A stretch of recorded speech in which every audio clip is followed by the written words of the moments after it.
never guess the places that I've been. You never guess the places that I've been. 'Cause everything is like a dream, yeah, but only in that dream that I live in. I'm never gonna let the day begin. Never gonna let the day begin. 'Cause everything is like a dream, yeah, but only in that dream that I live in. Oh, don't wake me up before you go, and I'll just make this bed my home. Oh, darling, please just let me sleep. Give me my dreams.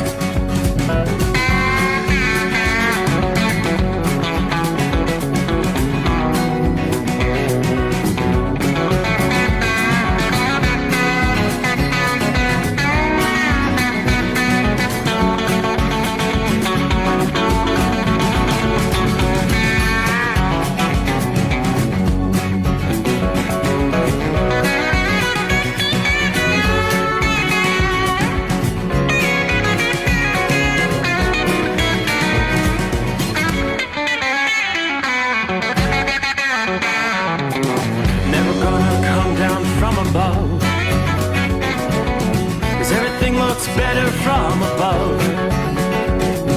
Nothing's ever as it seems, yeah, except in that world that I dream of. Never gonna lose the ones I love. Never gonna lose the ones I love. 'Cause everything is like a dream, yeah, but only in that world that I dream of. Oh, don't wake me up before you go, 'cause I can't face this day alone. Oh, darling, please just let me sleep. Give me my dreams. Give me my dreams. Give me my dreams.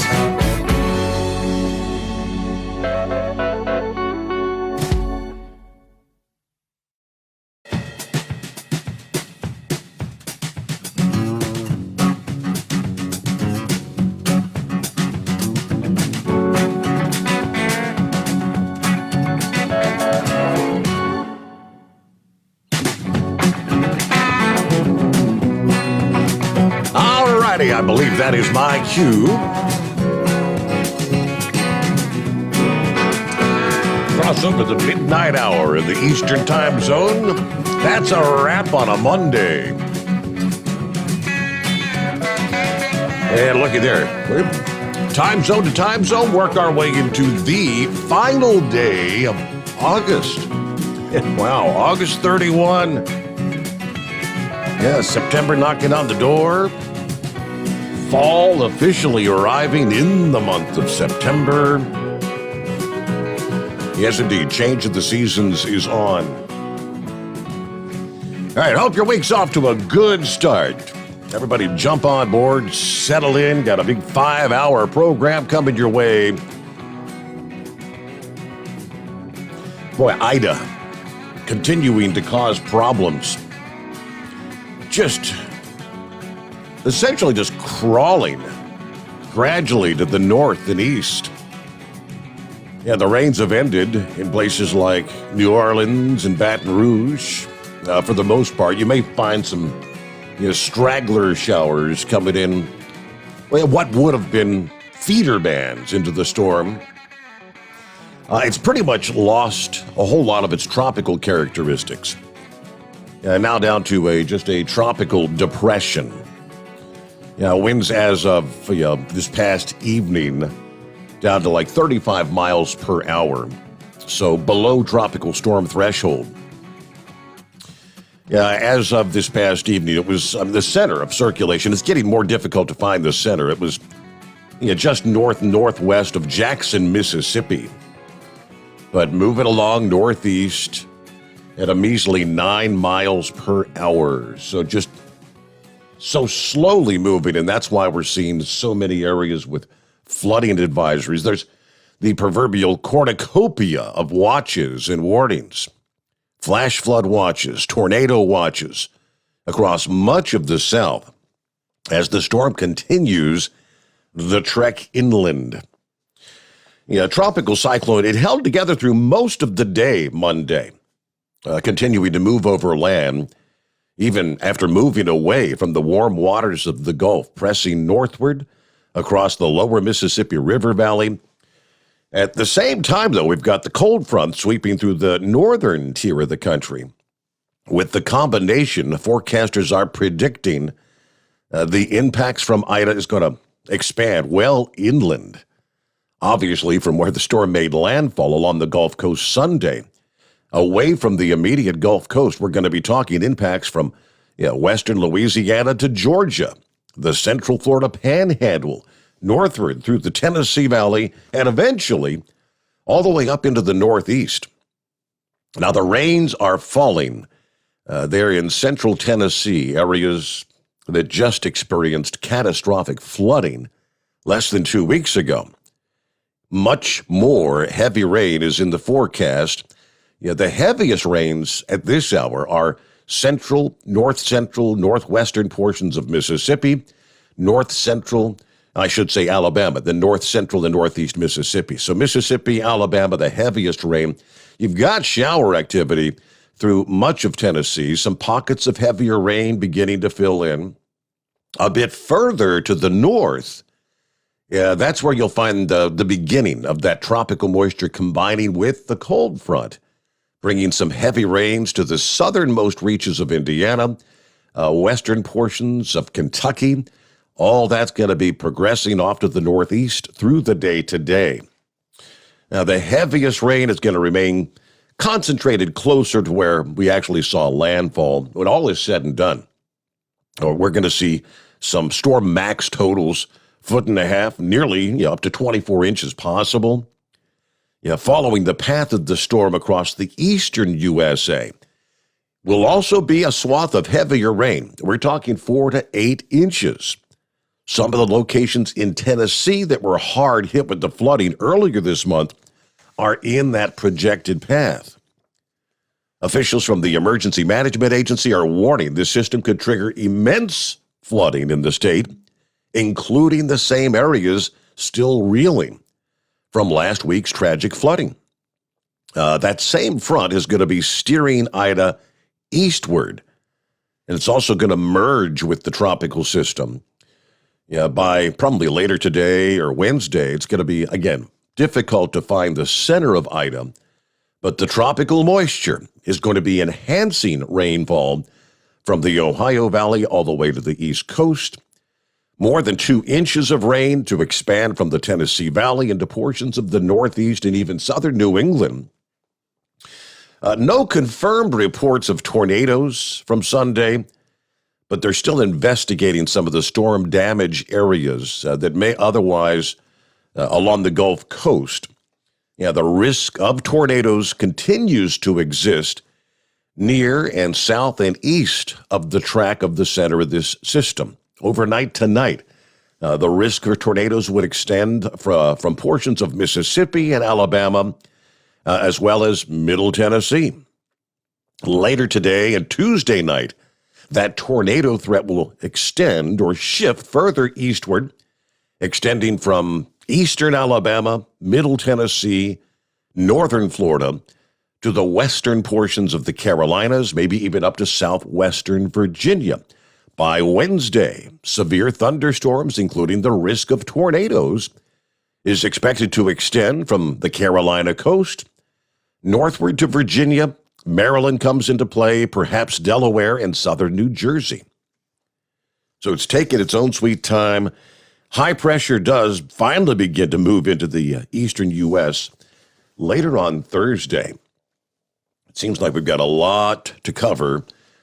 Tuesday, Wednesday, before things finally begin to calm down. So really, it's going to continue to wreak havoc. More than 1,000 miles from where it made landfall along the Gulf Coast after this deluge across parts of the Tennessee and Ohio valleys. A tremendous amount of rain is going to come down from portions of the central Appalachians to the mid-Atlantic as well as New England. So it's going to continue tracking to the northeast across the central and eastern U.S., losing wind intensity. Again, tropical depression now 35-mile-per-hour sustained winds as of Monday evening.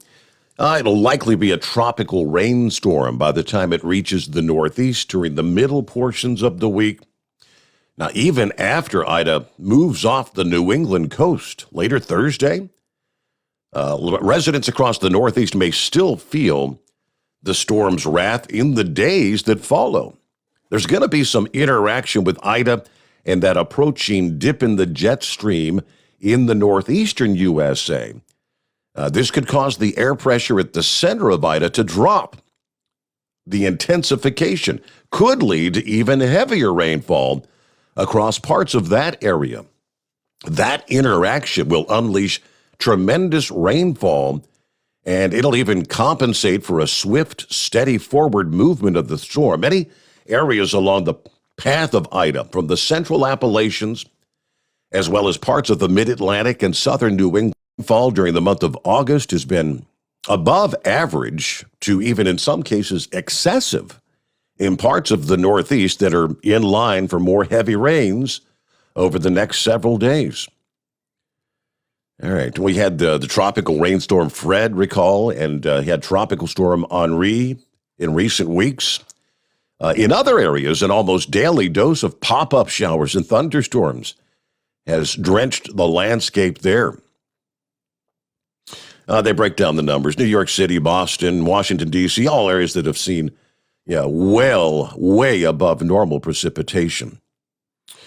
All right, we could later then be talking about significant rises on some of the larger streams and major rivers in Ida's path. Some of the major rivers that have the potential to experience a significant water rise will include the Susquehanna River, both the main stem and the west branch, the Delaware River, the Lehigh, the Raritan, Potomac, Monongahela River. So people living along those unprotected areas of streams and rivers going to have to keep a watchful eye, pay attention to advisories as they're issued. Removal of debris along small streams and city streets ahead of this heavy rain could help reduce the risk of some of that flooding. Forecasters are urging people to avoid camping along streams, avoid attempting to drive through flooded waters. It could be a life-saving move to find an alternate route and avoid areas that are prone to flooding at times of heavy rain. Underpasses, low-lying roads, small streams. As of this past day, we had flash flood watches posted along, we're talking a 1,200-mile-long swath stretching from Louisiana all the way to eastern Pennsylvania and northern New Jersey. And they're probably just going to become more extensive. That would be the flood watches there in the Northeast. And to make matters worse, flooding's not the only concern in the Northeast. You're also going to have that risk of severe weather, including tornadoes, in part of the mid-Atlantic region from Wednesday to Wednesday night. All the conditions coming together. That's because you're going to have the combination of the cold front, the dip in the jet stream. Not looking good there in southern Louisiana. Officials there in New Orleans this past day said for all those who had evacuated, don't come back yet. Do not return to the city. New Orleans Emergency Response Agency said the city has still no power. They have no 911 service. Ida ravaged the electrical grid. If you have evacuated out of New Orleans, we request in all capitals, do not return until further notice. There is widespread debris, power remains out. Emergency services are working to respond to those still in the city. We'll let you know when it's safe to come home. At a press conference this past afternoon, the mayor said that the city's communications were compromised. One thing that we also recognize is we still have the ability to send text messages. AT&T and Entergy are doing everything they can. As I mentioned, our people in the city, our residents need to stay put. Power and communications are critical issues. Cantrell, the mayor and New Orleans police chief, also warned people against looters in the wake of the storm. There was some drone footage released this past day. Looters seen breaking into an ATM in New Orleans. Without power, this creates opportunity for some. We will not tolerate that. News conference held this past evening. We will implement our anti-looting deployment to ensure the safety of our citizens and ensure the safety of our property. And as the mayor also stated, because it's dark, because we're without power, we have to be vigilant. No reports thus far of widespread looting, but we will not tolerate that whatsoever. Fire stations are open, police stations are open. We're all on the same radio system. If you see looting and you see an officer, flag them down and tell them. Still dealing with, when you combine Louisiana and Mississippi, still 1 million people without power. And the bad news was that it may be 3 weeks before power is restored. And we're talking the dog days of summer there. Highs forecast in the middle 80s, close to 90 degrees by midweek. Louisiana National Guard has activated 4,900 Guard personnel. They've lined up 195 high water vehicles, 73 rescue boats, 34 helicopters are in place.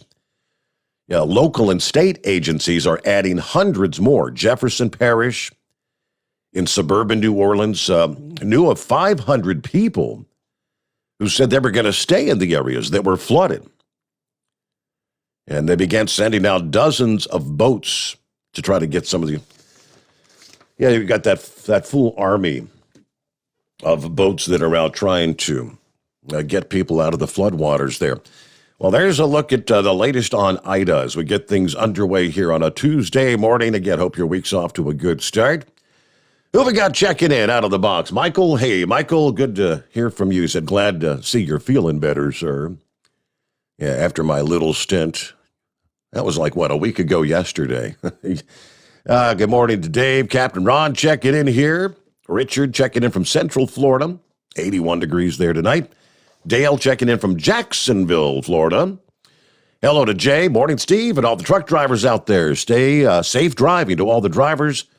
Let's keep Steve up tonight. Keep those phones ringing. Raymond says, good morning, Chief. Rolling northbound, hammer down out of Vegas. All right, Raymond, be safe. Hello to Tank, checking in. Happy Tuesday. Here in Gallup, New Mexico tonight. Headed west to Fontana via Phoenix.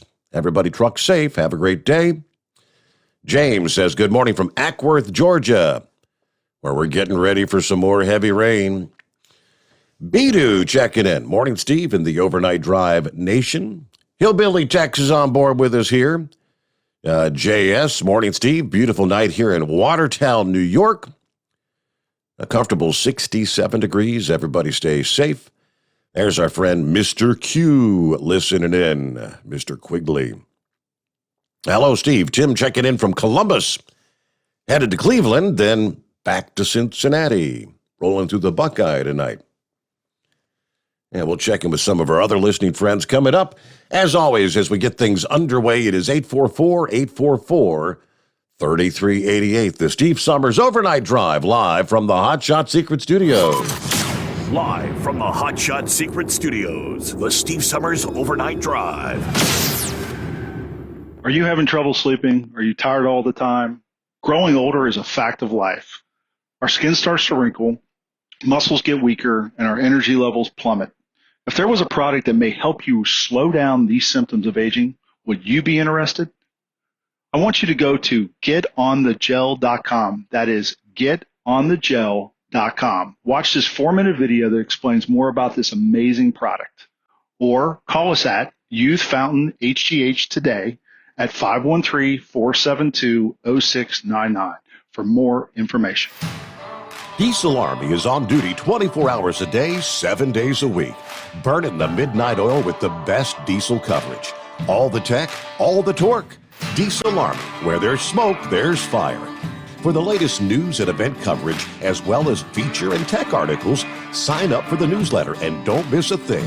Visit dieselarmy.com from the Power Auto Media family of digital magazines. Again, it's dieselarmy.com. Dean Michael, the tax doctor here. Are you tired of those tax problems following you around like a dark cloud, always in the back of your mind, losing sleep at night? Call me now and get your life back. 888-557-4020 or go to mytaxhelpmd.com. Pretending they're not there won't make them go away. The IRS isn't going to forget. They will levy your bank account and garnish your wages. Don't wait for that to happen. I'm not telling you these things to scare you. I'm telling you so you can benefit from my years of experience. Now is the time to act. 888-557-4020. Do you have a Dodge pickup and hate your automatic transmission? Of course you do. LaVon Miller at Firepunk Diesel here, and we specialize in heavy-duty and performance transmissions for your 3-quarter or 1-ton Cummins-powered truck.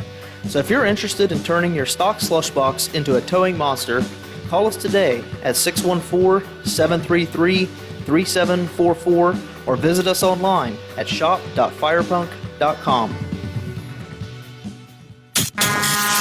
And now, back to the Steve Summers Overnight Drive, live from the Hot Shot Secret Studios.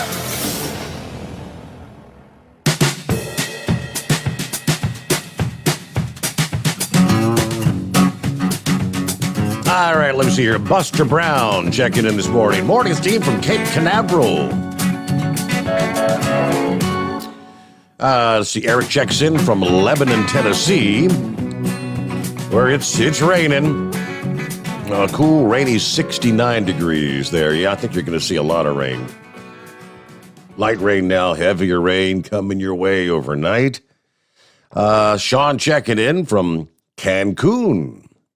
Have a safe morning, everyone. Good to have you with us, Sean. Let's see. Hello to neighbor Dave. And he says, hey, Kim. Happy Tuesday. There's Eskimo Mom. Last night of vacation before it's back off to work. Dealing with some off and on showers here at the home 20, but 76 degrees and still rather humid outside. Dave said I got a soaking in Smyrna, Tennessee this afternoon. Made back to Pendergrass, Georgia, headed to the house. Hope all is well with everyone. Buckeye Boy checking in down in Ackworth, Georgia, 73 degrees. Got some pretty good rain today. Lots of thunder, but it's just steamy now. Got the grandkids coming over tomorrow to visit to give my daughter-in-law a little break. Stopped over there today to move some stuff and over there to keep it from getting wet and helped her pick up the pool stuff, secured the umbrellas, the tables, and all that good stuff. Yeah, first thing the 6-year-old girl asked me was, is Gigi, a.k.a. my wife, with me? Is Gigi with you? I guess that shows where I stand. All right, good to have you with us, Buckeye Boy. Jim checking in, morning from Forestville, New York. The weather's finally nice. Got some lower humidity levels here. Gerald said, Steve, I believe Interstate 10 there is still closed down in Louisiana. You might want to check on that. Yeah, they did have a stretch of 10 shut down, I saw. We touched on that last evening. All right, so thanks for all those checking in early on here. Let's just start off before we get to your calls. Some of the industry headlines. No one that has called this program, even after I mentioned it on Friday morning, and I mentioned it again yesterday morning, said they were planning to participate in this supposed shutdown. In solidarity with the Australian truck drivers, or truckies as we call it. And someone many of you know and have seen and listened to, Tony Justice, who drives truck for a living, and also the singer. He kind of spoke out this past day. CDL Life picked up the story, some of the comments that he had posted apparently over the weekend. Now is not the time for drivers to voice their grievances with a driver shutdown. Yeah, he was weighing in via social media the rumblings of a shutdown today, August 31, in support of a similar movement among Australian truck drivers. Yeah, protesting some of these COVID vaccine mandates that many employers are implementing. But he points to the fact that people of Louisiana right now are in desperate need of truckers to bring food, fuel, other supplies after the devastation that was wrought by Hurricane Ida. Here's what he wrote on Sunday. Truckers don't shut down when our fellow Americans need us the most. They stand up and get the job done to make sure all those families impacted by a natural disaster have what they need to survive and rebuild. Many of those impacted are our brothers and sisters of the highway and their family. We put our issues to the side and deliver the medical supplies needed, the food, the water, the ice, the gas, the electrical wiring, the poles, the chainsaws, what they need to help restore power, generators to hold those impacted over till it is. We're no different than the Army, Navy, Air Force, and Marines when it comes to that. We're there when you need us most, and that's what makes me the proudest about being a truck driver. Yes, I get tired of the government over-regulating, but that beef is between us truck drivers and the government, not our fellow Americans who are in need. Now, that little post was liked more than 2,000 times in less than 24 hours. Yeah, many comments supporting his message. There were a few that argued a shutdown is necessary to raise the awareness about these issues like vaccine requirements, freight rates, the treatment of members of the trucking industry by the public at large. All right, so there you go. Last week, the Biden administration, of course, asked private employers, as soon as they got the FDA approval on the Pfizer vaccine, asked private employers to require vaccines for all their workers.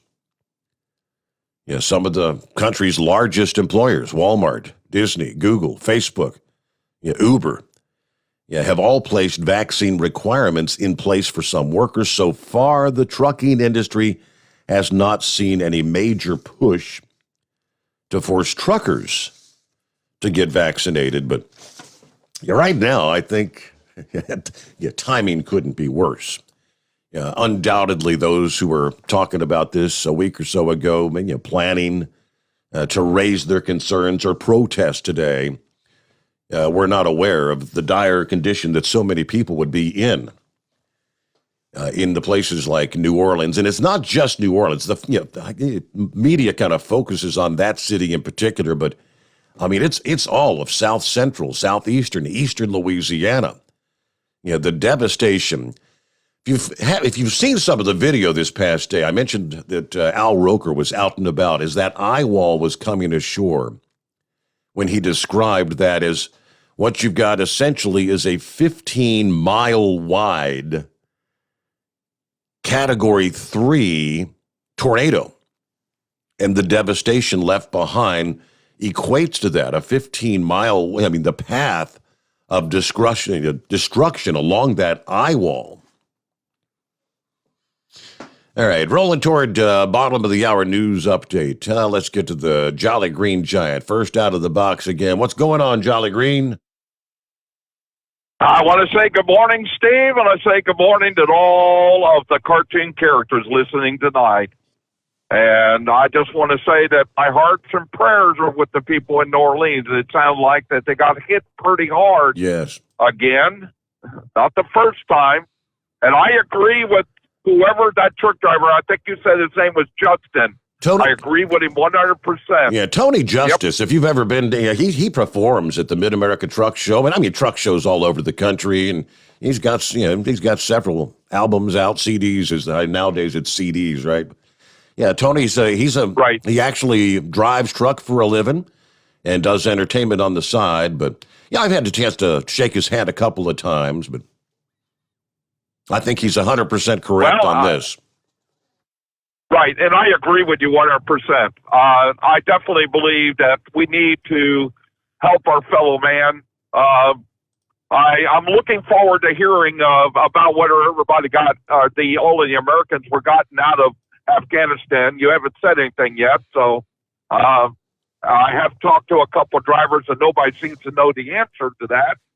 So I will be listening tonight, and that's what I'm going to be listening to. Mm-hmm. Also, I like I said there, I'm going to be listening to what's going on down there in New Orleans, and I had a feeling that we get hit hard again, and it's a crying shame, you know. So that's really all I got to say tonight. I just want to say that I appreciate all of the cartoon characters trying to keep us all awake, and I just really enjoyed the conversation after your show and so on. And Sex Maniac is working tonight. And for Flash is getting a new hip replacement tomorrow morning, so he's definitely going to need some of the listeners' prayer. So that's really what all I wanted to say tonight. I just want to say everybody have a good night and be safe tonight. So we'll talk to you later. Thank you much, Jolly Green. Yes, and I've got answers to some of those questions. We'll get to the big headline. Well, the mission is over. The war is over. Yeah, the last military flight exiting Afghanistan. Of course, there are a number of hours ahead of us. That transpired Tuesday, wrapped up hours ago over there. Yeah, but the question of how many are left behind? I don't think they actually have a solid number. Some of the reports I've got here citing there may still be 600 Americans that have been unable to get to the airport there before this evacuation essentially wrapped up. But yeah, we will delve into that coming up. Right now, though, news break, bottom of the gallery. It is 844-844-3388. The Steve Sommers Overnight Drive, live from the Hot Shot Secret Studios. USA Radio News with Dan Naraki. More than 1 million people in Louisiana are still without power, according to Governor John Bel Edwards. He said Monday evening that electricity is practically non-existent for most people in southeast Louisiana and that 25,000 linemen are in the state working to restore power. Regional supplier Entergy says that it could be up to 3 weeks before power could be restored to some of the hardest hit areas by the storm. The company estimates that 90% of its customers would see power restored sooner. The Louisiana Department of Health has also confirmed that a second person has died in the storm. The department said in a Monday evening tweet that a man drowned in his vehicle when he tried to drive through floodwaters near I-10 in New Orleans. And the European Union has proposed new travel restrictions that could severely restrict travel for unvaccinated Americans. The body passed a non-binding resolution Monday that would remove the U.S. from a list of countries whose citizens can visit member states without additional coronavirus restrictions. This is USA Radio News. Learn how thousands of smart homeowners are investing about $1 to avoid expensive home repair bills. John, a former non-customer, said, "My air conditioner broke and I had to spend $1,900 to fix it." Jeff, a customer, wrote, "My air conditioner broke and I got a new one at no out-of-pocket cost." Mary, a former non-customer, wrote, "My heating system stopped running. I had to spend $3,000 to get a new one." Lisa, a customer, wrote, "My heater stopped working. I got it fixed at no out-of-pocket cost. For about $1 a day, you can have all the major appliances and systems in your home guaranteed fixed or replaced with HSC's home warranty coverage. Call now, and the first month is free. If the lines are busy, please call back. Call now, 800-238-9182, 800-238-9182, 800-238-9182. Again, that's 800-238-9182. You're listening to the Overnight Drive with Steve Sommers. Do you have a Dodge pickup and hate your automatic transmission? Of course you do.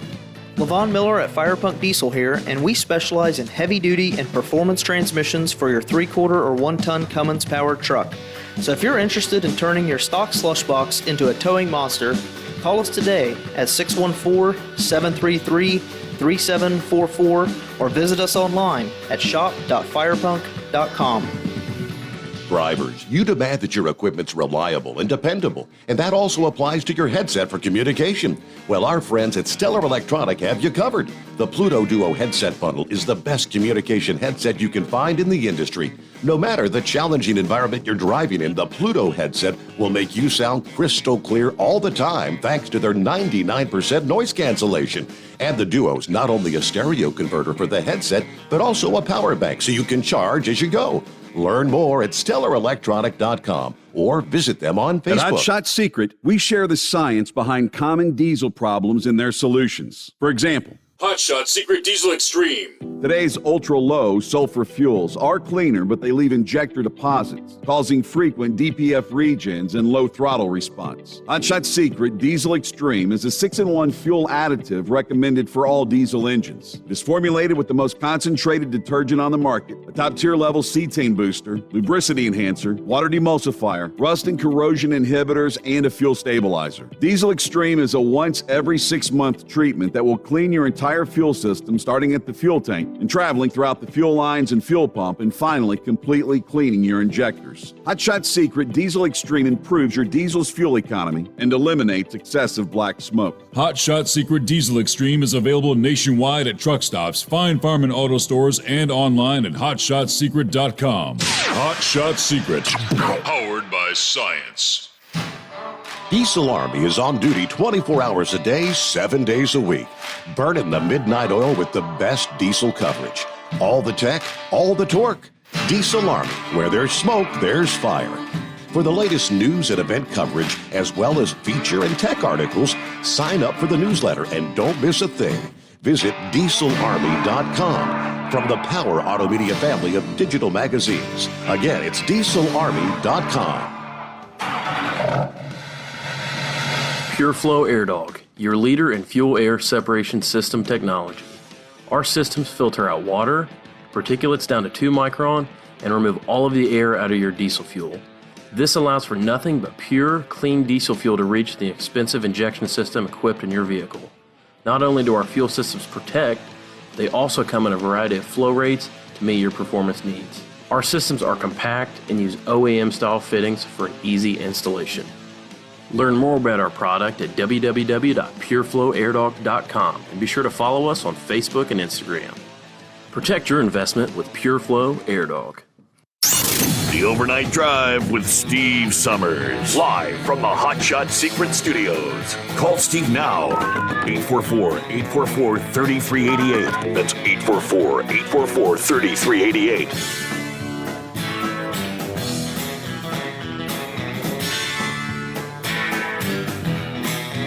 Oh yeah, by the way, there are areas that are experiencing severe weather tonight, aside from the flooding rains that persist with what's left of Ida.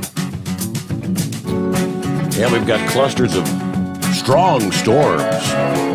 Central Iowa, kind of diving southward toward, from Waterloo to Des Moines. We'll probably be seeing some of these showers and storms overnight. More storm activity, northeastern portions of Nebraska. You get back into South Dakota, also dealing with some stronger storms. I do see a number of severe thunderstorm warnings coming out of those systems. No tornado warnings. In southern Alabama, though, that's where we've got tornado watches as the stream of moisture continues to feed into Ida. Off the Gulf Coast, tornado warning is in place for Mobile County and southwestern Alabama and east central George County in southeastern Mississippi. So right there, Alabama-Mississippi line. This cell will be near Gulf Crest at about 10 till the hour, about 12 minutes from now. Citronella at about 5 before the hour. That's the concern, again, with tropical systems spawning possible tornadoes. All right. Jolly Green asked the question, this report says roughly 600 Americans were still in Afghanistan as of yesterday, Monday. About 5,400 of the 122,000 people that the U.S. military has evacuated or facilitated the evacuation of in recent weeks were Americans, according to Pentagon officials speaking to reporters this past day. Now, they said approximately 6,000 U.S. citizens were in Afghanistan as of mid-August. That was according to a top official last week. Pentagon officials said the State Department would have an exact count of Americans, still in communication with the government workers ahead of the deadline. White House and State Department did not respond to request for comment by press time of this story, which was again this past evening. Secretary of State Anthony Blinken on Sunday pegged the number of Americans who were still in the country at about 300, still there and wanted to leave. He said, quote, "We're trying to determine exactly how many, and we're going through manifests, calling, texting through a list. We'll have a more concrete number for you as soon as possible." That was what Jen Psaki told reporters this past afternoon. Apparently, they say the count in Afghanistan fluctuate because they didn't have to register with the government when traveling there. Some who did register did not deregister when leaving the country. I mean, there were some official estimates of Americans that remained in the country as high as 15,000 earlier this month. That would mean thousands could conceivably still be there. Americans have been reporting to members of Congress, they tell us, they can't reach the airport in Kabul. And of course, the last government alert was telling Americans stay away from the facility. And if you're already outside the airport, to leave, get away. So that's, it's all in flux. We don't know how many are there. But the headline, of course, is "The mission is over. The 20-year war has ended." As a gunfire erupted, celebration, firing guns into the air there in Afghanistan when the final flight took off by the end of the day. A headline from Drudge says, "The end, ? Secret final flight." Another headline, it's V-Day for the Taliban, Victory Day for the Taliban. All right, let me get to some more of your calls here. What's going on this morning, Steve? Hey, good morning, Steve. How was your weekend? Had a good weekend. How about you? Good. Yeah, I didn't have to work on the weekend, so that was a good thing. Got canceled at the last minute. Good. So, yeah, I'm about probably about an hour and a half west of Memphis on I-40, and it's been raining steady the whole time. Wind is about 15 miles an hour, gusting probably to about 25. So it's getting a little stronger as I'm getting further west. But I looked at the radar, and it looks like there's a lot of heavy rain coming towards I-40, the whole stretch. So that ought to be fun driving back home. The last thing those people need in Middle Tennessee is 6 to 8 more inches of rain. I'm telling you, yeah. Yep, and it looks like it's going to be here for a while, from what I saw on the radar. Yeah, my back trailer's moving around a little bit more than usual, but steady as she goes. Par for the course. Mm-hmm. Yeah, my wife's got family down in New Orleans, nephew, and got a small 1-year-old baby. They actually evacuated to Memphis a couple days ago. I don't know if they're going to have a house they returned back to New Orleans, Steve. They got hammered pretty hard. And Mm-hmm. my thoughts and prayers are with all those people. They're in that storm-ravaged area, and it's not over yet. So, talking about that the war is over, Steve. You know, this Biden administration, they talk about the war is over like it's the end of World War II, you know. This is absolutely just disgusting what comes out of the mouths of these military leaders, Secretary of State, Secretary of Defense. I mean, it's all propaganda. It's all lies. And we're going to be hearing about it for the next week, Steve. The media is already starting to spin it. You know, this is the greatest evacuation and the greatest mission of all time in world history. I mean, what a disgusting thing to say, you know, especially after those 13 Marine Corps soldiers were massacred, along with a couple of hundred civilians. That this is the greatest success in world history. What a joke! It really is. I wonder what the 200 or 300 or 600 or 1,000 or however many are over there, because we're never going to know. And along with the tens of thousands of Afghans who have American visas that are still left there. Yeah. And we'll probably never know the number of them. I wonder if they're thinking that this was the greatest success in world history. It's absolutely just disgusting, Steve. It really is. I mean, I pray for those people that are stuck over there, man. They've got no way out now. No way out. Every journalist, every Western journalist is out of that country now. Every one of them. So we're not going to hear anything from Afghanistan anymore. Have no way as far as on the news. No or on way television. of getting any real, true information out of the country now. Nope, none.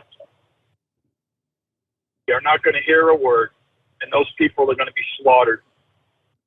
They're going to be slaughtered. The Taliban's already hunting them down. They know who they are.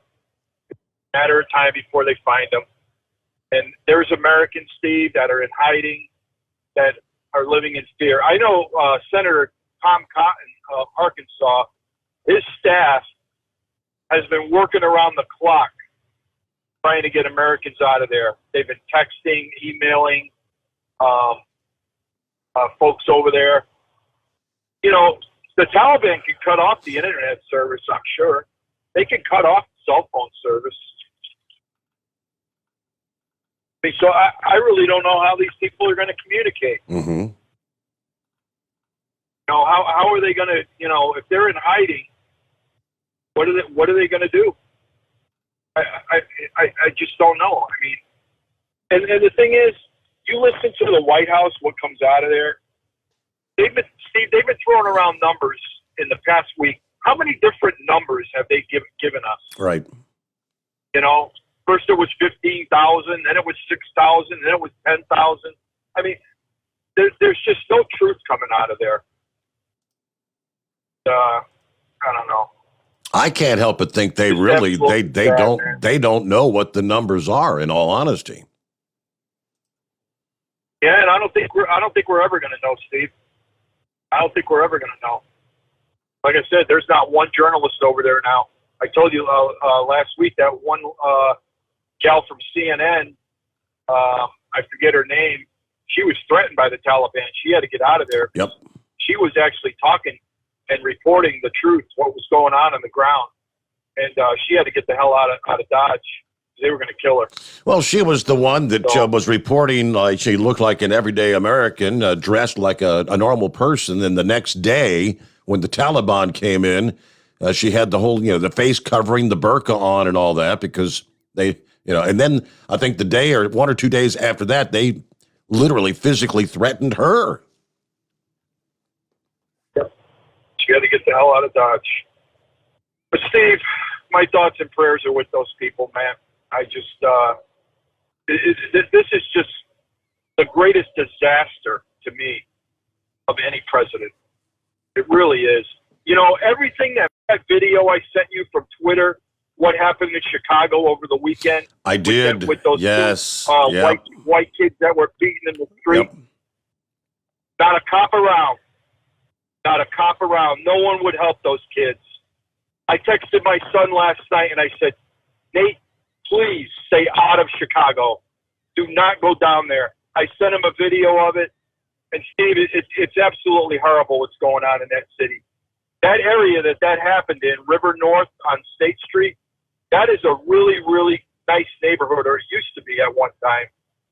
But anybody gets a chance, watch that video, and you'll see what's going on these animals attacking these white kids walking down the street by themselves. No one, no one else really tried to intervene. I mean, all the vehicles on the street just trying to, literally trying to drive around people, lying unconscious in the street. It's hard to imagine.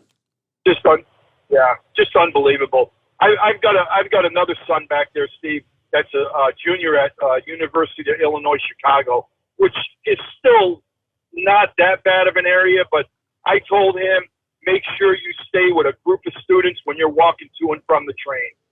I'm worried about him. I'm really concerned about him, especially after what I saw last night on that video. So I just told him not to walk alone and just be aware of his surroundings. And I just pray he stays safe. So with that, Steve, you have a great show, and everybody stay safe out there.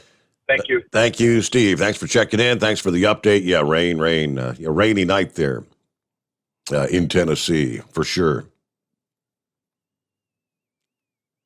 All right, I think the headline was, I guess there was, one last-minute flight? Yeah, the last U.S. flights slip out of Afghanistan 24 hours before the deadline actually arrived. The Taliban celebrating America's retreat, as they're calling it, from the 20-year war. Firing their guns in the air, inspecting their new Chinooks. All right, let's get a quick 2-minute break in here, and much more to come. Good to have you with us. The Steve Sommers Overnight Drive live from the Hot Shot Secret Studios. You're listening to the Overnight Drive with Steve Sommers. Pure Flow Air Dog, your leader in fuel air separation system technology. Our systems filter out water, particulates down to 2 micron, and remove all of the air out of your diesel fuel. This allows for nothing but pure, clean diesel fuel to reach the expensive injection system equipped in your vehicle. Not only do our fuel systems protect, they also come in a variety of flow rates to meet your performance needs. Our systems are compact and use OEM-style fittings for easy installation. Learn more about our product at www.pureflowairdog.com and be sure to follow us on Facebook and Instagram. Protect your investment with Pure Flow Air Dog. Drivers, you demand that your equipment's reliable and dependable, and that also applies to your headset for communication. Well, our friends at Stellar Electronic have you covered. The Pluto Duo headset bundle is the best communication headset you can find in the industry. No matter the challenging environment you're driving in, the Pluto headset will make you sound crystal clear all the time thanks to their 99% noise cancellation. And the Duo's not only a stereo converter for the headset, but also a power bank so you can charge as you go. Learn more at StellarElectronic.com or visit them on Facebook. Some say their truck reflects who they are, dependable and reliable. That's why you trust Blue Def. Now the best just got better. Introducing Blue Def Platinum, a revolutionary innovation with advanced system shield technology to significantly reduce harmful deposits. To maintain fuel economy, save money on costly repairs, and sustain the life of your SCR system, there's only one DEF to choose. Blue Def Platinum. The best just got better. Because Channel 19's a little congested. Call Steve now at 844-844-3388. The Overnight Drive. All right, hello there. Heatwave checking in. Said he just woke up in Williams, Arizona. Yeah, rainy. 74 degrees, headed to Tracy, California. Hello to James. Good evening, beautiful night. Southeast Texas. Everyone be safe. Have a good show, Steve. All right, thank you for listening in. Shorty says, no more rain for Waverly, Tennessee. I hear you. Yeah, you don't need more rain there, do you? Morning, Steve. Blue Bayou, cruising around Iowa, 70 degrees. We've got some showers here. Big Moose, I guess he's out there tonight, right? Hi-ho, it's off to, yeah, right? Yeah. Let's see. Morning, Steve. Best weatherman my ears have ever heard. Delivering Speed Queen washing machine parts from Aurora, Ohio to Ripon, Wisconsin. My boy was born with brain trauma in Ukraine. He almost died several times before we got him going. Anyway, long story short, he graduated valedictorian 5 years ago. He was accepted by all 6 branches of the service. He chose to be a Navy guy. We spent time together on the phone.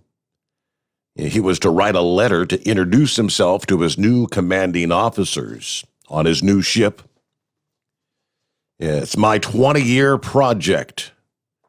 It's been a long time coming. Anyway, we love and support you. You're the best at night. 67 in Ripon. Thank you so much, Donald. Congratulations. For the child that you thought may not make it. Didn't have much chance of surviving, going on to be the best of the best, right? Hello to the Buzzard checking in. Saginaw, Michigan. Mild, humid, but no rain here tonight. Richard checking in. Hello again from Central Florida. Good to be with y'all. And morning, Steve. Tony checking in from Hamilton. Hope everyone's well out there. All right, let me move over to, here's some of the latest just posted as AccuWeather continues to follow the live developments with what's left of Ida. While the center of Ida is over central Mississippi, heavy rain continues to fall to the east and north of the storm center. Forecasters say heavy rain will target portions of northern Mississippi and Alabama overnight and into Tuesday morning. Generally, 1 to 3 inches has already fallen in these areas, more on the way. Although the heaviest of Ida's rain has eased up for portions further south, southern Mississippi, southern Alabama, flash flood warnings are still in effect for those areas overnight tonight. About an hour ago, I guess there was some good news out of New Orleans following a multiple-hour outage. 911 services have been restored for the city of New Orleans. The outage lasted just under 12 hours. While communications are back up and running, the Orleans Parish Communications District said that some trying to call may still experience some network difficulties, urging anyone who attempts to reach out for help but cannot connect to 911. There's actually a direct line that they've issued for them to call. Next headline, obviously hundreds of flights canceled at New Orleans Airport. Well, yeah, that's all incoming and outgoing flights canceled for Tuesday. Already nearly 200 cancellations for Wednesday, according to the airport, after an initial damage assessment. Airports said that they found no significant damage to terminal facilities, the runways or taxiways. There would still be some repairs needed to some of the jet bridges. A loss of water pressure was also impacting parts of the airport operations, such as air conditioning, functioning restrooms. They also lost commercial power. They're operating on emergency generator power. Crews were already on the scene to clear debris on airport roadways, and they're working on repairs to some of the perimeter fence damage. that took place there. There's some of the latest updates from our friends at AccuWeather in regards to Ida, now tropical depression Ida. What do you say? Let's get our news update there as we close out hour number 1. Back to your calls just ahead. The Steve Sommers Overnight Drive live from the Hotshot Secret Studios. USA Radio News with Dan Naraki. More than 1 million people in Louisiana are still without power, according to Governor John Bel Edwards. He said Monday evening that electricity is practically non-existent for most people in southeast Louisiana and that 25,000 linemen are in the state working to restore power. Regional supplier Entergy says that it could be up to 3 weeks before power could be restored to some of the hardest hit areas by the storm. The company estimates that 90% of its customers would see power restored sooner. The Louisiana Department of Health has also confirmed that a second person has died in the storm. The department said in a Monday evening tweet that a man drowned in his vehicle when he tried to drive through floodwaters near I-10 in New Orleans. And the European Union has proposed new travel restrictions that could severely restrict travel for unvaccinated Americans. The body passed a non-binding resolution Monday that would remove the U.S. from a list of countries whose citizens can visit member states without additional coronavirus restrictions. This is USA Radio News. Hi, this is Wayne Alaroot. John and Chelsea Jubilee with Energized Health are regular guests on my show, sharing their breakthrough science of intercellular hydration. The results? People lose fat fast while still eating many of the foods they love.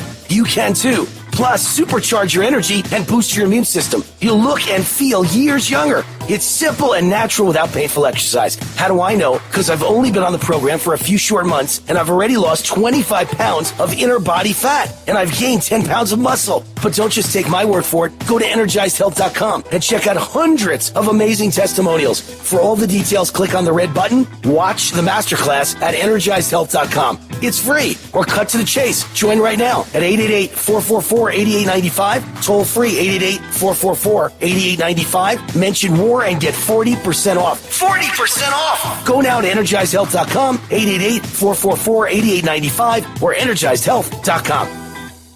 The Federal Trade Commission has its eye on gas prices. Tim Berg explains. The Federal Trade Commission is going to crack down on gasoline price manipulation and unlawful mergers among big oil companies. FTC Chair Lena Khan telling the White House they will investigate abuses in the franchise market for retail fuel stations. Going forward, the FTC will challenge mergers where dominant players in the industry are buying family-run businesses. Khan adding they will reimpose prior approval requirements and probe practices related to fuel stations that are franchised. From the USA Radio News Phoenix Bureau, I'm Tim Berg. And the Department of Education announced Monday that it was investigating 5 states for their bans on mask requirements in schools. The department's Office for Civil Rights says that the policies could be discriminatory against students with disabilities or health conditions. The department will investigate mask bans in Iowa, Oklahoma, South Carolina, Tennessee, and Utah. You're listening to USA Radio News. Now you can fly anywhere in the world and pay discount prices on your airline tickets. Book a flight today to London, Paris, Madrid, or anywhere else you want to go and pay a lot less guaranteed. Call the International Travel Department right now at Low Cost Airlines. 800-215-5141. 800-215-5141. That's 800-215-5141. With the final U.S. military flights out of Afghanistan leaving on Monday, Secretary of State Antony Blinken said that there are between 100 and 200 Americans remaining in the country who want to get out. In remarks Monday evening, Blinken pledged that the U.S. would continue to work to get them and Afghans who worked alongside U.S. personnel out. But critics of the administration's withdrawal say that the U.S. broke its promise to get all Americans evacuated before the final pullout. Mary Beth Long, former Assistant Secretary of Defense under President George W. Bush, says that the U.S. left its citizens hanging when they went to the airport for evacuation.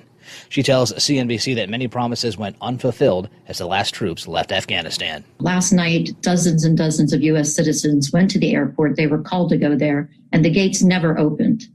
Those U.S. citizens were left hanging this morning, circling the gates, circling the airport, unable to do much of anything. That isn't the promise that Americans expect. We also haven't even begun to talk about the green card holders. These are American citizens who, some of them, put in their paperwork during COVID, but don't have the official paperwork back. There are probably, by our estimates, 5,000 U.S. citizen green green card holders, and special immigration visa holders that did not get out.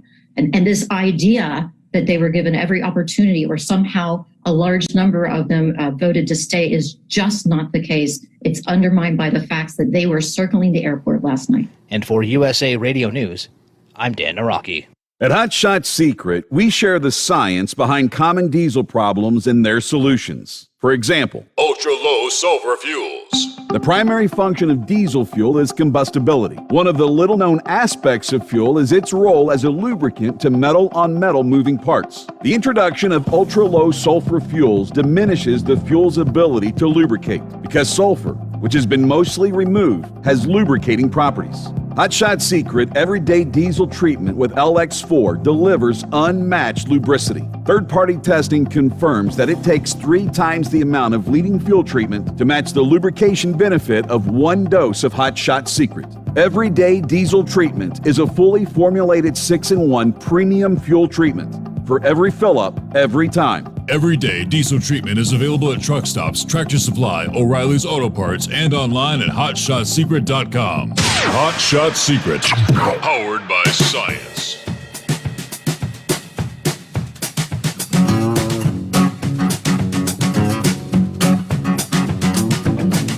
Yeah, kind of a rough night, rough and tumble traveler's weather.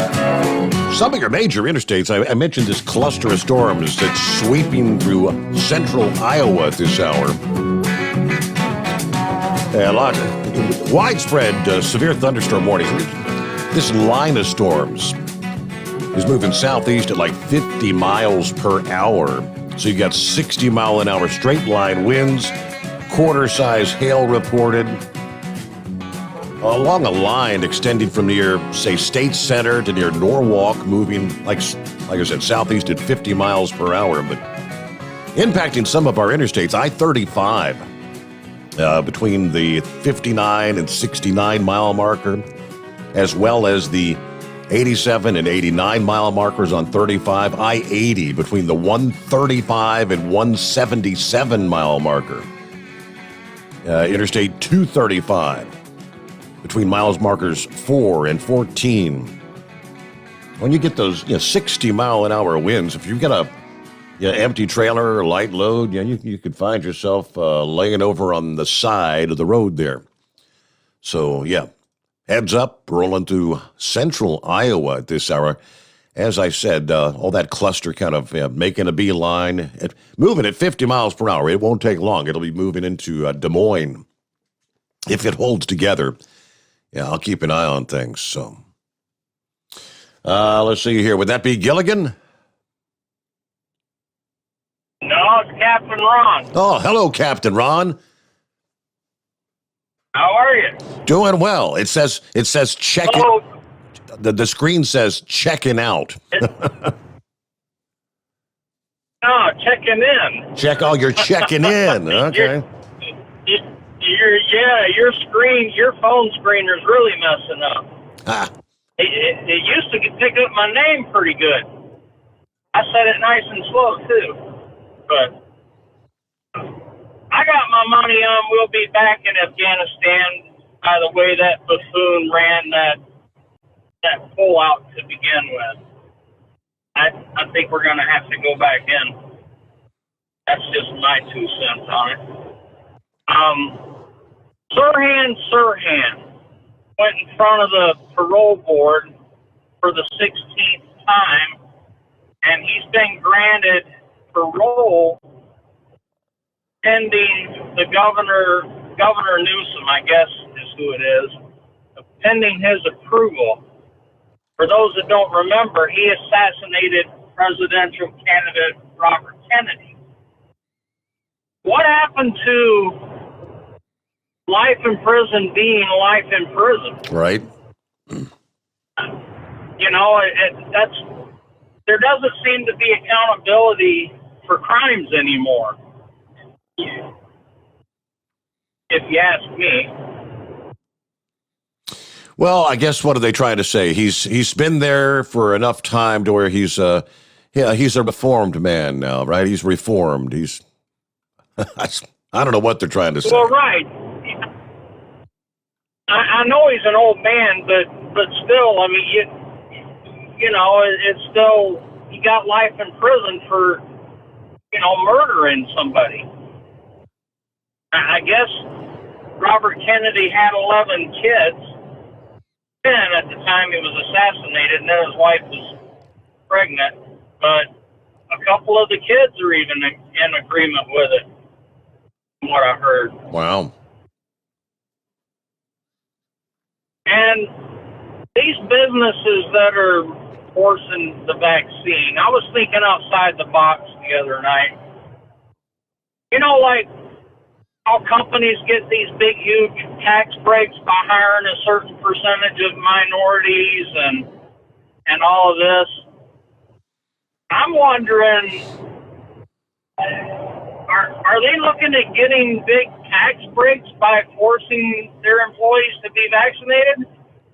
Is that outside the box? I haven't seen or heard anything about any sort of.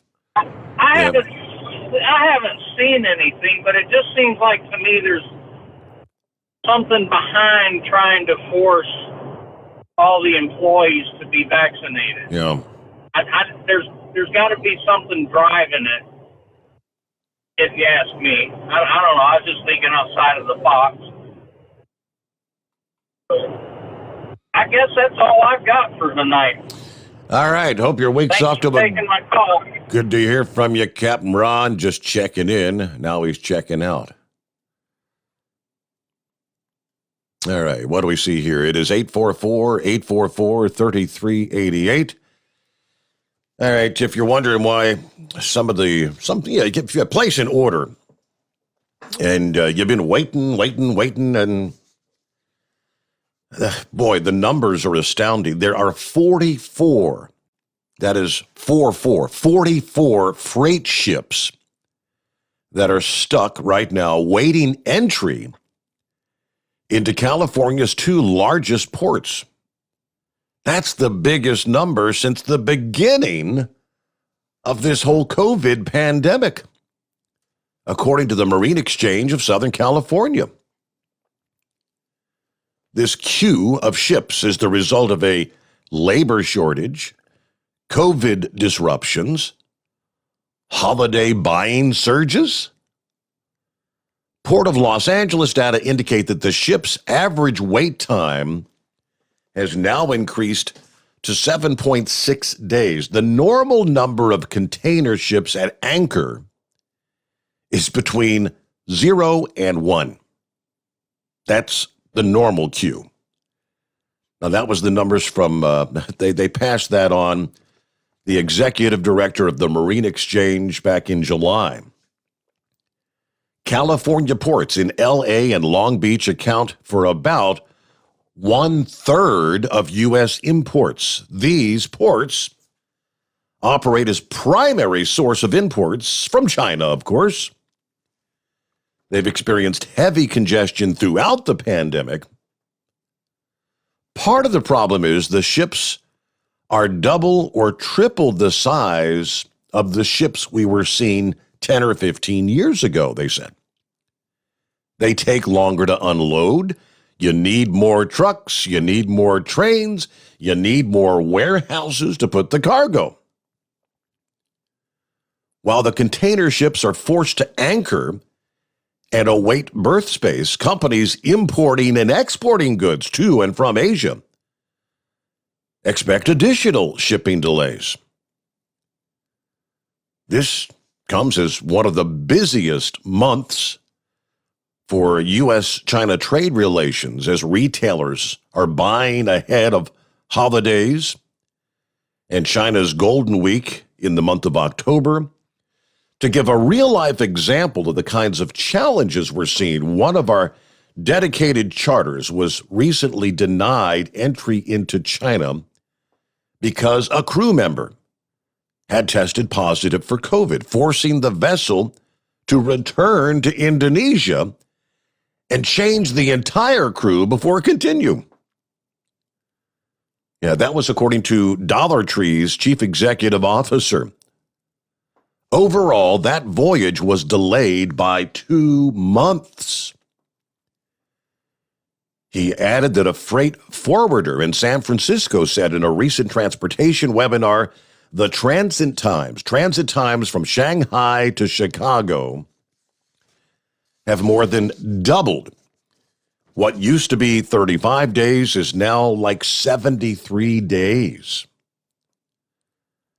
Another carrier executive estimated that voyages are now taking 30 days longer than in previous years due to port congestion, container handling delays, other factors.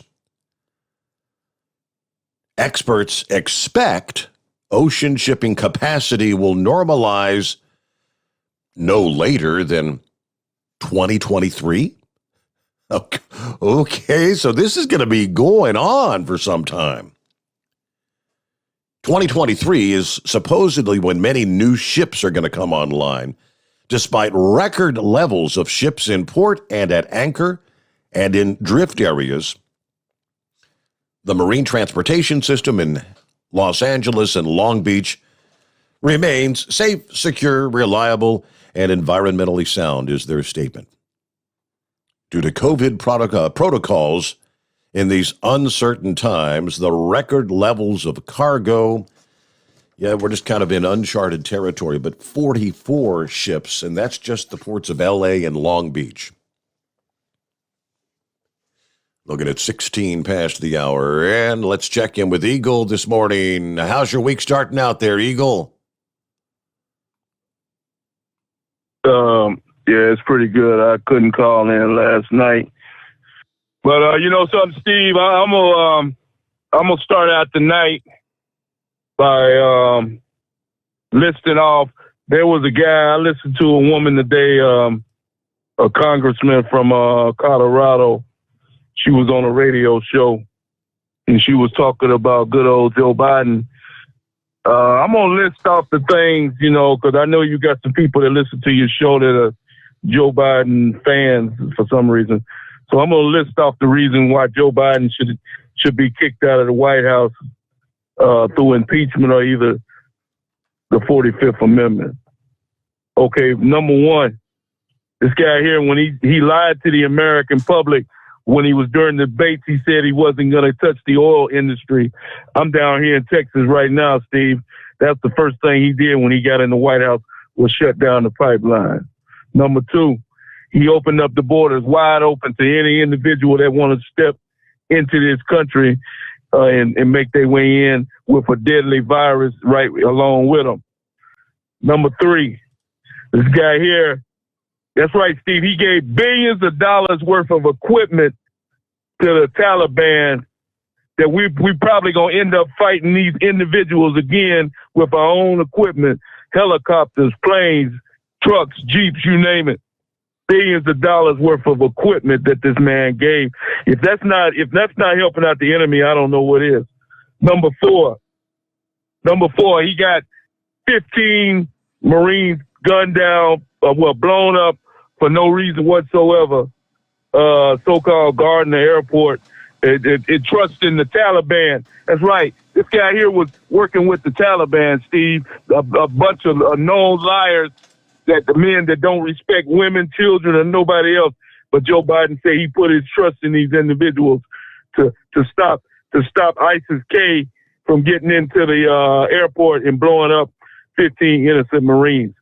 Now, I could go on and on and on about the reason why Joe Biden should be kicked out, but that's just the top of the list right now. So, like I said, Joe Biden, he ought to go ahead and do everybody a favor. You know, they got a video of this guy talking to Israel Prime Minister, guy sitting in the chair asleep, Steve. This is a guy that's the most powerful man in the world, and he's sitting in a chair asleep while he's supposed to be talking to a leader of another country. This is what we have going on in the U.S. This guy he's called himself several times, Steve. There's somebody, we've been saying this for months now, and he gave himself away. There's somebody pulling this guy's string, Steve. He said numerous times on his press conferences that he can't answer that question because he wasn't told to answer any questions. And then when the man asked him a question about Afghanistan, in which 15 people just got blown up, he says he can't take no questions and gets up and walks off the stage. So it looks like we have a compromised president, the way I see it, Steve. And it's a real bad situation. The United States, we will no longer have to trust them any other country.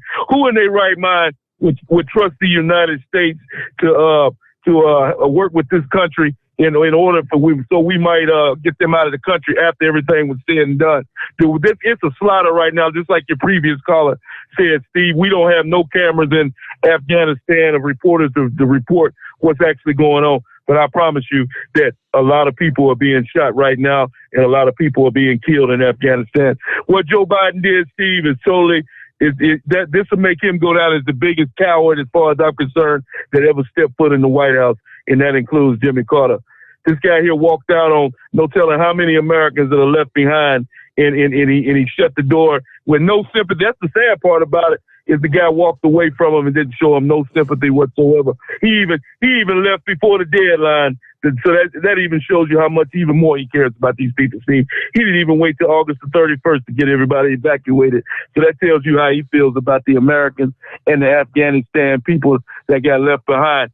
So anybody that's out there got any doubts about good old Joe Biden being on your team, you better think again, because everything is written right there for you to see. And like I said, Kamala has yet to say not one word about Afghanistan, and she won't say nothing about it because she's been told not to say anything.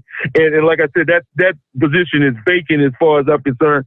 They need to wipe clean the whole White House at this point, Steve, and starting with the defense minister, secretary, all of them are liars. And that press secretary, Jen Psaki, all of them need to wipe them all out, because these guys are nothing but liars, and now they got a whole bunch of innocent people and killed. And at this point, Steve, I'm almost embarrassed to call myself an American at this point. When you have a man like the Joe Biden in control, it's really embarrassing at this point, Steve, and it's sickening at this point. So hopefully that the Republicans get some guts, and I do mean guts, and try to get some kind of impeachment hearing started on Joe Biden, because I promise you, if Donald Trump was doing the same thing, they would be impeachment hearings, because they tried to get an impeachment hearings on Donald Trump for a phone call. And it seems to me like leaving 5 to 10,000 Americans in Afghanistan. I think that's a worse crime than a phone call. And I thank you for taking my call tonight.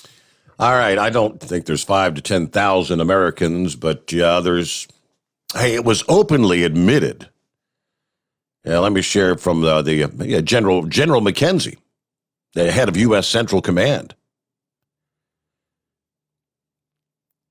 Some 100 to 200 Americans and thousands of Afghan allies left behind have to fend for themselves now that the airport no longer in power. Afghans totally uncertain what the future holds. Biden said the world is going to be watching how the Taliban behave. They have made commitments on safe passage, and the world will hold them to their commitments. Negotiations continued to keep the airport open to ensure the delivery of humanitarian aid.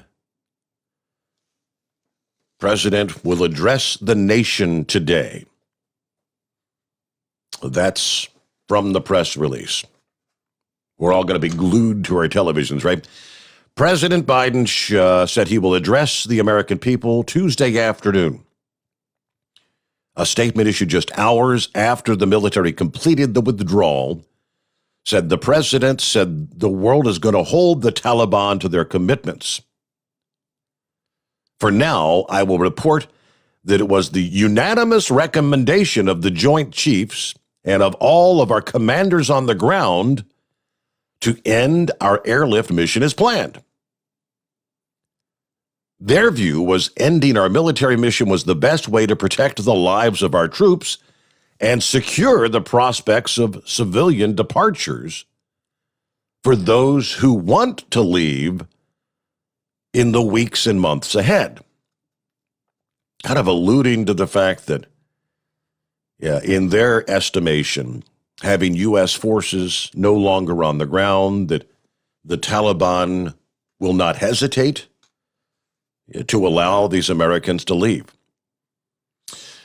Yeah, maybe the Americans, but do you really think they're going to allow Afghan citizens who had supported and worked with U.S. forces over the 20 years to safely depart the country? I don't sense that that's going to be the case. But all right, looking at 26 past the hour. Get back to your calls ahead. How about an Ntpa update? It was another exciting weekend. John Dunlap has all the details. Pros and minis inch one step closer, and no lead is safe in light supers and unlimiteds as pulling fans go loco in Lorain County. From National Tractor Pullers Association headquarters in Columbus, Ohio, this is the Ntpa Overnight Radio Report. After midweek regional stops in Greenville, Ohio and Hudsonville, Michigan, the Ntpa Grand National Tour moved its operations to Northeast Ohio for the Friday Night Spectacular in Wellington, where Classic Superstocks met up with 4 GN classes, 2 of which were set for their final hooks. We'll tell you how they wrapped up in just a minute. The Classics were led by Alan Heasley's Tin Man, which garnered its first Ntpa win. Matt Spillman's Shell Shocked was the top pointer on the night, and now leads Brother David's Smokin' Ace by 1 point with 2 to go. The Pro Stocks standard bearer was Jason Swanevek's Bootlegger Deer, whose 30-point effort moved it up to 6th in the standings, just 2 points behind Son Spencer's Coal Fired for the final Enderley pull-off transfer spot. Already in prep mode for his home fair pull, Stark County in Canton, Ohio, this Friday and Saturday night, Danny Schmucker will carry second-place momentum with Rampage. Meanwhile, Rob Russell claimed third with his Workhorse Pro Case IH, and that stretched his championship points lead to 22, with 4 hooks across Canton and Sandwich, Illinois remaining. In Modified Mini, Brian McDonald won for the 3rd time in 6 appearances with very little sanity, recapturing the form that saw him take Fort Recovery by storm. Chase Richardson's Vibrator gave a point back to Ken Veeney's Final Little Farmall to shrink Richardson's lead to 2 points, while Sam McCrary's Carbon Copy finished ahead of both to move to just 6 back. They'll wrap it up alongside the Grand National 4-wheel drives this Friday at the Tri-State Showdown at the Fulton County Fair in Wauseon, Ohio. Also running next weekend at the GN level are Super Farms, Super Stock Diesels, and 2-wheel drives at Thunder in the Corn, Friday and Saturday, September 3rd and 4th at the McFerrin Park Annex in Hoopeston, Illinois. Find details on these great GN polls, as well as Ridgeland, Wisconsin, and Findlay, Ohio on Sunday, and Richwood, Ohio's Labor Day Matinee at ntpapull.com. Okay, enough suspense. What about those championships? In light superstock, Adam Spiegelberg's Detonator Black led Jason Hootman's Commander by 4 points and 1 win in the tiebreak. That meant that Hootman's best path to a championship would come from winning the class and putting 3 tractors between himself and Spiegelberg. And that's exactly what he did. Oh, they make it look so easy. There it is. Look at him. 376, 395. It was an heck of a show.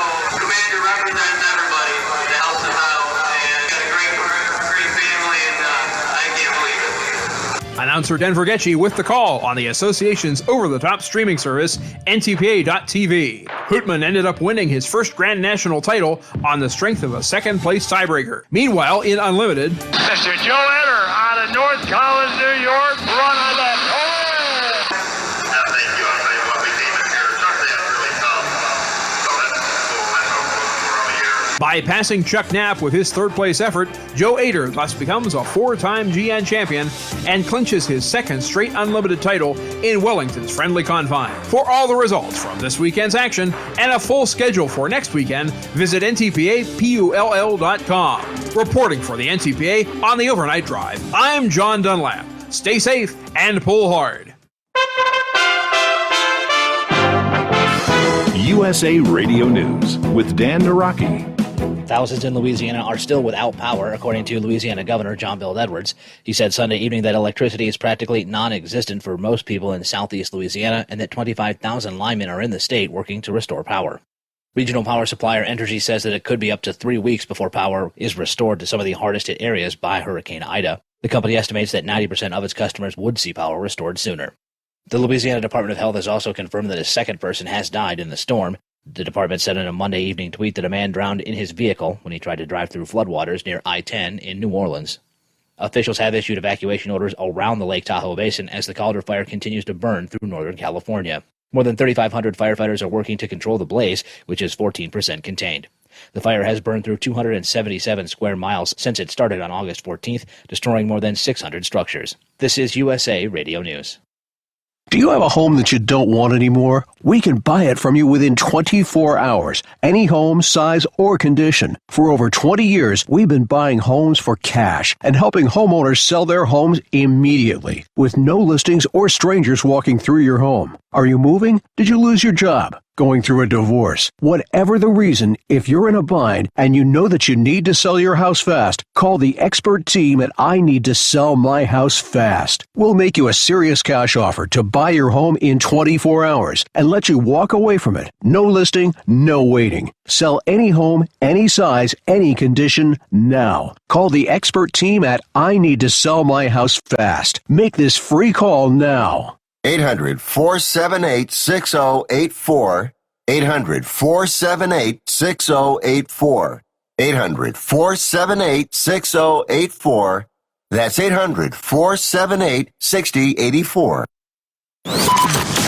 Live from the Hot Shot Secret Studios, the Steve Summers Overnight Drive.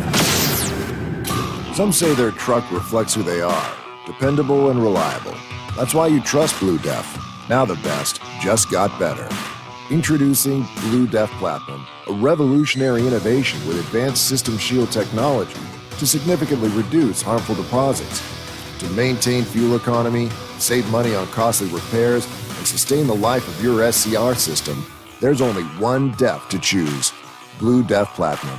The best just got better. For anything diesel, take it to Scheid Diesel. They provide a wide variety of services and diagnostics to determine what the problem is with the latest technology. From simple oil changes and preventative maintenance to fuel system diagnostics and repairs, engine rebuilds and cylinder head repairs, and rebuilds with our in-house machine shop.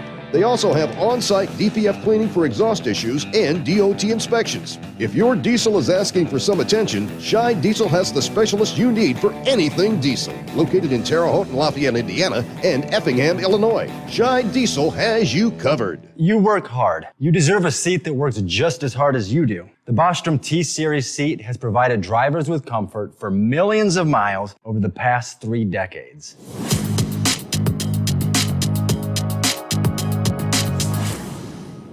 Each seat is built right here in the USA and has 4-position front cushion tilt and higher low-profile air suspension with Isolator. It's also equipped with many standard and optional comfort features, such as high and mid backrests, 9.4-inch fore-aft slide adjustment, adjustable armrests, and manual or dual air lumbar support systems to keep you comfortable throughout your ride. Build your T-Series seat today at BostromSeating.com and ensure your ultimate comfort for wherever the road takes you. Bostrom Seating, the ultimate comfort for the open road. Keep the bugs off your glass and the smokies off your ass. This is the Overnight Drive with Steve Summers.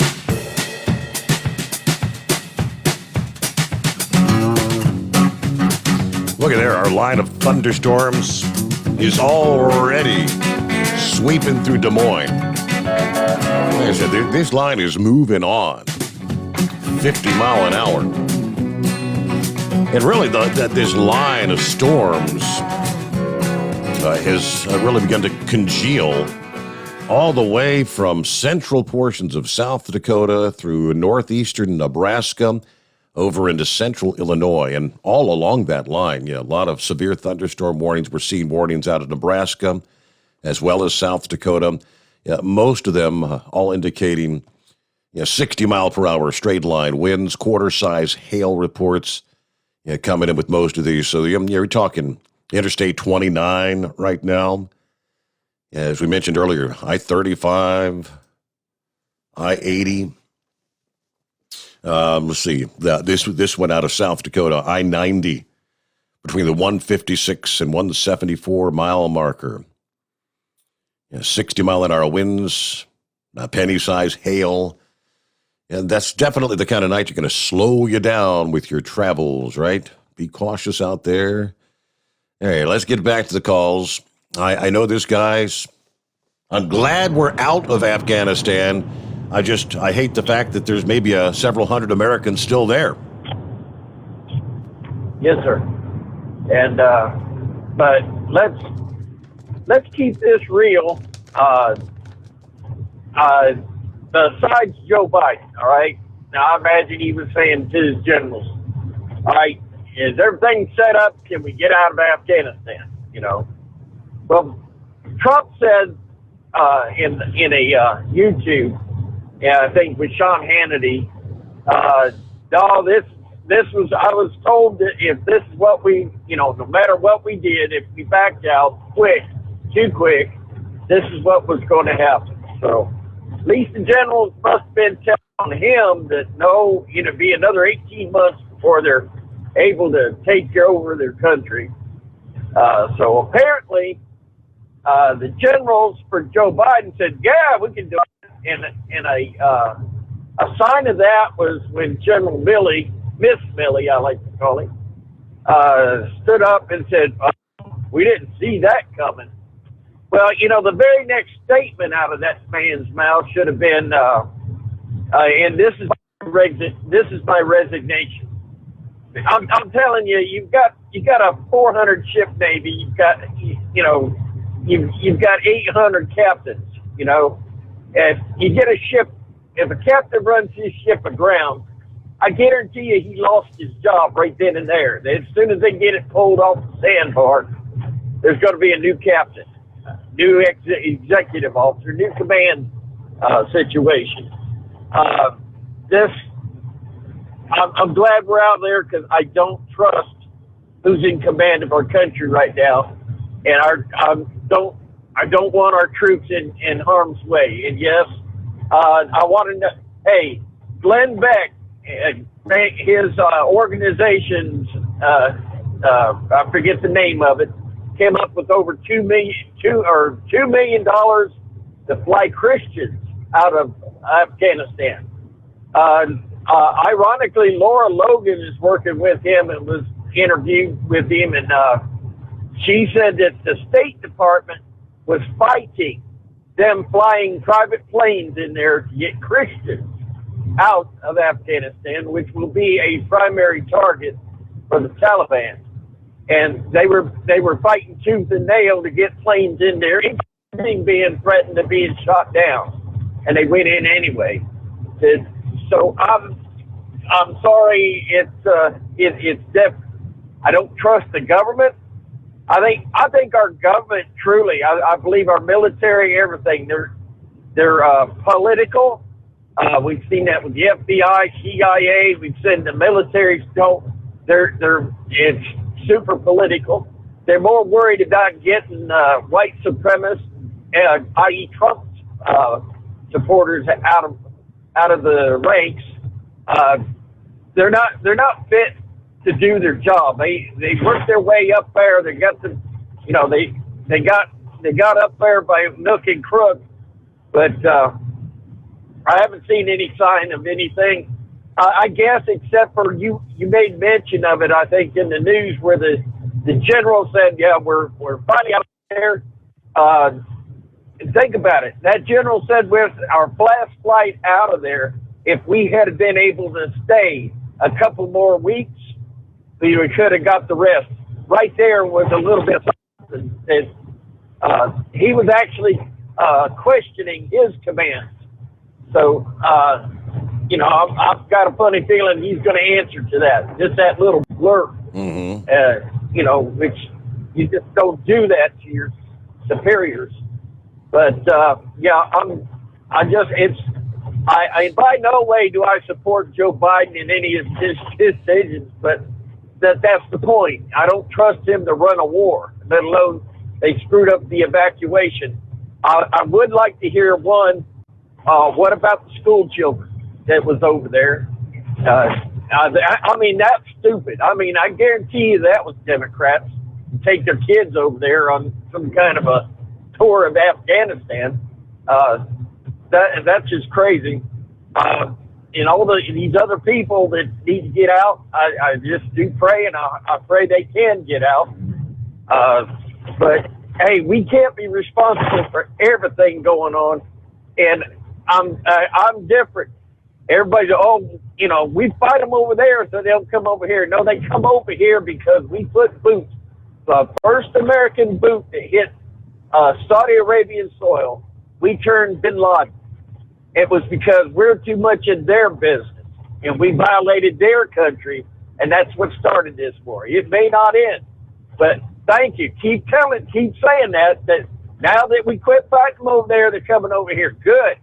Let's secure our southern border. That's a good reason to secure our border, which we don't hear nothing about, except for now the court said that the stay in Mexico policy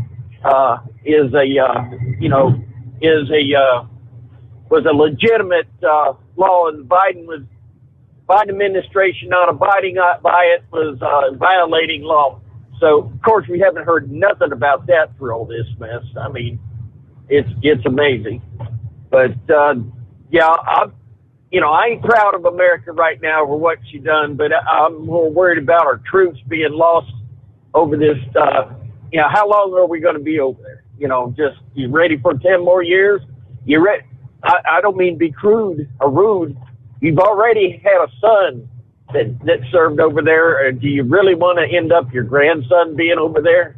And honest, I mean, when you get older, you get to 64, you start to look back. I mean, it's I mean, well, let me ask you a question, Chevy guy.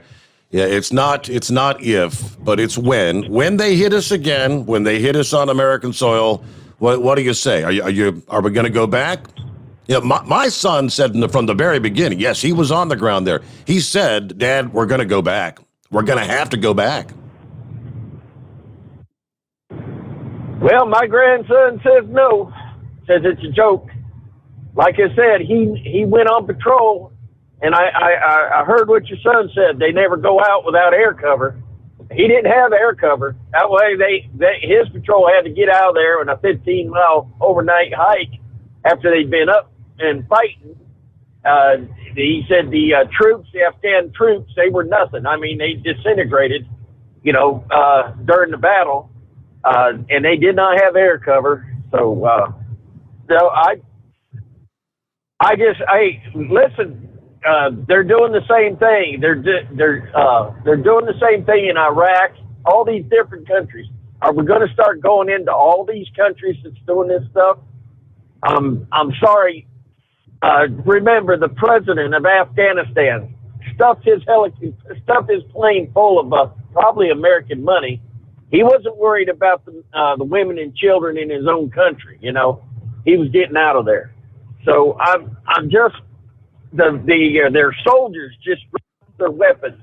So, but the 20 years of freedom that those people seen, that might make a difference. They might, somebody down the road, when they see they're fed up with what the Taliban's doing, they might have a civil war. They might come out of it. We got to stop being. Putting our butts on the line for these people that don't really want us there. I mean, because any way you look at it, we were putting up a puppet government. And we already seen you can't put up there's just something about freedom. I mean, it's just something about freedom. It's Vietnam. We didn't go back into Vietnam, and they were killing people in South Vietnam. It's the same situation. If you remember the vote people, I mean, it's just not good. Anyway, there's no good answer to this. And there's nobody wrong at this. Go back, stay, whatever. But either way, my line of thinking is we don't have leadership to go back. All right. I guess I could return this question to you. Are you willing to let Joe Biden, in the choice of his general leadership, send our children back into Afghanistan? Well, that's why I prefaced my question with when they hit us. I mean, it's like we're going to, our hand will ultimately be forced. I mean, You cannot allow a September 11 incident occur without responding to it. And that's, granted, that's what we did then. Why we ended up there 20 years, I'm not exactly sure. But well, they hit our 9/11.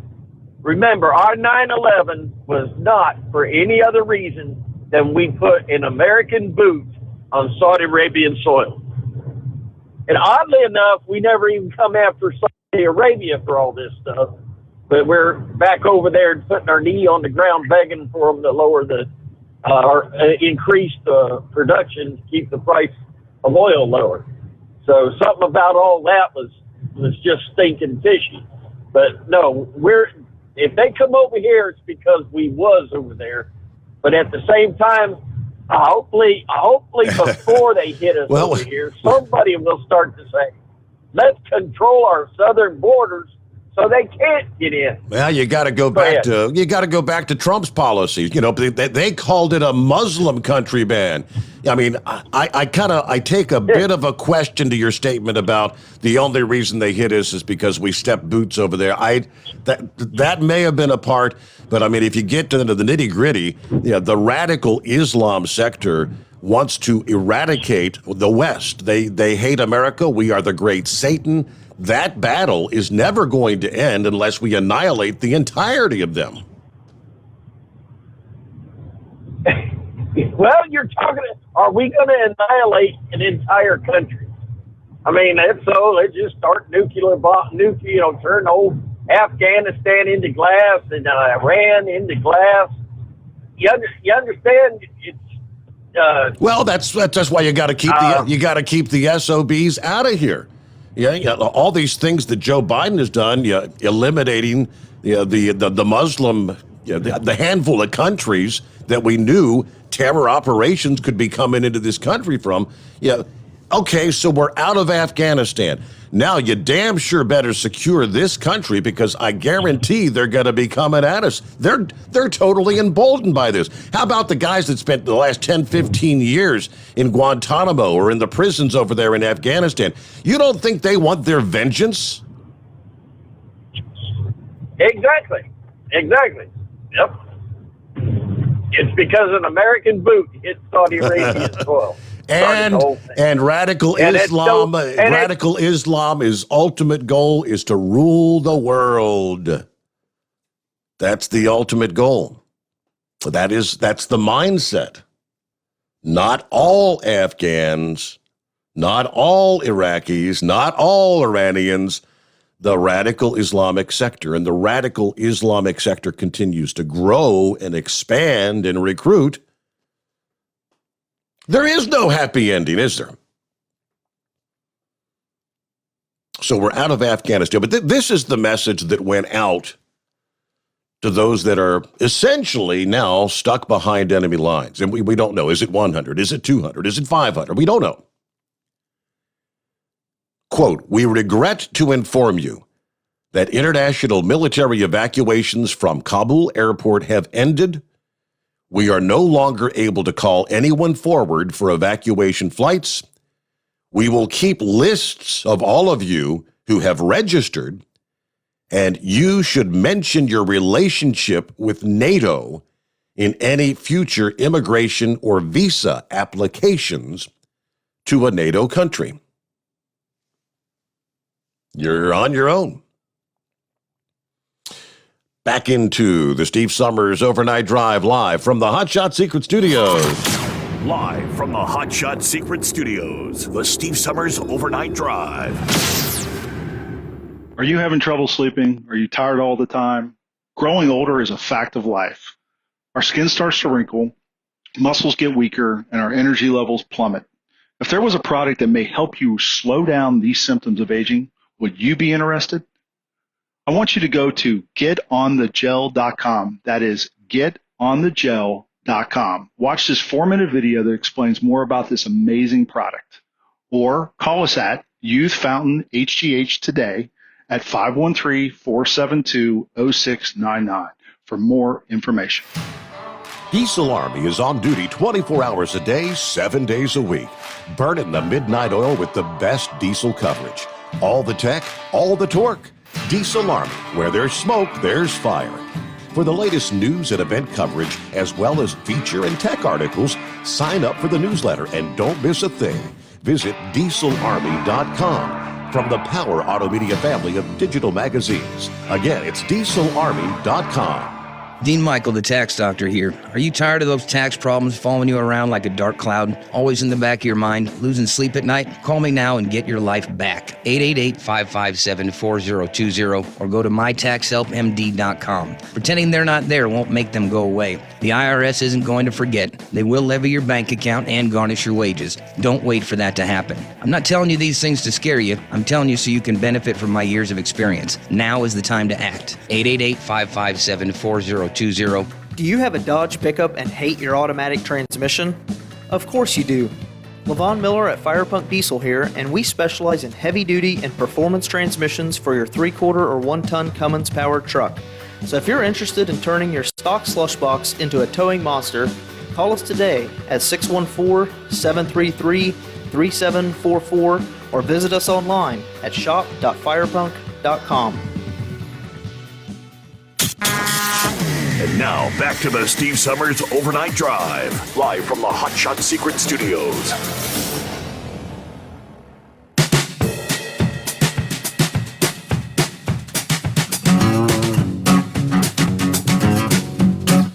Yeah, Scooter makes a good point.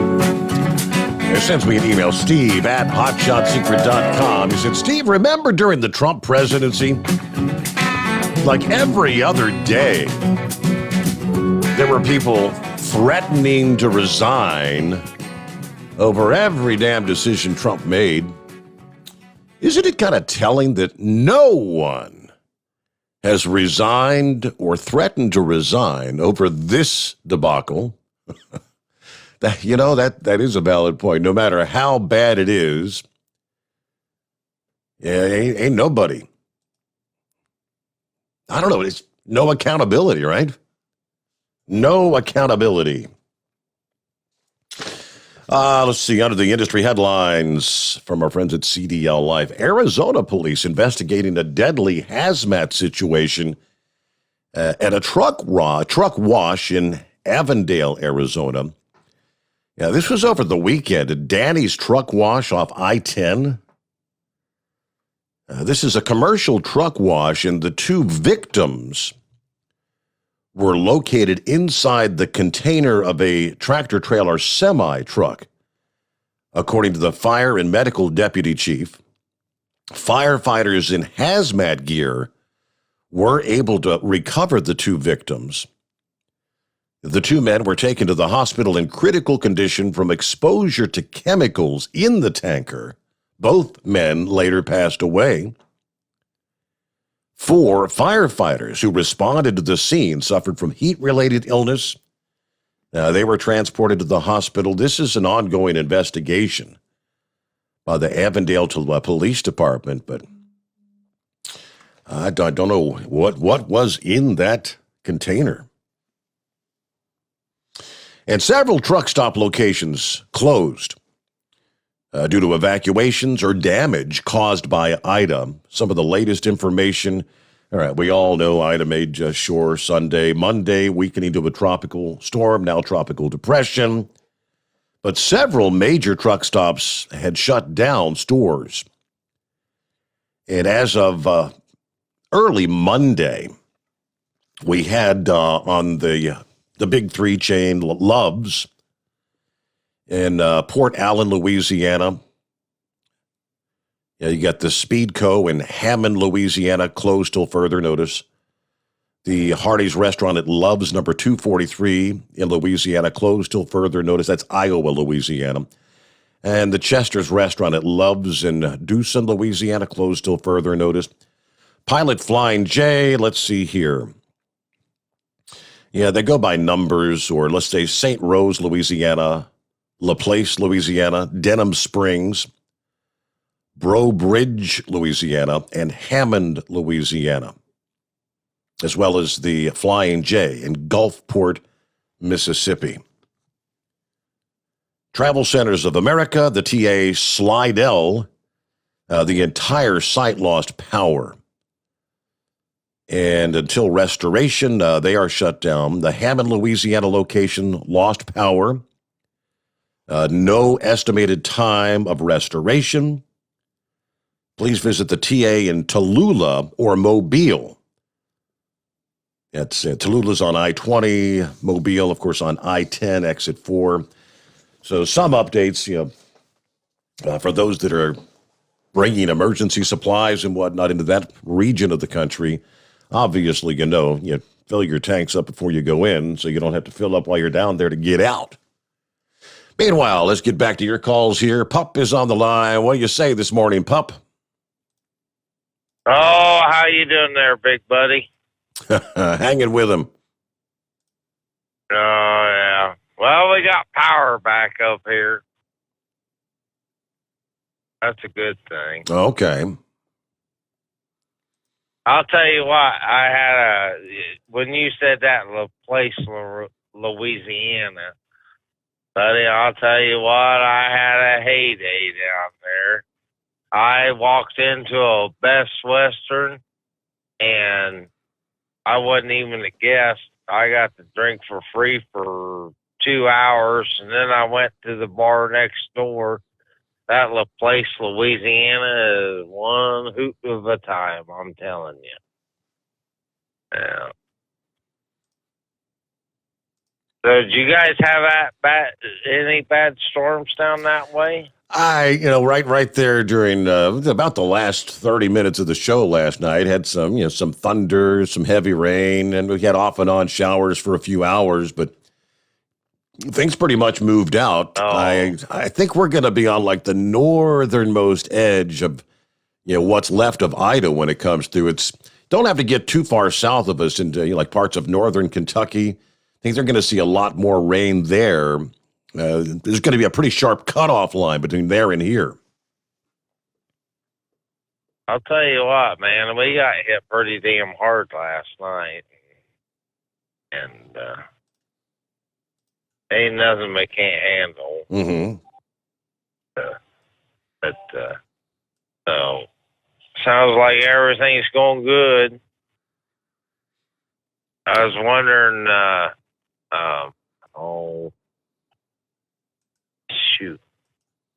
who's the one guy that always calls in from Alabama area? That thing's supposed to be heading over that way.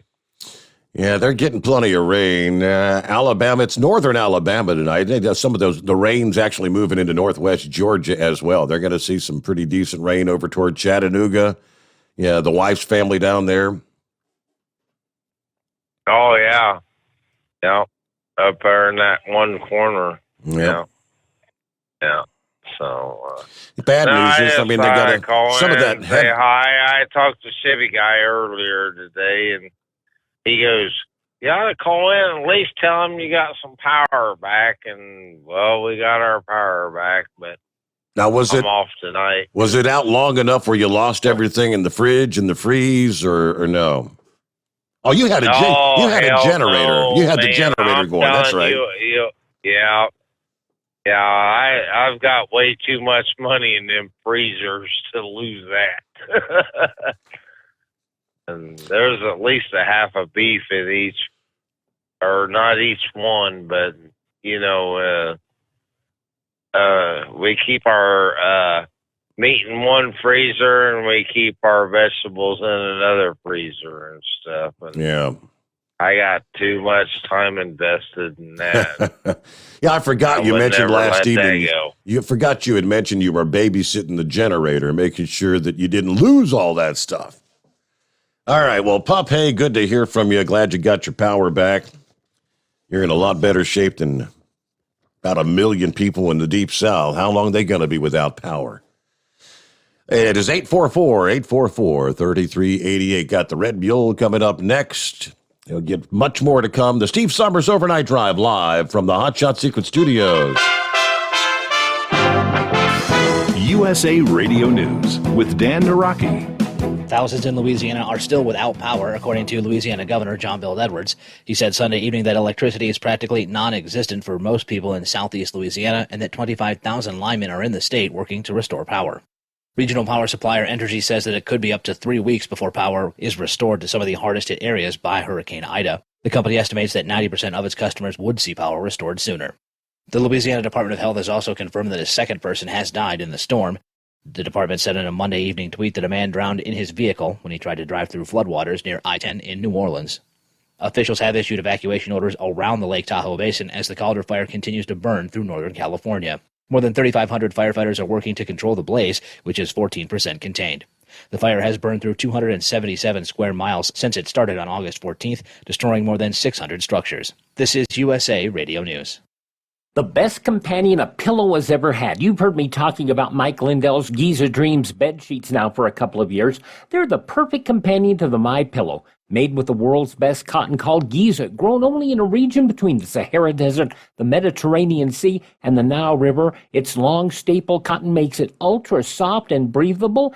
And just like the MyPillow, there's a 60-day money-back guarantee, 10-year warranty. Try it for yourself. Mike Lindell and I promise you'll sleep better or you get your money back. Go to MyPillow.com, click on the radio listener special, use my promo code USA. Giza Dream Sheets as low as $49.99, but only if you use my promo code USA, or call 1-800-951-8175 and ask for the Giza Dream Sheets special, and the promo code USA gets you up to 66% off the entire line of MyPillow products. Sleep better with the Giza Dreams bed sheets and save at MyPillow.com, promo code USA. As Hurricane Ida slammed Louisiana with devastating winds, heavy rains, and dangerous storm surges on the 16th anniversary of the landfall of Hurricane Katrina, one vital piece of infrastructure survived the storm. Lance Pry explains. Hurricane Ida hit landfall Sunday stronger than Hurricane Katrina 16 years earlier to the day. In fact, it was tied for fifth as the strongest hurricane to make landfall in the United States since records have been kept. Louisiana Governor John Bell Edwards tells Fox News the multi-billion-dollar levee system is paying off. You have to remember that in Hurricane Katrina 16 years ago, it was really the failure of the levee that caused the worst part of that disaster by far.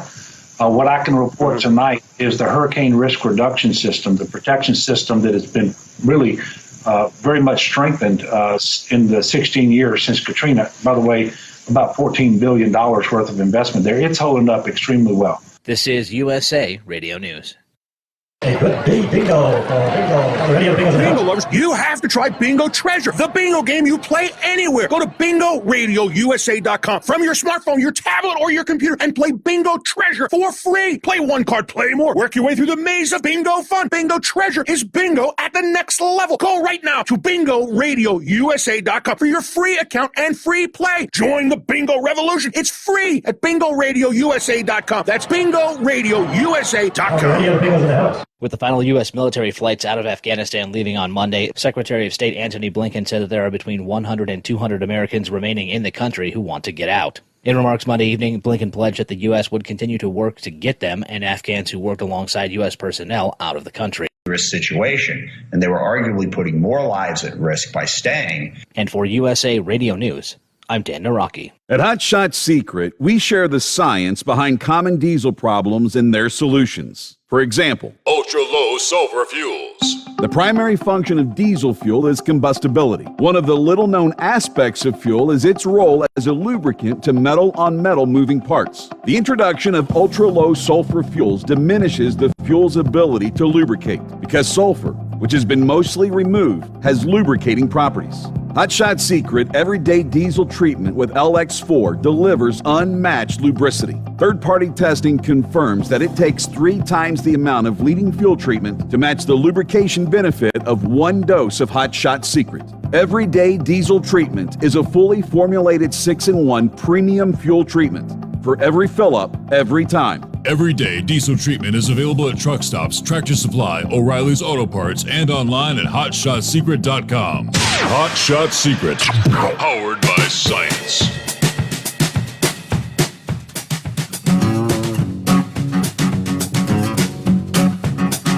All right, back to the phones we go here, and promise we get to Red Mule next. Hello, Red Mule. Morning, Steve. First up, you're talking about the deal there at the ports of Los Angeles and Long Beach. back up there. Is it possible that Kamala Harris did get one thing right, that we better do our Christmas shopping early because of that? What do you think? Well, I don't know. Is the Christmas merchandise going to be on the shelf? Well, that's what I'm saying. She's saying you better do your Christmas shopping early. I guess she got her information correct about something. Yeah. Or maybe that wasn't why she was saying it, but I just, maybe it's accidentally. Maybe she accidentally got something right. That wouldn't surprise me. So, Steve, you're talking about going back in. I'm sure you caught this. Even Leon Panetta, who was Obama's Secretary of Defense and the head of the CIA, came out saying we were going to have to go back in. Did you see that? I did not. Is that right? Oh, yeah. Leon Panetta came out. He was just blasting them up one side and down the other. I was quite surprised at that. I don't know if you can pull that up. So, Steve, it's been said many, many times that Warren Buffett is the greatest investor of all time. But I think maybe after yesterday, there might be another great investor. Now, we have discussed on this program many times, what did China get for that $1 billion that they gave to Hunter Biden? I think we might have seen the answer to that one yesterday. There's been a lot of talk about China going into Afghanistan. Mm-hmm. What more could they ask than to go in there, even if they don't end up with all that equipment? Just the fact that they're going to go in there where there's no U.S. military base, thanks to good old Joe Biden. I'd say they got their $1 billion back several times over. What do you think? I would say so, yeah. I mean, we've been talking for years about the rich assets that they have in that country. I guess technically Afghanistan doesn't have to be a poor country like it is. No. But, they're talking about all these rare earth minerals. We've got those here in the United States, Steve, but they won't put tariffs on the Chinese materials so that these people can afford to mine them. They'd rather go ahead and let them do it somewhere else and then bring it in cheap, and so our American mines go out of business. So, Steve, I'm going to anger some of your people, but I'm going to blast Fox News again. My wife's got an aunt, and I've got a sister-in-law. I guess everybody's got a relative like this that, they're kin to you. You got to put up with them for 40 years or whatever. And you think to yourself all the time, they're a jerk. And then you get thinking, well, maybe they're not so bad. Maybe I'm wrong. Maybe I ought to cut them a little slack. And then they do something just irritates the ever-living hell out of you. I'm referring to Geraldo Rivera. I almost thought that guy was a jerk, and then he got on there and was running his mouth the other day about wondering why they'd close Bagram Air Base. And I think, maybe that guy ain't so bad. And then he comes on there today and is congratulating Biden for pulling out, and he said, well, if it hadn't been for the lost military people in there, we could forgive Biden. I'm thinking, no, you're a jerk. I was right before. You're a jerk, Geraldo. And Steve, several times, even Neil Cavuto and some of them I've heard saying there, well, it wasn't under Trump's plan, there wasn't going to be any military left in there. No, that is not right, damn you. Get your facts straight. Trump was going to keep that military base. But even Fox News is putting out false information on this. And Steve, I kind of get to the point, I wonder, is there anybody got any stones? And now, did you hear that mother of that guy from Wyoming? Did you hear her blasting Biden? Was that one of the Gold Star family members? Was that? Yes, it was. Okay. She called him a piece of crap. Mm-hmm. You might want to pull that up. She got some stones, and Steve, I'm going to be proud to say I heard that. And this other false information by Fox News. All the families were there to meet the coffins. No, there were two families that refused to meet with Biden, and I'm proud to say that one of them was a guy from Utah. You know, he said, I'm not going to meet with that guy. I'm not going to meet with Biden. And, you know, you just wonder if there's anybody with any stones left. Now, Chevy guy, I think it was talking about there's no accountability. Steve, I mentioned before, I had a brother that was killed in a training accident in the Army. And this happened before I was born, so I never knew him.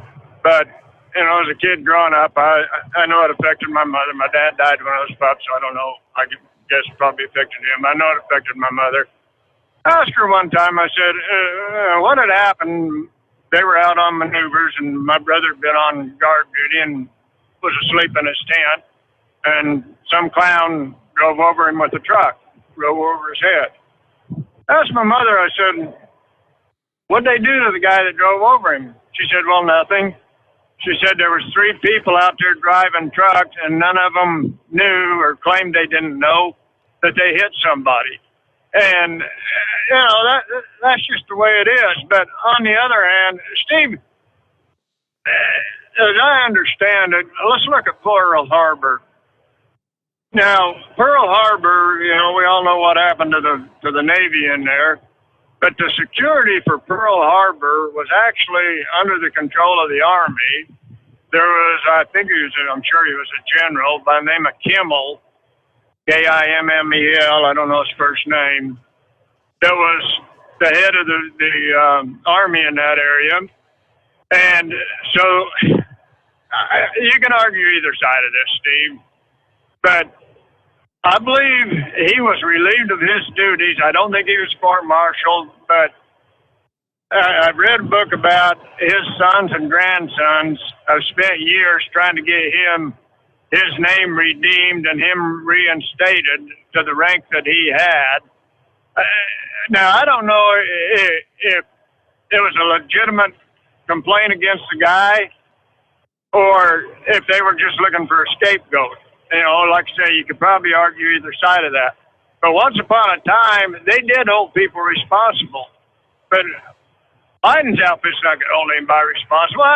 Steve, I think, you know, just make life interesting.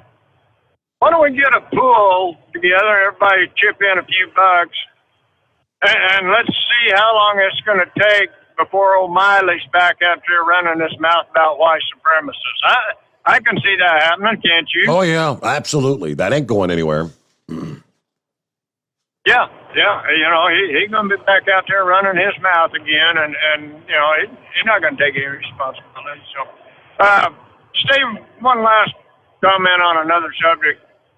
I come across the top of, or the middle of Tennessee today, across the top of that hurricane, and I needed to take my 30-minute break here, and I pulled over the side road and kicked it over to personal use, because I wasn't going to sit there and wait for a hurricane to catch up with me. I may get in trouble for that. But, Steve, I got a question now. I don't know if it's you or somebody else said the height of that hurricane, I think, was, 17 miles across? Yeah, like 15 miles across, yes. Now, when does the eye disappear in something like that? Is it when, for example, when the winds get down to, say, 100 miles, you know, from 150 miles, when the winds drop down to 100 miles an hour or something like that? Is that when the eye of a hurricane disappears? I think just as soon as the eye wall starts interacting with land, the eye wall starts to just kind of collapse. You know what I mean? Just kind of begins to fall apart. Okay. But I wonder why that is. I did not know that. Land, that's why you're the commentator. Well, and I'm the listener. land interaction with land just kind of tears the eye wall apart. I did not know that. Okay, well, that's all my rant this morning, Steve. I'll catch you later. Have a good morning, Red Mule. Thank you for checking in. Yeah, he brought up the Gold Star family members. You probably haven't really heard much about it, but over the weekend, Sunday, 3 days after the explosions that wreaked havoc outside the airport, President Biden flies to Dover Air Force Base to receive the flag-draped remains of those 13 service members that were killed. Before receiving those heroes who had returned home at last, Biden decided to meet with their families. In at least one aspect, though, it kind of blew up in his face.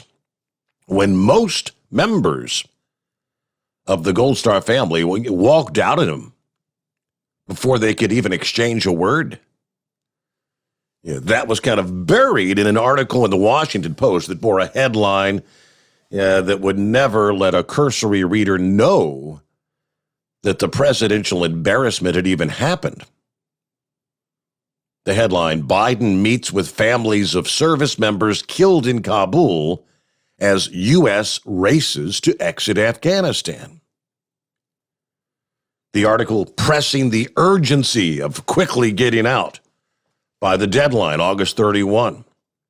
The withdrawal deadline, labeled Biden's Afghanistan pullout a tragedy, rounded up with tumult and growing anger. Well, we should all be outraged by this withdrawal, what it became, but what we're not seeing, not many, if anyone, has as much right to be outraged. Who has the right more than the families who are grieving for their lost loved ones? Jenna Mccullum, the expectant wife of 20-year-old Marine Lance Corporal Riley McCullum, who died in that bombing, was awaiting the dignified transfer of remains with two of her sisters-in-law and her father-in-law. Riley's sister, Royce, tells the Post, Jenna is expected to deliver her child next month. She was the only one in the family who actually met the president. The rest, according to the Post, left the room when it was time to meet Biden. They didn't want to speak with the man that they held responsible for McCullum's death. His mother, Kathy McCullum, had already made headlines voicing her fury. She told the Post that her daughter left the room disappointed after speaking with Biden.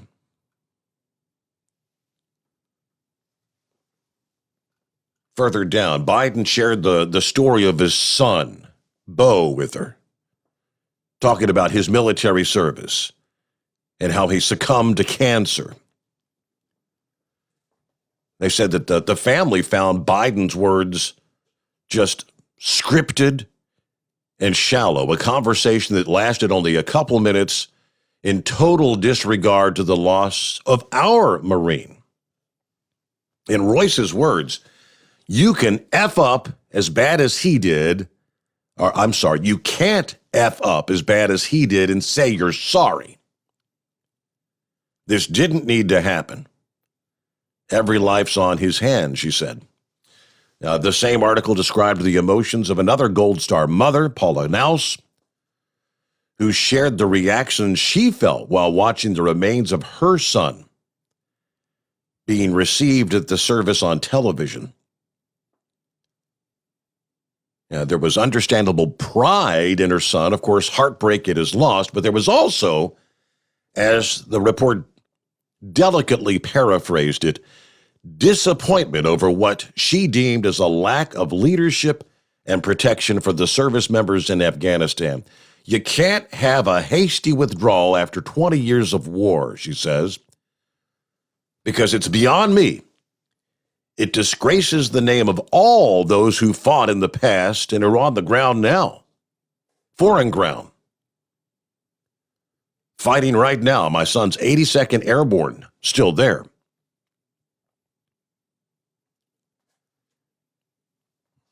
All right, there's the rest of the story. And with that, we got to get a quick 2-minute time out here, right? We'll get back to your calls just ahead. The Steve Sommers Overnight Drive live from the Hot Shot Secret Studios. Live from the Hot Shot Secret Studios, the Steve Sommers Overnight Drive. Are you having trouble sleeping? Are you tired all the time? Growing older is a fact of life. Our skin starts to wrinkle, muscles get weaker, and our energy levels plummet. If there was a product that may help you slow down these symptoms of aging, would you be interested? I want you to go to getonthegel.com. That is getonthegel.com. Watch this 4-minute video that explains more about this amazing product. Or call us at Youth Fountain HGH today at 513-472-0699 for more information. Diesel Army is on duty 24 hours a day, 7 days a week. Burning the midnight oil with the best diesel coverage. All the tech, all the torque. Diesel Army, where there's smoke, there's fire. For the latest news and event coverage, as well as feature and tech articles, sign up for the newsletter and don't miss a thing. Visit dieselarmy.com from the Power Auto Media family of digital magazines. Again, it's dieselarmy.com. Dean Michael, the tax doctor here. Are you tired of those tax problems following you around like a dark cloud, always in the back of your mind, losing sleep at night? Call me now and get your life back. 888-557-4020 or go to mytaxhelpmd.com. Pretending they're not there won't make them go away. The IRS isn't going to forget. They will levy your bank account and garnish your wages. Don't wait for that to happen. I'm not telling you these things to scare you. I'm telling you so you can benefit from my years of experience. Now is the time to act. 888-557-4020. Do you have a Dodge pickup and hate your automatic transmission? Of course you do. Levon Miller at Firepunk Diesel here, and we specialize in heavy-duty and performance transmissions for your 3-quarter or 1-ton Cummins-powered truck. So if you're interested in turning your stock slush box into a towing monster, call us today at 614-733-3744 or visit us online at shop.firepunk.com. And now, back to the Steve Sommers Overnight Drive, live from the Hot Shot Secret Studios.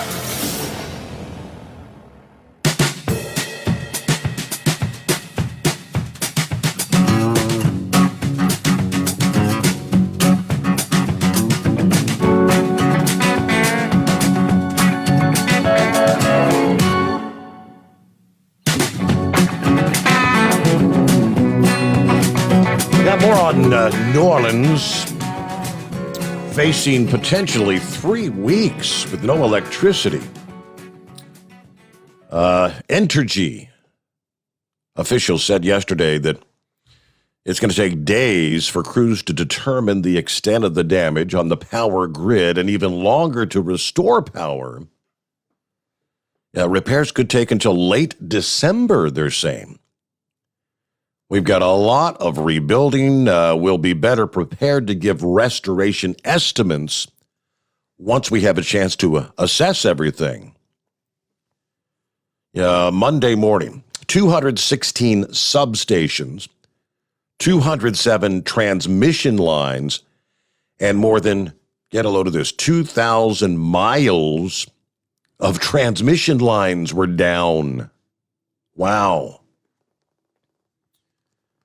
Meanwhile, the Sewer and Water Board said most, if not all, of the 84 sewage pumping stations were without power, relying on generators to keep pumps working to drain the stormwater out of the city and bring drinking water in. Officials warning New Orleans may be without power and air conditioning for more than 3 weeks. The mayor urging people and businesses to share the power you do have. While the power is dependent on generators, I'm calling on all of our people and businesses that have the capacity in the city to be good neighbors. Share the power you have. Open your business with the people to recharge their devices. I guess FEMA has sent 200 generators to the area as 1 million people are still without power. They've asked the Federal Aviation Administration to authorize the use of drones to assess the damage to the energy infrastructure. They've also ordered the Pentagon and Department of Homeland Security to make available any satellite imagery that might help them assess the extent of the damage. Also, he said, we're activating cooperative cell phone access so that if one cell phone carrier loses service, Their customers in the area can temporarily switch to another cell phone carrier. That came after AT&T announced their network had gone down for like 40% of the customers in the state of Louisiana, which combined with the power shortages made life a nightmare for hard-hit residents trying to make emergency calls or work from home. Good luck with that. All right. Governor said, we get knocked down. We're here to help. We'll get back on our feet. But yeah, the temperature is going to be back in the upper 80s, lower 90s in the coming days. Boy, oh boy, it's going to be cooking down there. Northern Kentucky Hillbilly, hey there. Hey, what's up tonight, Stu? Not a whole lot. How you been? Oh, not too bad. I just calling up that Afghanistan. It's really been weighing on my mind about leaving people behind. And you know me, I spent 1,644 days over there, 4 tours. And I feel like it's just a waste of my time that was there. And it's just so frustrating. I talked to my buddy. He got out of there the day before, I think Sunday morning he got out. And he was telling me that they're still getting calls from people telling where they're at, and we're not going to get them. It's rough thinking about it. And frustrating beyond words, but we'll be back there, I guarantee it. We're just letting the door wide open for them to come over here now and do whatever they want to do over here.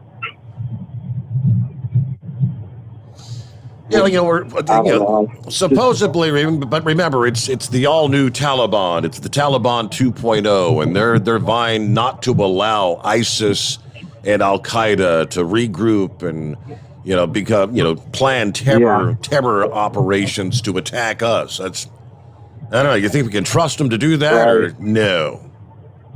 Oh yeah. We can trust them. Yeah, that's. I guarantee right now they're probably going door to door finding these people.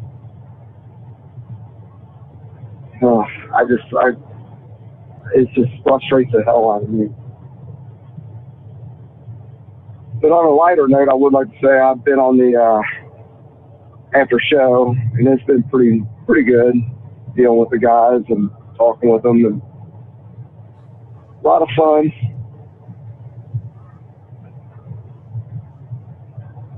Yeah, I jumped on for about 30 minutes this past morning, but it was pretty quiet Monday morning. Yeah. To start the week, I think I mentioned, I don't know if you were on when I mentioned that, things get a little more active later in the week. I was on for a little bit when you were on there, and then I had to get off for a few hours, and then I got back on, and I think Big Moose was just finally waking up, trying to get his coffee in, and quite a few of them on there. Really? Monkey Okay. Gouger was on there. Yeah, I had a good time. But I'll let you get on to your other calls. I just wanted to get my frustrations out about Afghanistan. It's sad. It's sad that we would leave our own people behind, and the whole thing was just a cluster. I guess that's the word you'd use, cluster. Red Mule mentioned former Defense Secretary Leon Panetta. I did pull that up, and indeed, a couple of days ago, he said, yes, we're going to have to go back as the region remains on high alert for more suicide attacks. Now, we're going to have to go back to get ISIS, he said. We're probably going to have to go back when Al-Qaeda resurrects itself, as they will, with the Taliban, with this Taliban. They gave safe haven to Al-Qaeda before. They'll probably do it again. I understand that we're trying to get our troops out of there, but the bottom line is we can leave a battlefield, but you cannot leave the war on terrorism, which is still a threat to our security. Now, he was defense secretary under Barack Obama. He said Biden's sudden withdrawal left a very dangerous, difficult situation. He insisted the Taliban, despite their claims of peace and a new era of leadership, are terrorists and certainly supporters of terrorists. I mean, they're operating checkpoints for terrorists. He said, we appear to have pretty good intelligence on the leadership of ISIS. You know, ISIS-K that took responsibility for the blast last Thursday. And once we're able to locate them, we'll go after them. Of course, that's with the drone strike that occurred there on Saturday. I mean, that's what the president pretty much promised, he said, when he vowed that we will hunt you down and make you pay. With that, though, we're up to news break. The Steve Sommers Overnight Drive live from the Hot Shot Secret Studios. USA Radio News with Dan Naraki. Secretary of State Antony Blinken says that a new diplomatic chapter of the U.S.'s engagement in Afghanistan has begun. Blinken making the comments after the announcement that the final military flights out of the country have left Afghanistan. The Secretary of State also announced that the embassy would be moving its operations to Qatar. As of today, we've suspended our diplomatic presence in Kabul and transferred our operations to Doha, Qatar, which will soon be formally notified to Congress. Given the uncertain security environment and political situation in Afghanistan, it was the prudent step to take. For the time being, we will use this post in Doha to manage our diplomacy with Afghanistan, including consular affairs, administering humanitarian assistance, and working with allies, partners, and regional and international stakeholders to coordinate our engagement and messaging to the Taliban. This is USA Radio News. Do you have a home that you don't want anymore? We can buy it from you within 24 hours. Any home, size, or condition. For over 20 years, we've been buying homes for cash and helping homeowners sell their homes immediately, with no listings or strangers walking through your home. Are you moving? Did you lose your job? Going through a divorce? Whatever the reason, if you're in a bind and you know that you need to sell your house fast, call the expert team at I Need to Sell My House Fast. We'll make you a serious cash offer to buy your home in 24 hours and let you walk away from it. No listing, no waiting. Sell any home, any size, any condition, now. Call the expert team at I Need to Sell My House Fast. Make this free call now. 800-478-6084. 800-478-6084.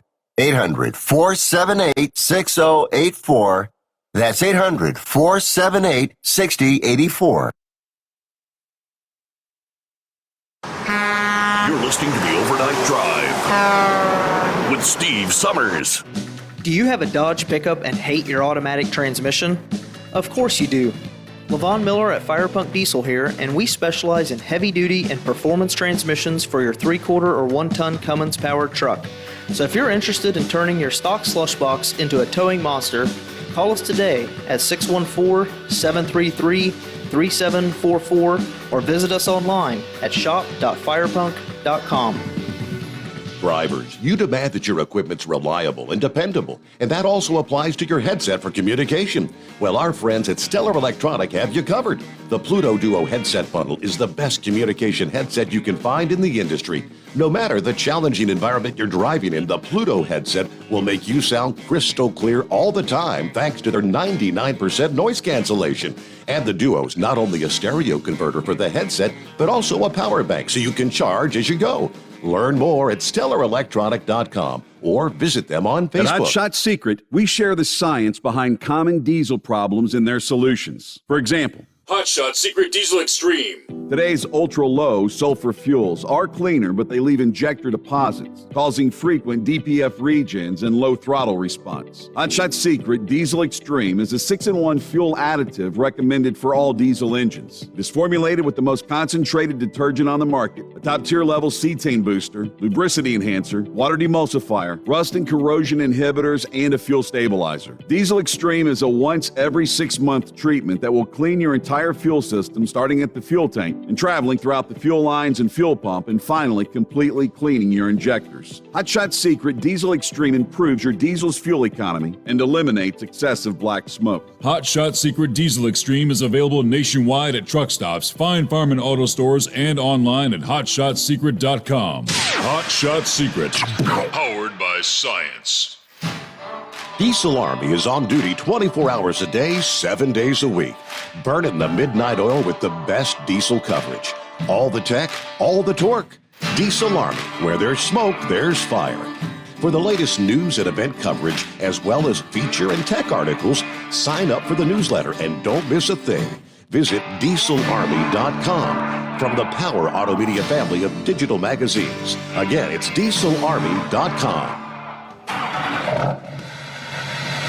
PureFlow AirDog, your leader in fuel air separation system technology.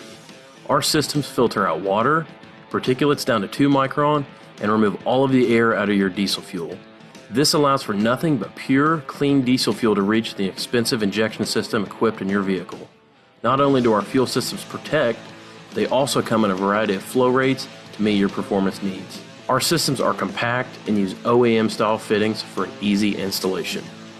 Learn more about our product at www.pureflowairdog.com and be sure to follow us on Facebook and Instagram. Protect your investment with PureFlow AirDog.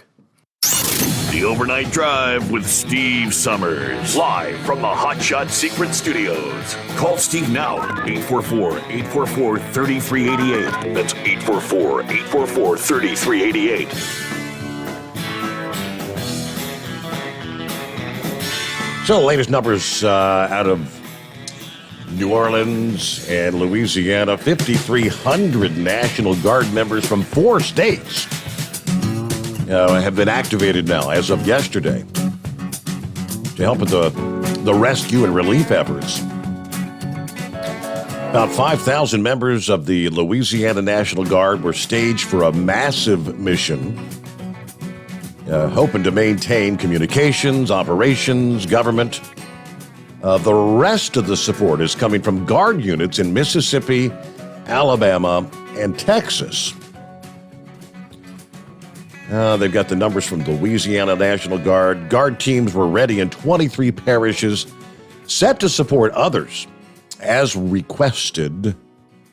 Meanwhile, the Guard placed engineer work teams in 3 parishes to assist with any infrastructure damage, post-storm debris, road clearance if needed. The Louisiana National Guard said, our members set out early Monday in LaPlace with other local and state agencies. LaPlace is located in St. John the Baptist Parish, about 30 miles northwest of New Orleans. So, a lot of help on the ground, more on the way, and yes, they're going to be needing loads and loads and loads. It's going to be, I had an uncle that worked for a company that had gone down after Katrina 16 years ago. And he went trying to describe, he said, you can't really fathom the damage. You see, things like stoves and refrigerators up in trees. It's hard to imagine. All right, so we'll get back to the calls here. Checkpoint Charlie next on the list. Morning, Charlie. How you doing there, Steve? Good morning to you and all your listeners. Morning. I wanted to opine on the Afghanistan fiasco like everybody else has. Here's the thing, okay? I'll tell you what, Trump was setting us up to get out of there with our, he set it up to do it the right way and with the goal of getting us out of there the right way. I don't know. I'm sorry. I don't mean to be all over the place. It's just, I was trying to get my thoughts together on exactly what I wanted to say, but all I'm saying is until we start holding people accountable and start punishing traitors in our government, we're going to keep on getting the same stuff over and over again. I mean, I'm sorry. When you leave as much armament. I mean, forget the fact that all of the tragedy that's happened with these servicemen. Believe me, I'm not trying to make light of that. But just the fact that this man has now armed our biggest enemy. I mean, if that isn't a traitor, I don't know what is. And when are we going to start holding these people accountable? I mean, if you were going to destroy a country, what would you do different? Joe Biden, everybody who voted for Joe Biden or who didn't vote for Trump has blood on their hands. That's the way I look at it. We got this guy because everybody hated Trump. Well, like one meme on Facebook said, I would rather have a few mean tweets than several dead Marines. And it just absolutely astounds me that now all the Trump haters out there, we don't hear nothing about how great their guy is doing. I mean, Joe probably doesn't even know what planet he's on. I mean, he was falling asleep the other day with the Prime Minister of Israel. I mean, he's looking. I can't believe this man. He's sitting there looking at his watch while these dead bodies are coming off the plane. I mean, it just absolutely is. It just and then look at what's happening to our country. Okay, fuel is through the roof. I was over there at the Loves in Corbin, Kentucky the other day, and they said they were out of coffee. I told them, I said, I feel for you because these drivers come in, and when you tell them you don't have any coffee, what are they going to, they're going to get irate at you. I mean, look at what's happening to our country.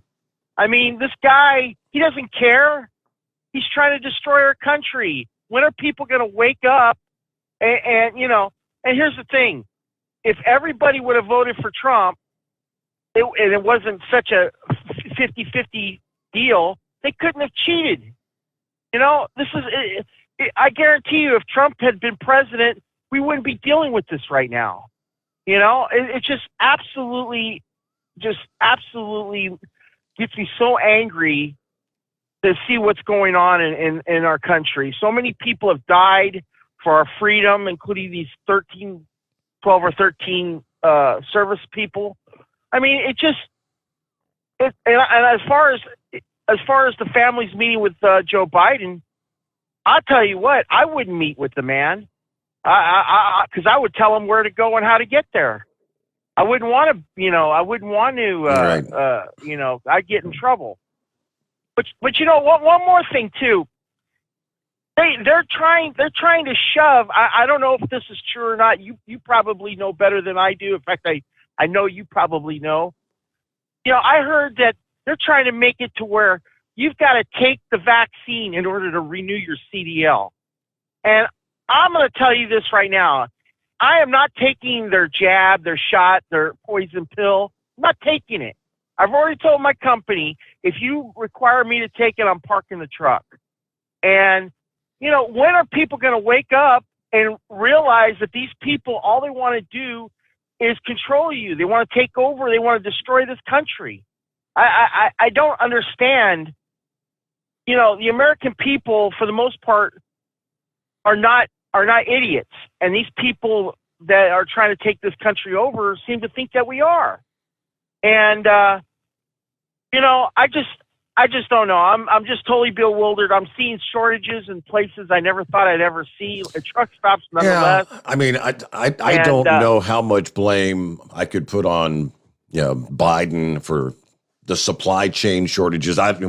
Would there be a difference in that aspect of Trump? I mean, much of that has to do with the COVID shutdowns. And it's not. It's a global thing. When you're shutting down manufacturing operations in China and Taiwan and India and literally all over the world, and you've got the bottlenecks at the ports, as we were sharing earlier, 44 ships that are anchored out there, unprecedented. Now, how much that would be different because the COVID would still be here. Many thought, the idea was when the vaccine rolls out, we're going to be able to stop this thing, and it's not. It's not stopping it. That's a separate subject. Now, I think you are correct as far as Afghanistan's concerned. It'd be a whole different ballgame. Now, there was video that came out this past day.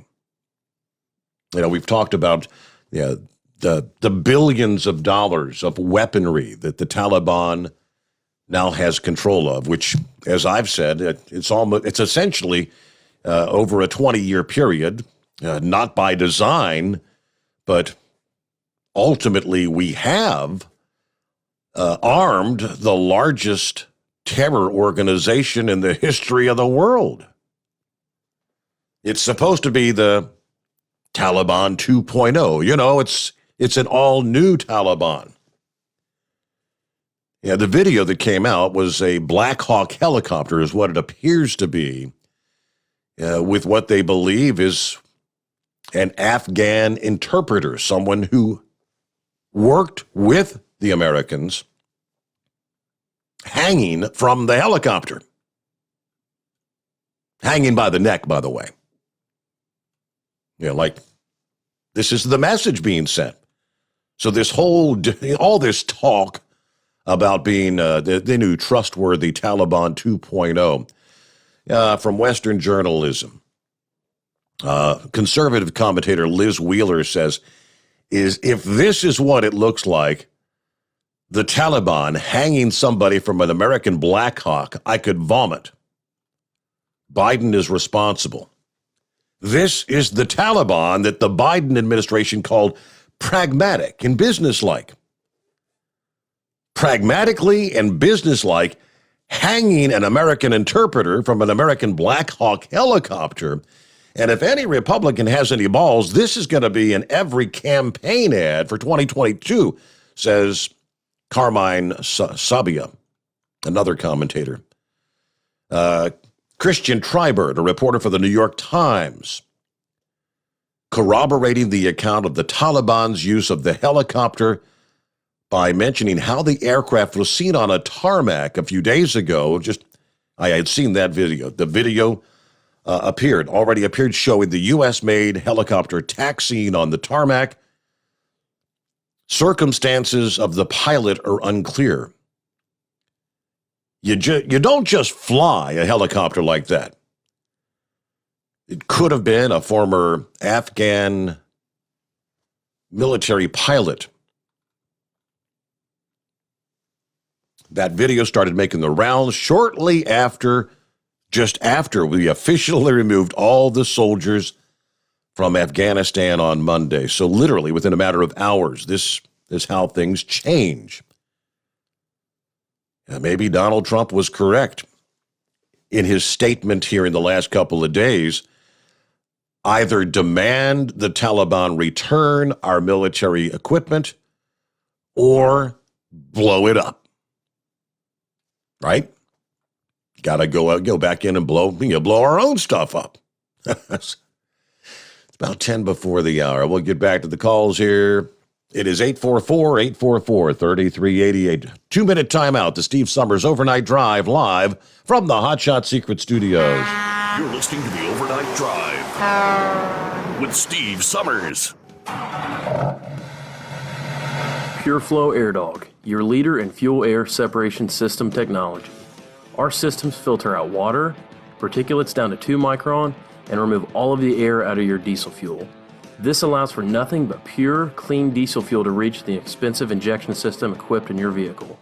Not only do our fuel systems protect, they also come in a variety of flow rates to meet your performance needs. Our systems are compact and use OEM-style fittings for an easy installation. Learn more about our product at www.pureflowairdog.com and be sure to follow us on Facebook and Instagram. Protect your investment with Pure Flow Air Dog. Drivers, you demand that your equipment's reliable and dependable, and that also applies to your headset for communication. Well, our friends at Stellar Electronic have you covered. The Pluto Duo headset bundle is the best communication headset you can find in the industry. No matter the challenging environment you're driving in, the Pluto headset will make you sound crystal clear all the time thanks to their 99% noise cancellation. And the Duo's not only a stereo converter for the headset, but also a power bank so you can charge as you go. Learn more at StellarElectronic.com or visit them on Facebook. Some say their truck reflects who they are, dependable and reliable. That's why you trust Blue Def. Now the best just got better. Introducing Blue Def Platinum, a revolutionary innovation with advanced system shield technology to significantly reduce harmful deposits. To maintain fuel economy, save money on costly repairs, and sustain the life of your SCR system, there's only one DEF to choose. Blue Def Platinum. The best just got better. Because Channel 19's a little congested. Call Steve now at 844-844-3388. The Overnight Drive.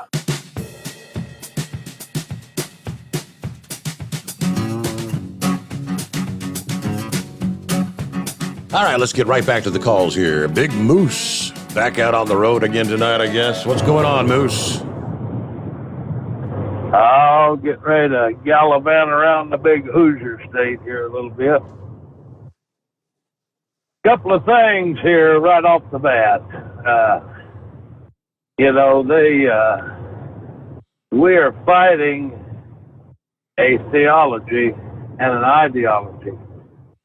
That is the biggest enemy that we're fighting with these people, okay?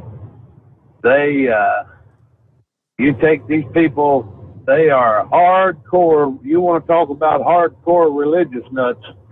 That's exactly what they are. They're taught from birth that that's an honorable thing to fight and die in the name of, whoever. And what do these people do with homosexuals? They kill them. Mm-hmm. What they do. What do these people do with women? They treat them like third-class citizens and make them cover themselves up except for their eyes. They have absolutely no respect for them. And if they step out of line, guess what they do to them? They kill them also. And they believe, and their quote-unquote holy book teaches them that to either enslave or kill any Christian. This is the theology that we're fighting against with these people. And now you take what the Americans are putting up here. We got all these transgenders and all this crap and all these different kind of, sexualities and genders and everything else. Well, number one, that makes us infidels in their mind. That shouldn't even be tolerated in their mind. That is a weakness on our part because, those people, are taking that we're just a bunch of chumps and perverts and need to be killed. Then we got a woman second in command and, how they feel about women, so they have absolutely no respect for her. So, look at it from their point of view. Look at it through the glasses of their theology. We're just a bunch of idiots who are catering to a bunch of homosexuals and a bunch of women. So we're the lowest of the low as far as their ideology is concerned. You see what I'm saying? Yes, sir. And then we got poor old pedo Joe going over there, and it's not his fault. It's the people behind him, because I'm convinced that man doesn't know what day it is. I doubt that he really knows who he is anymore. I mean, he's deteriorated to the point that even big dose of Adderall that they were giving him before his campaign speeches ain't working no more. The poor guy got lost in the Rose Garden, had three or four Secret Service agents pointing him, over here, Joe, and he's just walking on oblivious to the world. So, he's just the face behind the machine, and I tell you something that I've got to really comment on here, because I heard it at least twice tonight. People saying I'm ashamed to be an American, or almost ashamed to be an American. Well, I'm going to tell you something.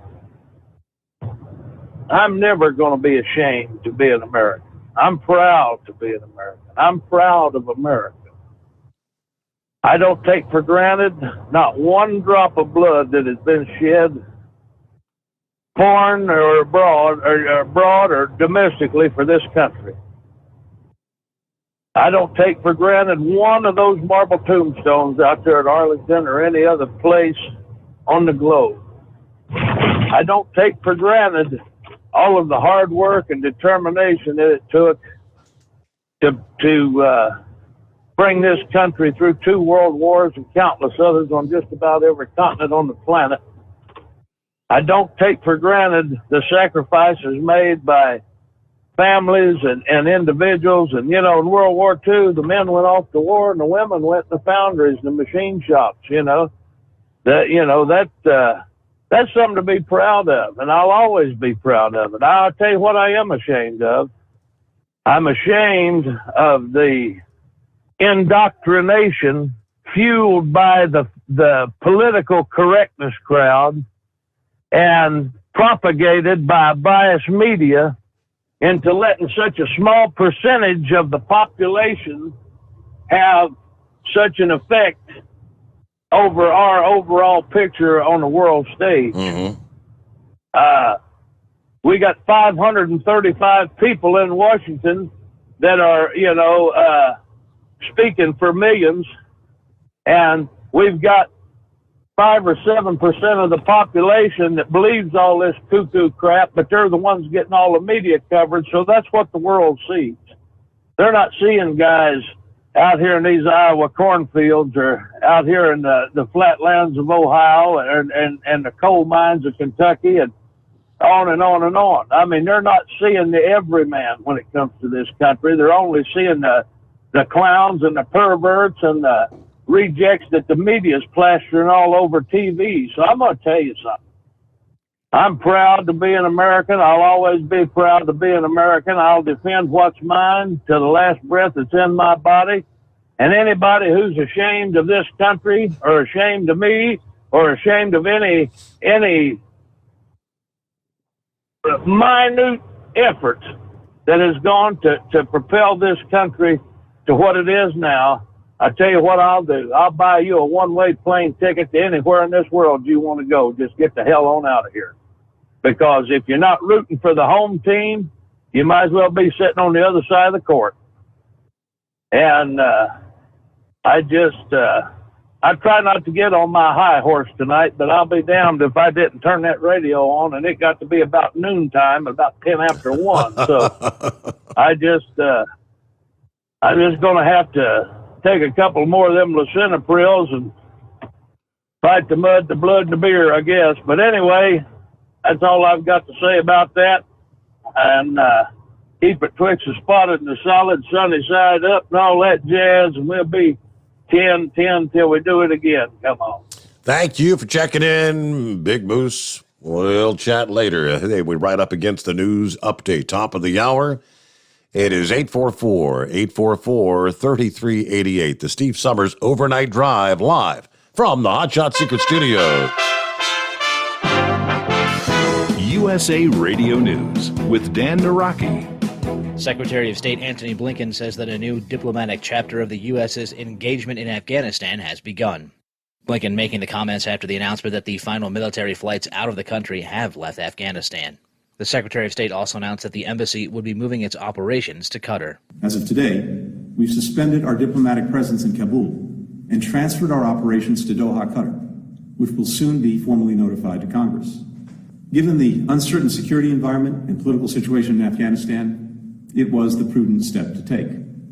For the time being, we will use this post in Doha to manage our diplomacy with Afghanistan, including consular affairs, administering humanitarian assistance, and working with allies, partners, and regional and international stakeholders to coordinate our engagement and messaging to the Taliban. This is USA Radio News. The best companion a pillow has ever had. You've heard me talking about Mike Lindell's Giza Dreams bed sheets now for a couple of years. They're the perfect companion to the MyPillow.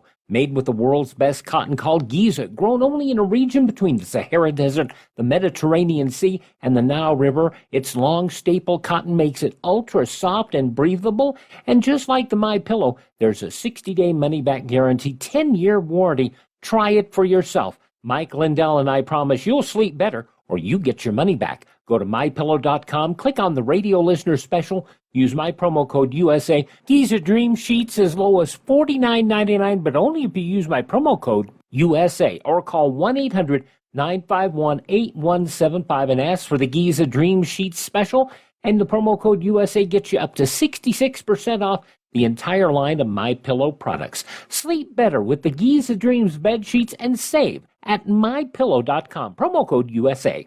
The Federal Trade Commission has its eye on gas prices. Tim Berg explains. The Federal Trade Commission is going to crack down on gasoline price manipulation and unlawful mergers among big oil companies.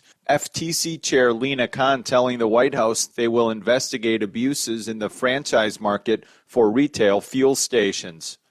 Going forward, the FTC will challenge mergers where dominant players in the industry are buying family-run businesses.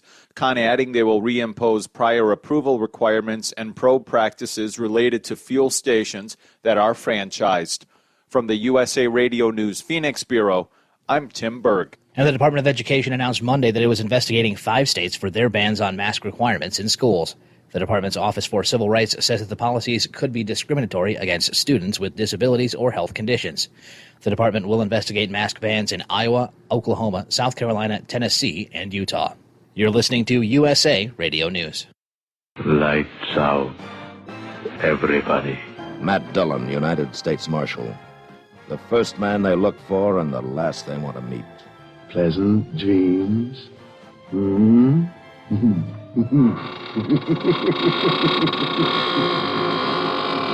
greatest radio shows of all time, USA Classic Radio Theater, on these radio stations or on demand by searching USA Classic Radio Theater. USA Classic Radio Theater. With the final U.S. military flights out of Afghanistan leaving on Monday, Secretary of State Antony Blinken said that there are between 100 and 200 Americans remaining in the country who want to get out. In remarks Monday evening, Blinken pledged that the U.S. would continue to work to get them and Afghans who worked alongside U.S. personnel out. But critics of the administration's withdrawal say that the U.S. broke its promise to get all Americans evacuated before the final pullout. Mary Beth Long, former Assistant Secretary of Defense under President George W. Bush, says that the U.S. left its citizens hanging when they went to the airport for evacuation.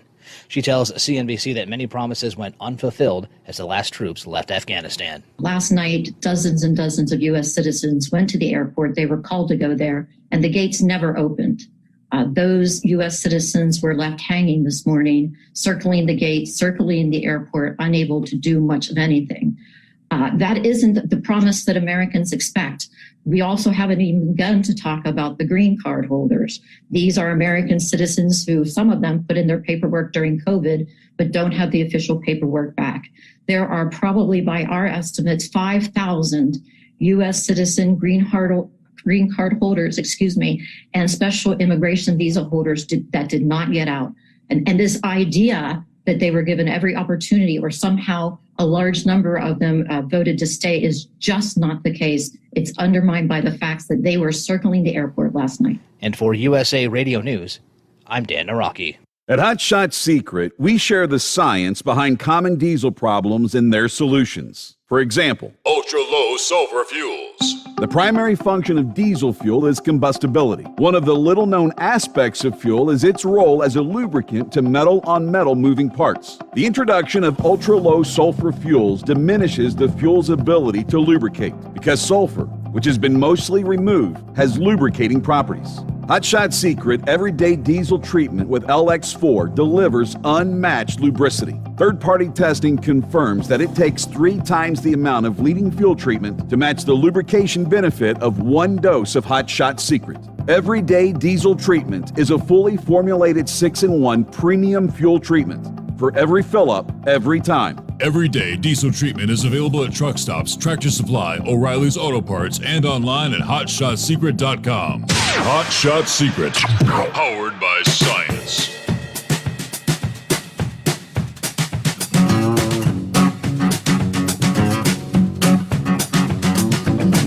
can see how many are not proud of this administration for the way they handled exiting the country. Afghanistan. Now, there were some, I don't know, to me it was kind of heartwarming that there are dedicated men and women, veterans out there that went way above and beyond the call of duty, I guess you'd say. Several days ago, it was the report was from Saturday, is the countdown clock was ticking to the exit deadline, Taliban deadline, right?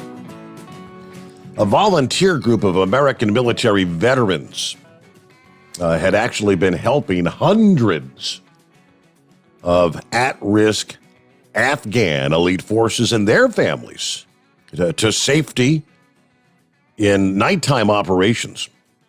It was called Pineapple Express, a daring, heroic private mission detailed by an embedded ABC News reporter witnessing the heart-pounding operation.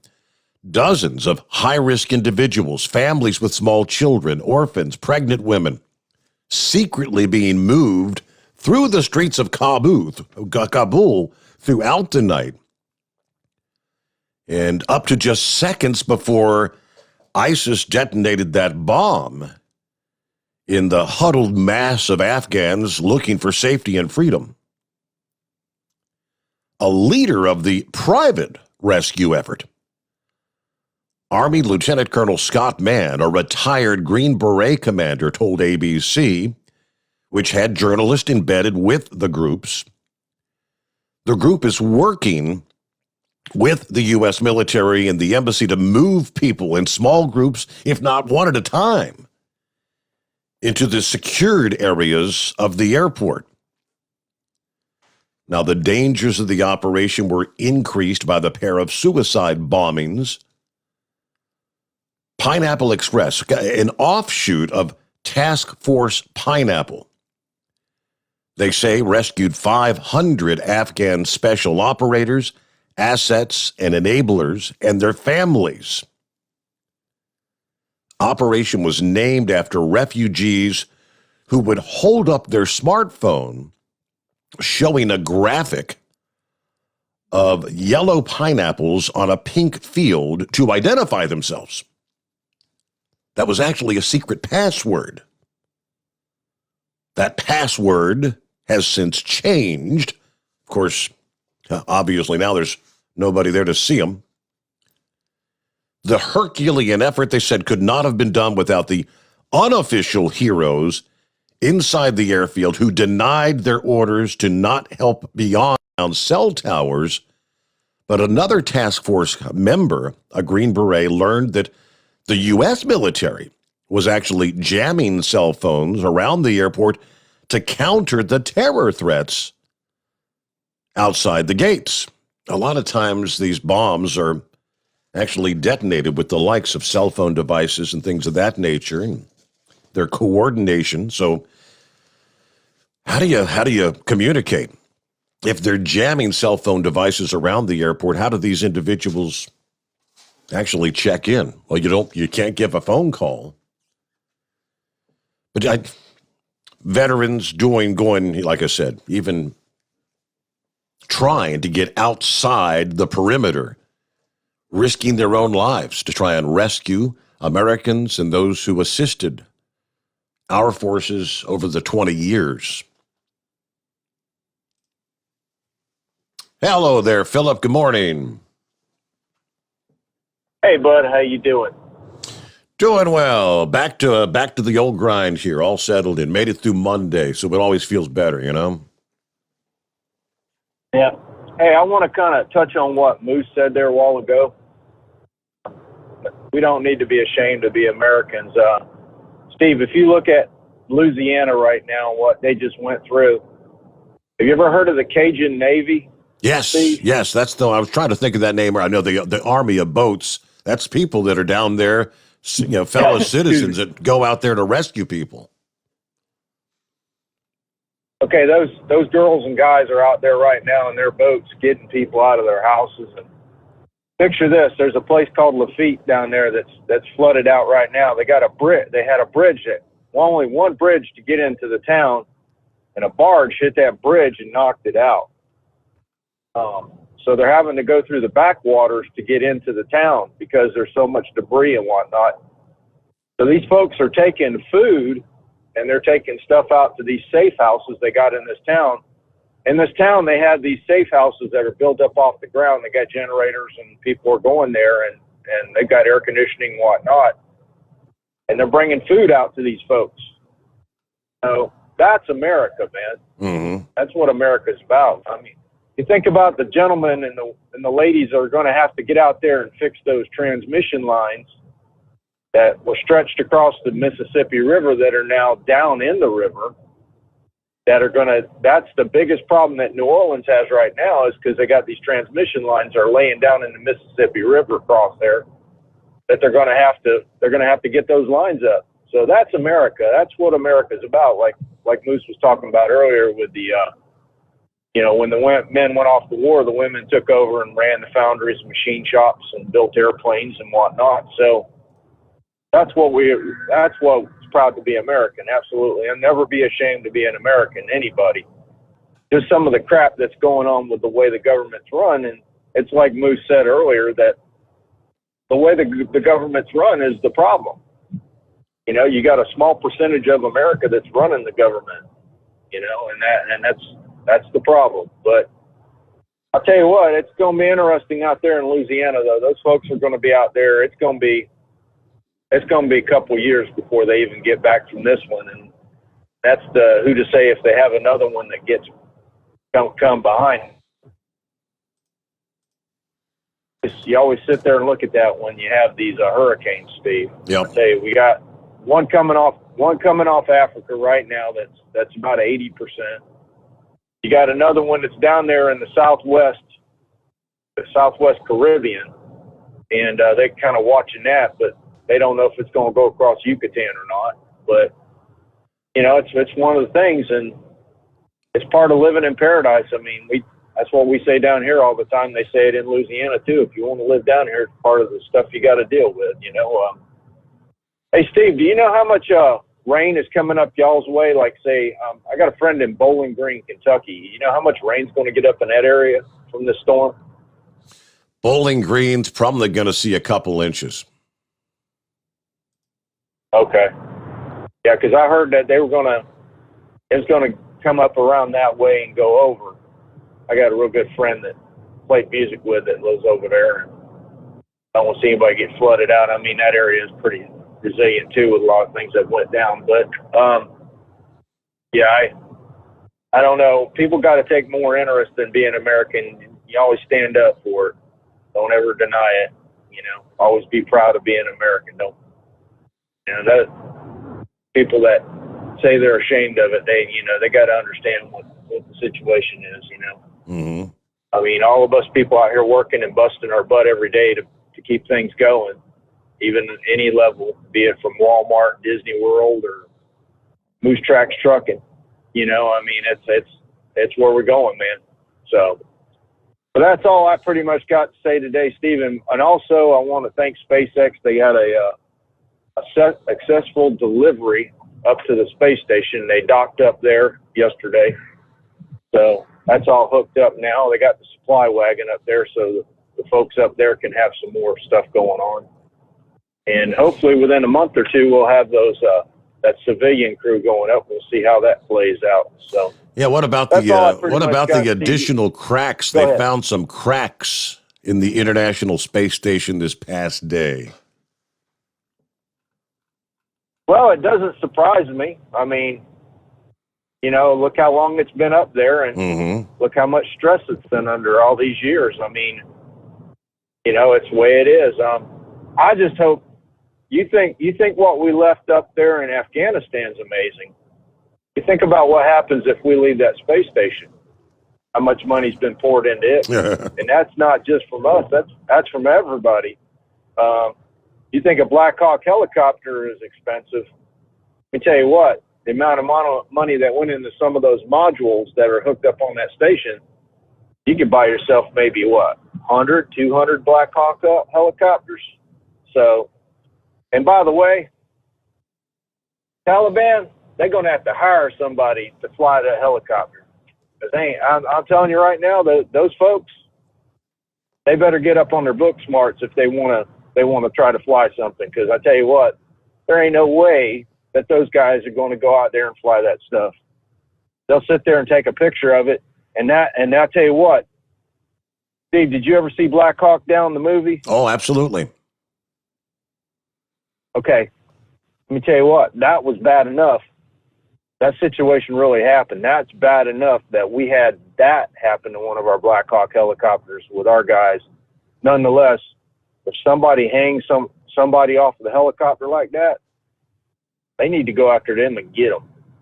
I mean, I hate to say it, and I don't mean to be derogatory or anything like that, but anybody do anything like that to anybody, I'm not saying American or Afghani, they do anything to that, somebody needs to take care of them folks, because they animals. That's all it is. They animals. Yep. So, Well, they said that's all I got. They said last week that the Taliban were actively searching for trained pilots, pilots that we had trained over the years to get those copters off the ground. Apparently, they found one that knew how to fly the damn thing, because they got it up, and it was essentially the big middle finger to the United States, or the Western world, within a matter of hours after the final military flight left the country, to be flying around with, again, it's assumed it was someone Afghan who worked with U.S. forces. They believe an interpreter. I don't think they would hang the actual pilot, right? You need the pilot. But this is like almost instantaneously the message that's being sent out to other Afghans that worked with U.S. forces that were not able to get out of there. This is the fate that awaits you. Pretty much what they were being told. Frightening. 19 past the hour. The Steve Sommers Overnight Drive, live from the Hot Shot Secret Studios. Live from the Hot Shot Secret Studios, the Steve Sommers Overnight Drive. Some say their truck reflects who they are. Dependable and reliable. That's why you trust Blue Def. Now the best just got better. Introducing Blue Def Platinum, a revolutionary innovation with advanced system shield technology to significantly reduce harmful deposits, to maintain fuel economy, save money on costly repairs, and sustain the life of your SCR system. There's only one DEF to choose. Blue Def Platinum.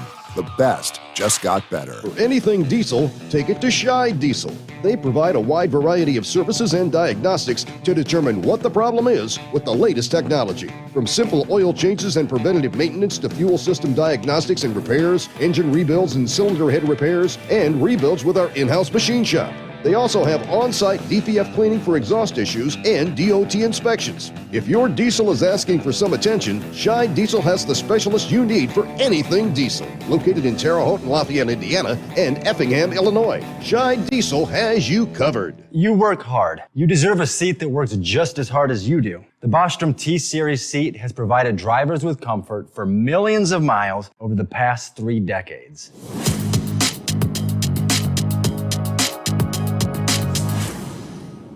Each seat is built right here in the USA and has 4-position front cushion tilt and higher low-profile air suspension with Isolate. It's also equipped with many standard and optional comfort features, such as high and mid backrests, 9.4-inch 4-aft slide adjustment, adjustable armrests, and manual or dual air lumbar support systems to keep you comfortable throughout your ride. Build your T-Series seat today at BostromSeating.com and ensure your ultimate comfort for wherever the road takes you. Bostrom Seating, the ultimate comfort for the open road. Keep the bugs off your glass and the smokies off your ass. This is the Overnight Drive with Steve Sommers.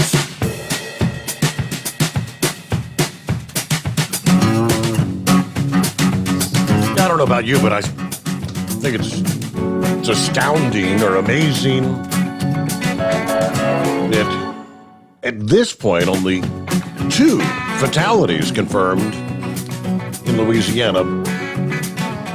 But according to the governor this past day, Governor Edwards, he said, we full well expect that number is going to go up, and it's probably going to go up significantly. See reports from AccuWeather. Monday evening, a second death confirmed. That's a man that drowned attempting to cross floodwaters near Interstate 10. Of course, for 12 hours yesterday, they couldn't even take 911 calls. While 911 dispatchers are again answering calls, there's been no way for emergency crews to reach the endangered residents in LaPlace, Louisiana. According to WWL-TV, via social media, one man posted that he was out rescuing people all night, but had people actually drowned in his arms near LaPlace. Another user added that he was doing CPR on a drowning victim. One resident in LaPlace spoke with WDSU while she sheltered in her attic, telling reporters she believes there's probably 3 to 5 feet of floodwater in the homes of her subdivision. When we got into the attic, the water was right below my knees, she said. Near the coast, the city of Oma, about 60 miles southwest of New Orleans, saw some of the most severe damage. That was where extreme meteorologist Reed Timmer was recording wreckage from a tattered roof sprawled across a street, crashing into a telephone pole. That's where they saw some of the strongest wind speeds, gust reaching 148 miles per hour at nearby Grand Isle. Strongest wind gust recording occurred at the spot of landfall at Port Fruchon, which was 172 miles per hour, equivalent to that of a Category 5 hurricane if it were sustained. That was a reading recorded by an instrumentation on board a ship that was docked there at the port. It was later confirmed by the National Weather Service, verifying Ida's strength was a dangerously strong Category 4. I think technically, what was it, about the sustained winds, about 7 miles per hour below Category 5 status had come in ashore. 138 mile per hour winds recorded at Dulac, 136 Grand Isle, 128 Southwest Past. I mean,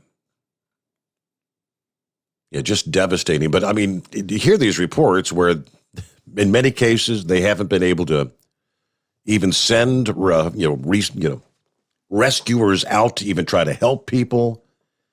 And people saying that I've had people drowned in my arms. Yeah, it may take several days, but as, again, the governor this past day made it sound like that death toll is probably going to go up. All right, Jay there, Gilligan, hey there. Good morning, Steve. Morning. Well, I think we need our morning knucklebuster because, unfortunately, he's off canning coons, I think he said last week. So I'm going to do my best to fill in on the baloney this morning, if that's okay with you. All right. Well, look, we're starting off. Good morning there, Mr. Steve Sommers. I've got to try to be able to do this best I can. I will have to work on my voice a little more one day to be referred to as the Rich Little of the Overnight Drive. Now, I got 2 stories here of some amazing women back World War II. Unfortunately, they were so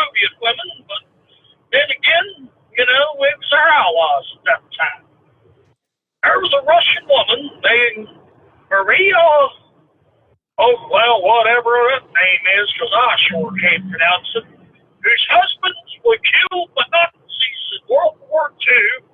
To avenge her husband's death, she sold all of her possessions to purchase her own T-34 tank, which was named Fighting Girlfriend. And with permission from her Soviet Union, she hunted Nazis with her own tank. Now, isn't that amazing? Well, there's another lady that's in that same time, cracked Soviet sniper.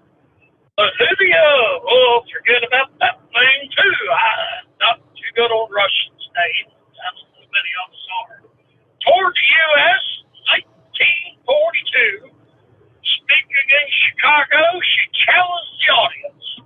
I am 25 years old, and I have killed 309 fastest occupants by now. Don't you think, gentlemen, that you have been hiding behind my back for too long? Well, I tell you what, I salute both of those ladies. Well, let me finish off by saying I will not sing unless requested. I got a lawsuit about some glass last week. But I will say this, y'all need to go over there and get you some Hot Shot Secret products. In fact, I put some of that fuel stuff in my old pickup truck. It seems to be running a little better. Got some of that FR3 over there in the engine. While you're at it, over there at the Overnight Drive website, order you some T-shirts, hats, coffee mugs, some stickers and stuff. Yeah, I really like them ladies when they wear them Steve Sommers shirts. They accentuate the Steve Sommers there, if you know what I mean. Well, that's all my baloney for now. Thank you for taking my call, Mr. Steve Sommers. All right. Stick to your driving job there, will you, Gilligan? Knucklebuster, he did say he may try to call in on occasion. He is on vacation for the next 2 weeks, so we won't be hearing a whole lot from Knucklebuster. I did talk to him Friday morning briefly. I thought he said he was taking a little fishing trip. I think they were headed up toward somewhere in Alabama. Where was it? Was it Mobile they were headed to? I can't recall. Right there, though, news break time, bottom of the hour, the Steve Sommers Overnight Drive live from the Hot Shot Secret Studios. USA Radio News with Dan Naraki. More than 1 million people in Louisiana are still without power, according to Governor John Bel Edwards. He said Monday evening that electricity is practically non-existent for most people in southeast Louisiana and that 25,000 linemen are in the state working to restore power. Regional supplier Entergy says that it could be up to 3 weeks before power could be restored to some of the hardest hit areas by the storm. The company estimates that 90% of its customers would see power restored sooner. The Louisiana Department of Health has also confirmed that a second person has died in the storm. The department said in a Monday evening tweet that a man drowned in his vehicle when he tried to drive through floodwaters near I-10 in New Orleans. And the European Union has proposed new travel restrictions that could severely restrict travel for unvaccinated Americans. The body passed a non-binding resolution Monday that would remove the U.S. from a list of countries whose citizens can visit member states without additional coronavirus restrictions. This is USA Radio News. Learn how thousands of smart homeowners are investing about $1 to avoid expensive home repair bills. John, a former non-customer, said, "My air conditioner broke and I had to spend $1,900 to fix it." Jeff, a customer, wrote, "My air conditioner broke and I got a new one at no out-of-pocket cost." Mary, a former non-customer, wrote, "My heating system stopped running. I had to spend $3,000 to get a new one." Lisa, a customer, wrote, "My heater stopped working. I got it fixed at no out-of-pocket cost. For about $1 a day, you can have all the major appliances and systems in your home guaranteed fixed or replaced with HSC's home warranty coverage. Call now, and the first month is free. If the lines are busy, please call back. Call now, 800-238-9182, 800-238-9182, 800-238-9182. Again, that's 800-238-9182. Live from the Hot Shot Secret Studios, the Steve Sommers Overnight Drive. You work hard. You deserve a seat that works just as hard as you do. The Bostrom T-Series seat has provided drivers with comfort for millions of miles over the past 3 decades.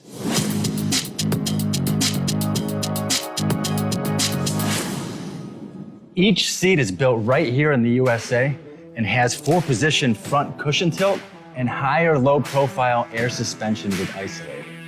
It's also equipped with many standard and optional comfort features, such as high and mid backrests, 9.4-inch fore-aft slide adjustment, adjustable armrests, and manual or dual air lumbar support systems to keep you comfortable throughout your ride. Build your T-Series seat today at BostromSeating.com and ensure your ultimate comfort for wherever the road takes you. Bostrom Seating, the ultimate comfort for the open road. Whether you're a diesel pickup performance enthusiast or just looking for a small upgrade, when selecting common rail fuel system components, look no further than Exergy Performance. At Exergy, you'll find injectors, pumps, and more, engineered like no others on the market using state-of-the-art equipment run by people that have been in the business for decades. So if you're in the market for common rail components at any power level, contact Exergy Performance or one of the many dealers listed on our website at exergyperformance.com. The Hot Shot Secret Facebook page gets a lot of robust Q&A about diesel problems and their solutions. We listen to our customers. Here are their words straight from their mouths about Hot Shot Secret everyday diesel treatment. Our fans call it EDT. I'm John Sharp, a.k.a. Jay Sharp from Newburgh, Pennsylvania. Using EDT, my local fuel mileage went to average of 22 to 23, and my highway MPG went to 26 to 28. Hi, I'm Danny. I'm from Arizona. I drive a 02 Ford Excursion. I use EDT at every fill-up, and my mileage went from 12.5 miles per gallon to 14 miles per gallon. I highly recommend it. Everyday diesel treatment delivers a 6-in-1 premium fuel treatment for every fill-up, every time. Everyday diesel treatment is available at truck stops, Tractor Supply, O'Reilly's Auto Parts, and online at HotShotSecret.com. Hot Shot Secret, powered by science. Are you having trouble sleeping? Are you tired all the time? Growing older is a fact of life. Our skin starts to wrinkle, muscles get weaker, and our energy levels plummet. If there was a product that may help you slow down these symptoms of aging, would you be interested? I want you to go to getonthegel.com. That is getonthegel.com. Watch this 4-minute video that explains more about this amazing product. Or call us at Youth Fountain HGH today at 513-472-0699 for more information. Dean Michael, the tax doctor, here with Tax Help MD. As many of you know from Steve Sommers' show, I've been helping professional drivers solve their tax problems. I can help you too. If you've been struggling with back tax debt, call me now at 888-557-4020. Let's face it, these problems aren't going away all on their own. You need professional help so you can sleep better at night knowing you're in good hands. It's like I always say, keep your eyes on the road, I'll keep my eyes on the IRS. 888-557-4020. For anything diesel, take it to Shy Diesel. They provide a wide variety of services and diagnostics to determine what the problem is with the latest technology. From simple oil changes and preventative maintenance to fuel system diagnostics and repairs, engine rebuilds and cylinder head repairs, and rebuilds with our in-house machine shop. They also have on-site DPF cleaning for exhaust issues and DOT inspections. If your diesel is asking for some attention, Shy Diesel has the specialist you need for anything diesel. Located in Terre Haute and Lafayette, Indiana, and Effingham, Illinois, Shy Diesel has you covered. The Overnight Drive with Steve Sommers. Live from the Hot Shot Secret Studios. Call Steve now. 844-844-3388. That's 844-844-3388.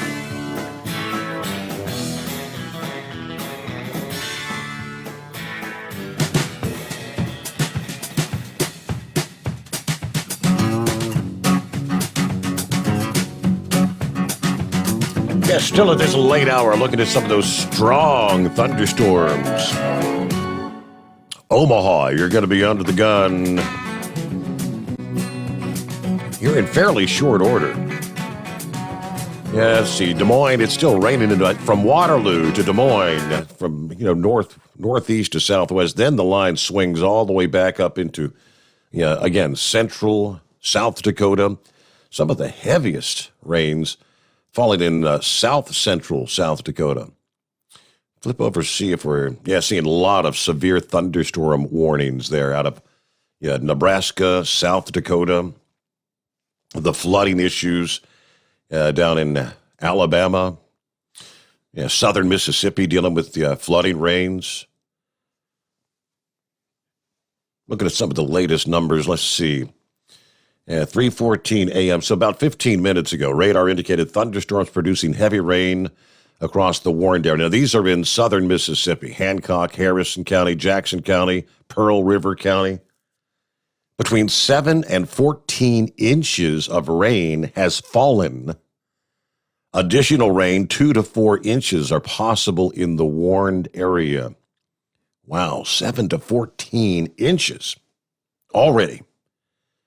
Turn around, don't drown. That's the word. Eagle. Okay, yeah, I'm back again. I wanted to finish up on my call as part two. Okay, we've already gone over, Steve, the mishap that Joe Biden has done in Afghanistan. Now let's talk about what's going to happen in the future right now. Okay, now I watched the news today, and all these people that you've seen flying out of the Kabul airport the last couple of weeks, a lot of these people haven't been vetted. They haven't been looked at. They haven't found out who these people's background and who they are and what they are. I think I read today that one of the individuals that was on one of these planes that flew to the U.S. turned out that he was a child molester. Okay, so he made it all the way to the United States. Now, who else is going to make it to the United States on these planes? You can't tell me. And believe me, I do not trust Joe Biden and the people that he with, nobody associated with him, that everybody on those planes were good people and they didn't mean the United States no harm. You know something, Steve? If it's found out to be true, and like I said, it hurts me to say it. It hurts me to say this. Like I heard the one lady say, they're not going to do absolutely nothing with Joe Biden. But if it's found out that Joe Biden, I've been hearing this rumor, and I heard this about a week or so ago, that Joe Biden was trying to beat the deadline for September 11th, 20th anniversary. He wanted to say that he wanted to have the troops out of Afghanistan before September 11th. If it's found out that Biden did that, that's treason against America, and he definitely should be kicked out of the White House because that's totally ridiculous. And as a matter of fact, Steve, I personally, I don't know if Joe Biden has any plans on being at the September 11th ceremonies. But if I was in charge, that Joe Biden wouldn't be there. I promise you that Joe Biden wouldn't be at no September 11th. He's an insult. There's no way that he should be allowed to walk into any ceremony on September 11th, not after what he has just done in Afghanistan. Because Steve, the deal is that the people on September 11th, they had plenty of time to pull the troops out. And like I told you before, Steve, I don't understand why people are so mystified with Joe Biden. They keep saying, we can't understand Joe. Why is he doing this? Joe Biden has already been in the White House 8 years with Barack Obama as the vice president, and he did absolutely nothing then. So I can't figure out what made people believe that this man was actually going to get the job done when he was president. He couldn't get the job done as a vice president. And like I say, him and Obama, it goes back to that loser. And here's the sad part about Biden, Steve. He has the nerve. I think I've heard him 3 or 4 times bring up Donald Trump's name in his press conference, saying that it's Donald Trump's fault. He ain't even mad. It's bad enough the man has done something so despicable, but he has the nerve to try to blame it on Donald Trump. And Donald Trump has already told you his plan did not include leaving the country first, pulling the troops out, and then taking the people out. Donald Trump was going to do it the right way. That's why the Taliban didn't agree with his orders, but Joe Biden won't tell you that. Joe Biden did it his way, and you see how it turned out. It was a complete failure. All he had to do was do it Trump's way, and we wouldn't even be talking about this right now. And I thank you for taking my call. All right, Eagle. Thank you. Good to have you. As always, let me say, I was just reading an email, and I went to delete a different email, And right at the time I was about to click on delete, another email came in, and I deleted. I didn't even get to the name. But the gentleman that says, I just found your show again after hearing some truck drivers talk about it at a truck stop in, I think it was Pendleton, Kentucky this past day. He said, I used to call your dad many, many years ago, but I heard the name Moose. And he said, if that's the guy I'm thinking it might be, he used to haul produce in and around Ohio, Kentucky, Indiana. That would be him. Yep, he used to haul for Castellini and some other company. And the guy said, I knew him. It's been probably 30 years ago. Yeah, we were just, we're kind of green in the business way back then. Something along the lines of we did some crazy things back in those days, but you had sent me your phone numbers so I could forward it to Moose. And again, when I hit delete, I don't have, for whatever reason, this is set up where I can't get deleted emails back. It's probably just something with the settings, but once I hit delete, it's gone. So if you're, I believe he's listening, because he said, if memory serves, he said that the Moose I knew was about 6'10", 350 pounds, and had a fist about the size of Minnesota. That's the big Moose. Yes, if you want to, so if you could please forward me your number once again, and I'll get that to Moose. I'm sure he'd like to speak with you. From way back in the day, another friend, and whoever was talking about the show down there at the truck stop in, I believe, again, Pendleton, Kentucky this past day. Yeah, you helped another of our old listening friends find the show. Thank you. Keep spreading the word. Hey, let's get Horse Feathers. What's going on this morning? Morning, Your Honor. Sounds like you and the AccuWeather gods are going to start dumping more rain on me up here. Come what? Wednesday afternoon, Wednesday night, Thursday morning? Yep. You're going to see a lot of rain, brother. Then the word is there's supposed to be a lot of wind with it. According to what they were saying, they're supposed to have a chance of tornadoes to the south and strong winds to the north. And so, I don't know. You might not hear from me. I might call in a snow day on Wednesday night, Thursday morning. So, that might not, you might not be hearing from me. You might have to wait till the after hours show or something. But anyway, we'll see what happens. Maybe I'll peek my head outside and see what the weather's doing. But anyways, so all these people that don't think we should have boots on the ground around the world. So if Iran does something to one of our Navy vessels to seriously damage or sink one of them, should we have boots on the ground to go into Iran for doing that? If North Korea does something somewhere, in one of the cities, or figures out some way to do something on the United States ground, did we go over there to see Kim Jong-un and pay him a visit with boots on the ground? I mean, where do if you don't want boots on the ground somewhere, where are you going to draw the line on where you're not going to go? Mm-hmm. I mean, so right now, I mean, even with what ISIS has done right now, I mean, I still feel we should be back over there and finish wiping out ISIS. I mean, we had ISIS pretty well wiped out to what, like 200 members or something? And I don't know why we stopped with that. But, I mean, I don't know, just that attack on those that we lost to 13 military personnel there the other day. I mean, there should have been a retaliation that, I'll say it wrong or something, and somebody will call in and complain about the way I say names, so I won't do that. But I don't know. I just kind of. I think you have to figure out where you want to draw your line at, where you want your line in the sand, and as Moose says, you always be proud to be an American. Don't ever give that up, because the minute you give that up, you're giving up all your freedoms and everything that this country is based on. Even though things don't look like they used to when we grew up and all that. I don't know.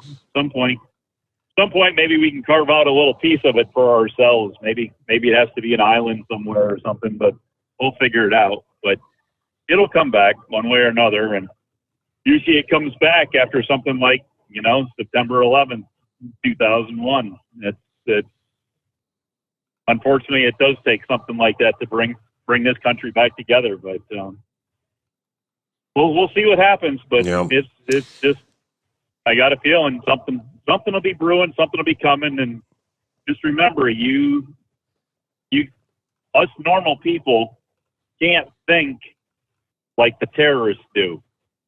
So that means you can't imagine the next thing they're planning, because you can't even fathom doing that type of destruction or harm or damage to other people. Correct. The way they do, because they don't see people as any value. There's no value to anything, and not, I don't even think they believe there's value to themselves. I mean, other than to their cause.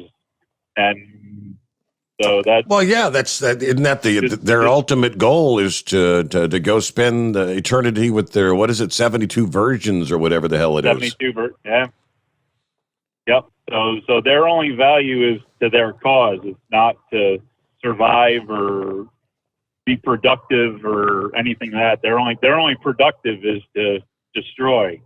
So I don't know. You just don't know what the next big thing is coming along here. But I'm sure they got something ticking, and don't trust any of them.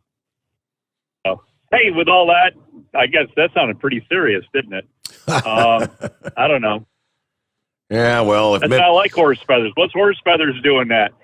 If memory serves, I think our military was depleted a bit between 2008 and 2016 as well, was it not? Yeah, probably, yeah. It was probably before that. It was probably from 2004, 2005 to, well, no, what was it after that? I forget. Seems like we go back and forth, back and forth. 93 to, yeah, absolutely. When one party comes in and then the other party doesn't, I don't know. Trump was working on getting our military back to full strength. Absolutely. But that's just unneeded spending. You got to spend the money on good stuff like batteries for cars and wind towers and solar panels and make the world safe for everybody. Because climate change is the greatest threat against us, right? Climate change is a greater threat. Yep, that's 9 before the hour. It is 844-3388. I pulled up the story. I mentioned that Russian cosmonauts discovering new cracks in a segment of the International Space Station that could widen, according to officials this past day. Just the latest in a series of setbacks for the space station. We give you more on that in 2. The Steve Sommers Overnight Drive live from the Hot Shot Secret Studios. You're listening to the Overnight Drive with Steve Sommers. PureFlow Air Dog, your leader in fuel air separation system technology. Our systems filter out water, particulates down to 2 micron, and remove all of the air out of your diesel fuel. This allows for nothing but pure, clean diesel fuel to reach the expensive injection system equipped in your vehicle. Not only do our fuel systems protect, they also come in a variety of flow rates to meet your performance needs. Our systems are compact and use OEM-style fittings for an easy installation. Learn more about our product at www.pureflowairdog.com and be sure to follow us on Facebook and Instagram. Protect your investment with PureFlow Air Dog. Drivers, you demand that your equipment's reliable and dependable, and that also applies to your headset for communication. Well, our friends at Stellar Electronic have you covered. The Pluto Duo headset bundle is the best communication headset you can find in the industry. No matter the challenging environment you're driving in, the Pluto headset will make you sound crystal clear all the time thanks to their 99% noise cancellation. And the Duo's not only a stereo converter for the headset, but also a power bank so you can charge as you go. Learn more at StellarElectronic.com or visit them on Facebook. Some say their truck reflects who they are, dependable and reliable. That's why you trust Blue Def. Now the best just got better. Introducing Blue Def Platinum, a revolutionary innovation with advanced system shield technology to significantly reduce harmful deposits. To maintain fuel economy, save money on costly repairs, and sustain the life of your SCR system, there's only one DEF to choose. Blue Def Platinum. The best just got better. Because Channel 19's a little congested. Call Steve now at 844-844-3388. The Overnight Drive.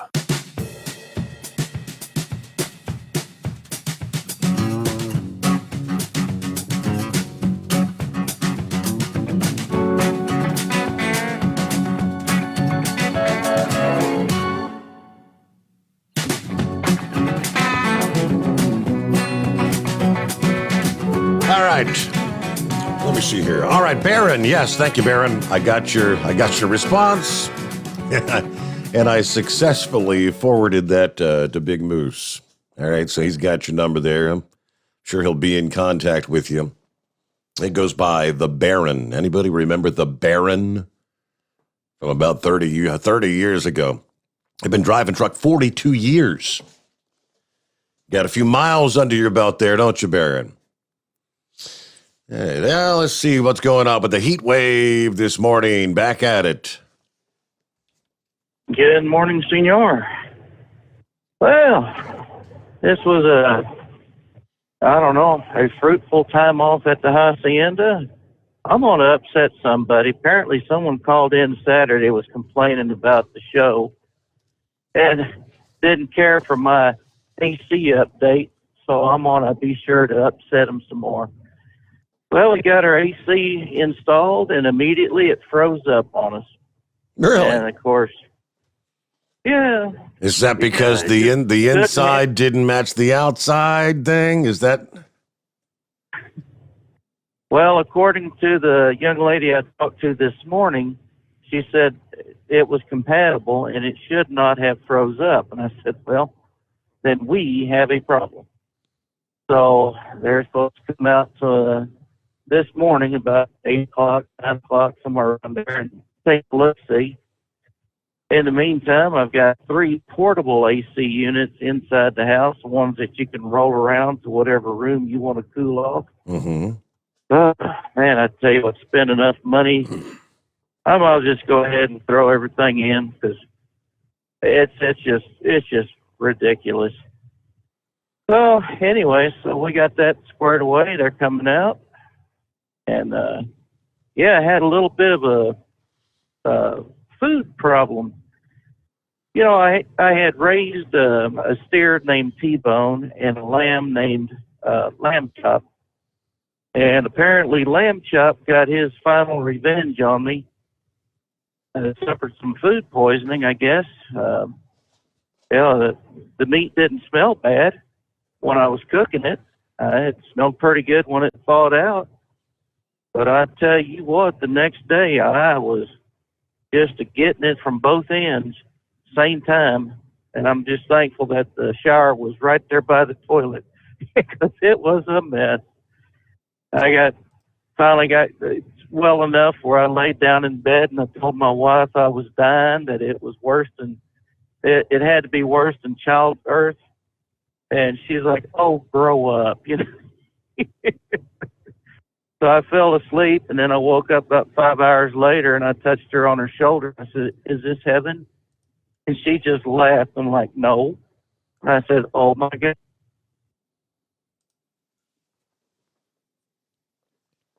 And wherever Heat Wave is way out west there, he's in between cells somewhere. All right, so we lost you, Heat Wave. Maybe you can dial us back up when you get into a good sell. Another item we haven't touched on yet as we roll toward top of the hour news update. After which, well, looky there, we'll be up to our final hour on the horizon. Oil production. How much damage was done? Yeah, most of the region's offshore wells, and nearly half of the motor fuel production. Ida has pummeled Gulf Coast energy suppliers. Here's what they said. Production losses announced this past day include 6 Gulf Coast refineries, which will lift retail gas prices, nickel or a dime per gallon, according to Gas Buddy. Crude oil little changed in Asian trading Monday. Colonial Pipeline, the largest U.S. fuel pipeline network, halted motor fuel deliveries from Houston to Greensboro, North Carolina. The lines supply nearly half the gas used along the East Coast. And an extended May shutdown actually led to fuel shortages. 1.74 million barrels of oil output were lost to shut-ins on Sunday. Natural gas was cut by 94%, 2 billion cubic feet per day. 6 refineries that process 1.92 million barrels per day of oil into gas and other petroleum products either shut or curtailed some production. Oil companies announcing this past day they will begin damage surveys of offshore platforms before taking crews back and restoring any output. Royal Dutch Shell Sunday was seeking to resume some production at one of 7 platforms. Nearly a dozen commercial shipping ports from New Orleans to Pascagoula, Mississippi remain closed. All right, the closures include Louisiana offshore oil port Loop, the largest privately owned crude export and import terminal in the country.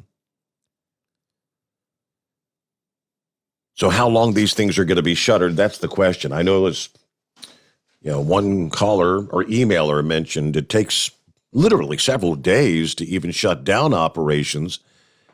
And for the most part, they didn't even have that amount of time to shutter operations.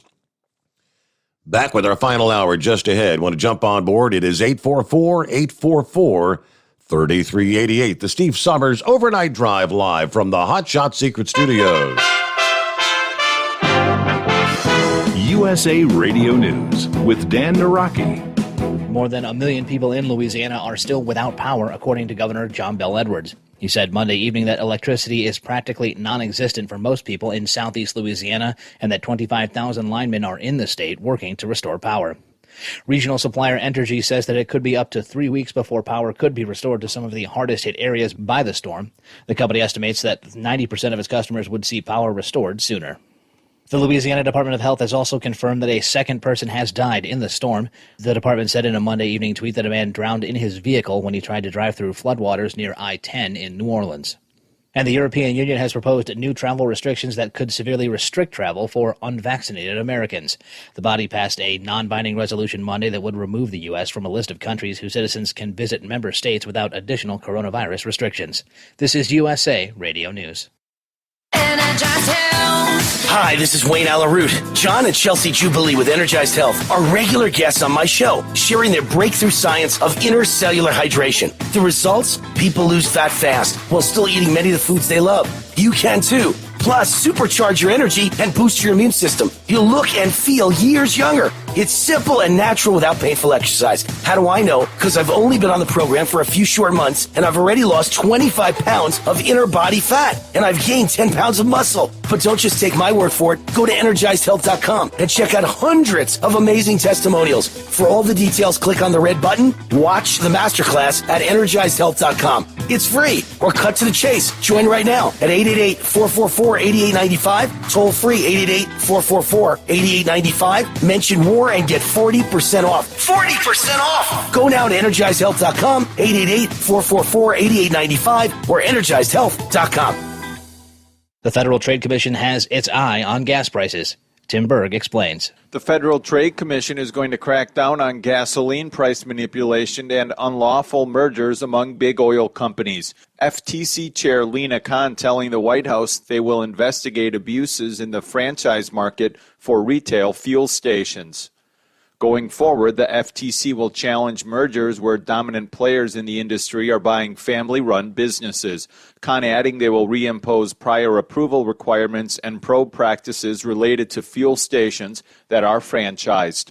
From the USA Radio News Phoenix Bureau, I'm Tim Berg. And the Department of Education announced Monday that it was investigating 5 states for their bans on mask requirements in schools. The department's Office for Civil Rights says that the policies could be discriminatory against students with disabilities or health conditions. The department will investigate mask bans in Iowa, Oklahoma, South Carolina, Tennessee, and Utah. You're listening to USA Radio News. Now you can fly anywhere in the world and pay discount prices on your airline tickets. Book a flight today to London, Paris, Madrid, or anywhere else you want to go. And pay a lot less guaranteed. Call the International Travel Department right now at Low Cost Airlines. 800-215-5141. 800-215-5141. That's 800-215-5141. With the final U.S. military flights out of Afghanistan leaving on Monday, Secretary of State Antony Blinken said that there are between 100 and 200 Americans remaining in the country who want to get out. In remarks Monday evening, Blinken pledged that the U.S. would continue to work to get them and Afghans who worked alongside U.S. personnel out. But critics of the administration's withdrawal say that the U.S. broke its promise to get all Americans evacuated before the final pullout. Mary Beth Long, former Assistant Secretary of Defense under President George W. Bush, says that the U.S. left its citizens hanging when they went to the airport for evacuation. She tells CNBC that many promises went unfulfilled as the last troops left Afghanistan. Last night, dozens and dozens of U.S. citizens went to the airport. They were called to go there, and the gates never opened. Those U.S. citizens were left hanging this morning, circling the gates, circling the airport, unable to do much of anything. That isn't the promise that Americans expect. We also haven't even begun to talk about the green card holders. These are American citizens who, some of them, put in their paperwork during COVID, but don't have the official paperwork back. There are probably, by our estimates, 5,000 U.S. citizen green card holders, and special immigration visa holders that did not get out. And this idea that they were given every opportunity or somehow a large number of them voted to stay is just not the case. It's undermined by the facts that they were circling the airport last night. And for USA Radio News, I'm Dan Naraki. At Hot Shot Secret, we share the science behind common diesel problems and their solutions. For example, ultra-low sulfur fuels. The primary function of diesel fuel is combustibility. One of the little-known aspects of fuel is its role as a lubricant to metal-on-metal moving parts. The introduction of ultra-low sulfur fuels diminishes the fuel's ability to lubricate because sulfur, which has been mostly removed, has lubricating properties. Hot Shot Secret Everyday Diesel Treatment with LX4 delivers unmatched lubricity. Third-party testing confirms that it takes 3 times the amount of leading fuel treatment to match the lubrication benefit of 1 dose of Hot Shot Secret. Everyday Diesel Treatment is a fully formulated 6-in-1 premium fuel treatment for every fill-up, every time. Everyday Diesel Treatment is available at truck stops, Tractor Supply, O'Reilly's Auto Parts, and online at HotShotSecret.com. Hot Shot Secret, powered by science.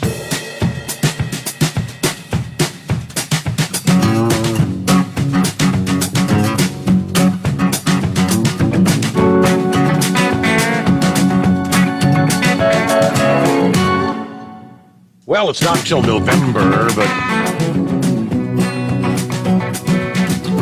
getting ready. I'm sorry, it's sooner than that. Yeah, November the 8th. All right. Truckers for Troops campaign. I thought it was November. November the 8th to November the 15th. This will be this year, 15th annual Truckers for Troops campaign. From OOIDA, started back in 2007, allowing truck drivers To show appreciation for all the sacrifices that members of the military make, during the week of Veterans Day, the 2021 Truckers for Troops campaign, Monday the 8th through the start of business Monday the 15th. As usual, truckers can join OOIDA for a discounted rate of $35, 10% of that going to the fund, and OOIDA matching that money. You can also make direct donations to the fund. To date, Truckers for Troops has generated $697,196 and some change. It started during Operation Iraqi Freedom, if you recall, to send care packages to the troops overseas in veterans facilities in this country. They started using funds last year to help the Veterans Community Project. In addition to sending care packages, that program helps provide housing for homeless veterans through a community of what they call tiny houses. But again, just giving advance notice, mark your calendars. We'll obviously talk about that more as the time approaches for the 2021 edition of Truckers for Troops. All right, heat wave made it back through. We got a better signal hopefully now. Oh, I hope so. Thank you much for taking me back. Yeah, well, so the weekend wasn't a total bust. I did have a nice daddy-daughter dinner date at Denny's, and try saying that fast 5 times. So she really enjoyed herself, and we sat and just talked, and that was good. So, anyways, Gilligan, oh, please don't do that. Don't do that. that was pretty sad. I'm sure we'll talk more about it after the show, but goodness gracious, that's yeah. Anyways, they're talking about these mask mandates and the ACLU or whoever it is trying to look into it, saying it's violating people's. Well, when they ban the use of wearing those things, it doesn't mean you can't wear one. It's just stating that these businesses or schools or, the government's telling them, we're not making this a mandatory thing. We're banning the mask. But I think if an individual wants to wear one, who is saying that they can't wear one? Not a soul.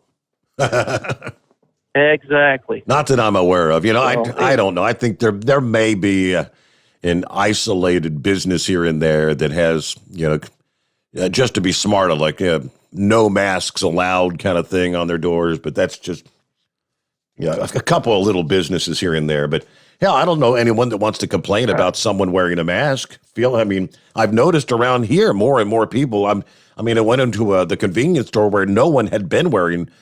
Cashiers and behind the counter in recent weeks, they had not been wearing. They're back to wearing them again. I almost thought that they had mandated them again, but not yet. Well, they have in New Mexico. Our illustrious governor, right, said it was going to be for 2 weeks. So we said, all right. And then she extended it another 2 weeks. I'm like, well, wait a minute. That's a month. That's not 2 weeks. What gives? Well, she's a Democrat, and all Democrats like to do is stir up trouble and scare the living hell out of people and keep that going until the election time so they can secure footing for another 4 years, 2 years, or 6 years, however it works out. So, yeah, I'm not real thrilled with our governor, but hopefully next year we finally make the push to make everything red in the state of New Mexico. I know that's probably a long shot, but I think there's a lot of people out there and some Democrats that are saying, you know what, this is absolute nonsense. So, yeah, we've said enough about Biden. I think we all pretty much have the idea that he's a fossilized old fool that has no idea what's on his plate, and they got to tell him this is your green peas, and Yeah. this is your peaches, and this is your meat. Well, when he's doing a joke. press conference and he actually stands there and says, "I've been instructed to call on John Dunham," and whoever, I've been instructed. You're the president. Who's telling him who to and who not to call on? It ain't Jeff Dunham. I'm sure he's letting people know that it's not his hand up his butt doing that puppeteering up there. I mean, you did see his deal on Friday saying, "We won't forget, and we will find you, and we will take Hunt you out." down. Yeah. The man blinked one time, but he looked like he was in a comatose state of, I don't know. I mean, he just didn't look alive. He looked like a Jeff Dunham doll. And there was no emotion. He tried, but I mean, I think it was feigned. And for those Gold Star parents and wives of the slain there in Afghanistan this past week, hey, good for them to stand up and get up out of there and not even give that damn fool and even a second chance or any kind. And then, of course, what they said, like you said, he was talking to one of them, the wife of a 20-year-old that was killed, who's expecting their child next month.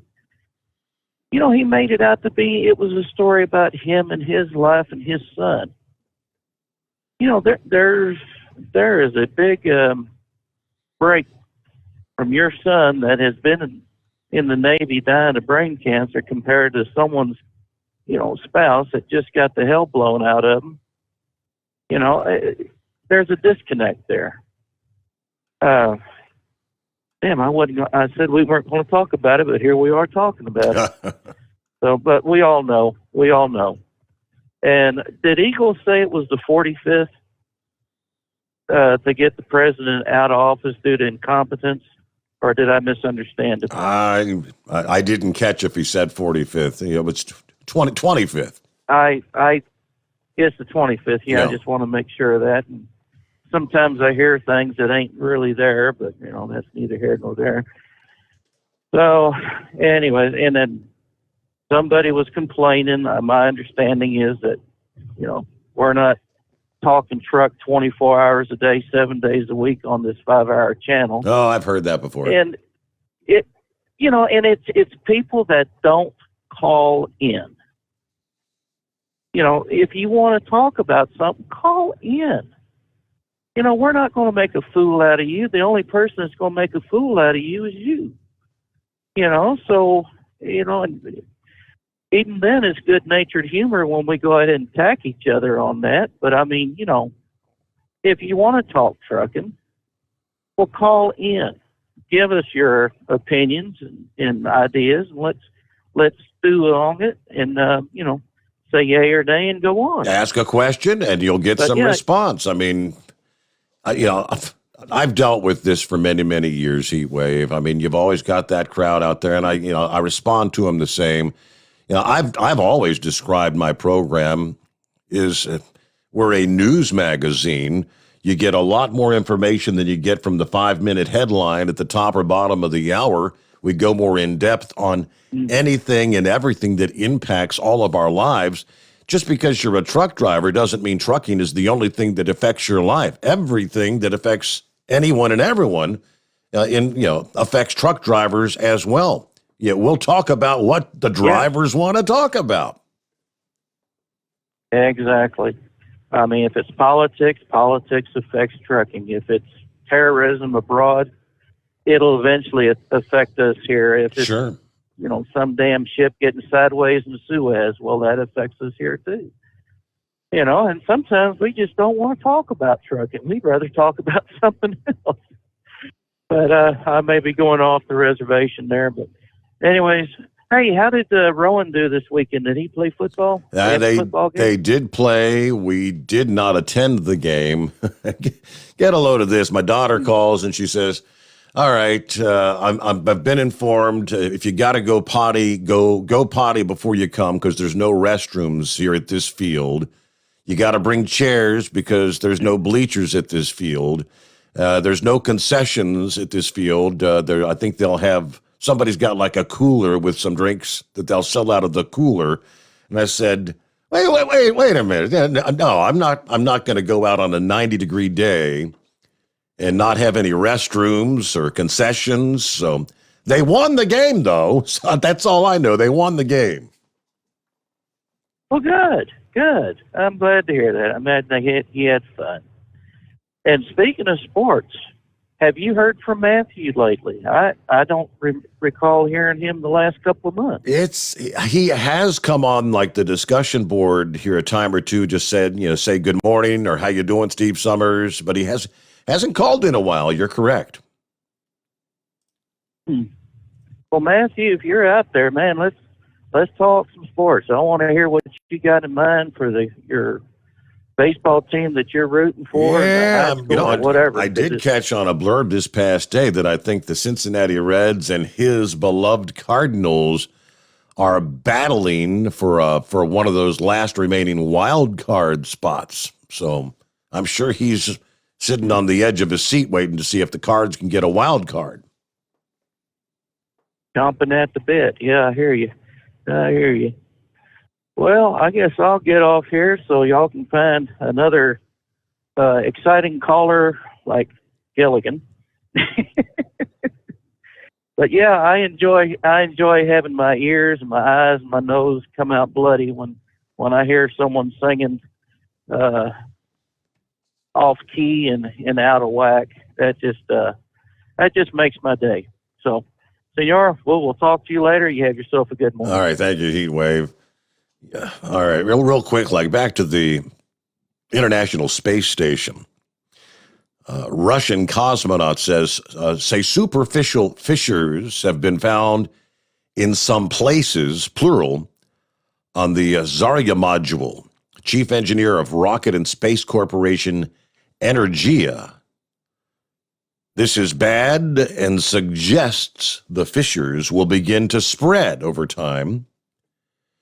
He did not say if the cracks had caused any air to leak, but the space official had said previously that much of the International Space Station's equipment is obviously starting to age. There could be an avalanche of broken equipment after 2025. Space station has suffered several recent incidents. Russian officials last month said it was a software glitch and maybe a lapse in human attention that were to blame for throwing the International Space Station out of control when the jet thrusters on the research module inadvertently reignited a few hours after it had docked, causing the entire orbital outpost to pitch out of its normal position with 7 crew members on board. Russia's space agency also reported last month a drop in pressure in the Zvezda service module, which provides living quarters for crew members on the space station, that was caused by an air leak. Russia says they will remain part of the space station until 2024, and that they're open to extending maybe the partnership beyond then, but at least at the moment, that's when they're supposed to be done. All right, 21 past the hour. Back into the Steve Sommers Overnight Drive live from the Hot Shot Secret Studios. Live from the Hot Shot Secret Studios, the Steve Sommers Overnight Drive. Some say their truck reflects who they are, dependable and reliable. That's why you trust Blue Def. Now the best just got better. Introducing Blue Def Platinum, a revolutionary innovation with advanced system shield technology to significantly reduce harmful deposits. To maintain fuel economy, save money on costly repairs, and sustain the life of your SCR system, there's only one DEF to choose, Blue Def Platinum. the best just got better. For anything diesel, take it to Shy Diesel. They provide a wide variety of services and diagnostics to determine what the problem is with the latest technology. From simple oil changes and preventative maintenance to fuel system diagnostics and repairs, engine rebuilds and cylinder head repairs, and rebuilds with our in-house machine shop. They also have on-site DPF cleaning for exhaust issues and DOT inspections. If your diesel is asking for some attention, Shy Diesel has the specialist you need for anything diesel. Located in Terre Haute and Lafayette, Indiana, and Effingham, Illinois, Shy Diesel has you covered. You work hard. You deserve a seat that works just as hard as you do. The Bostrom T-Series seat has provided drivers with comfort for millions of miles over the past 3 decades.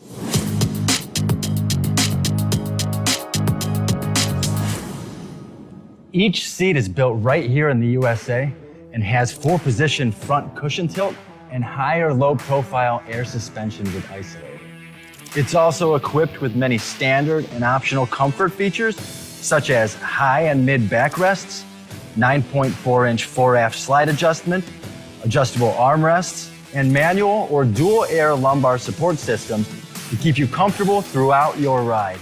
Build your T-Series seat today at BostromSeating.com and ensure your ultimate comfort for wherever the road takes you. Bostrom Seating, the ultimate comfort for the open road. Keep the bugs off your glass and the smokies off your ass. This is the Overnight Drive with Steve Sommers.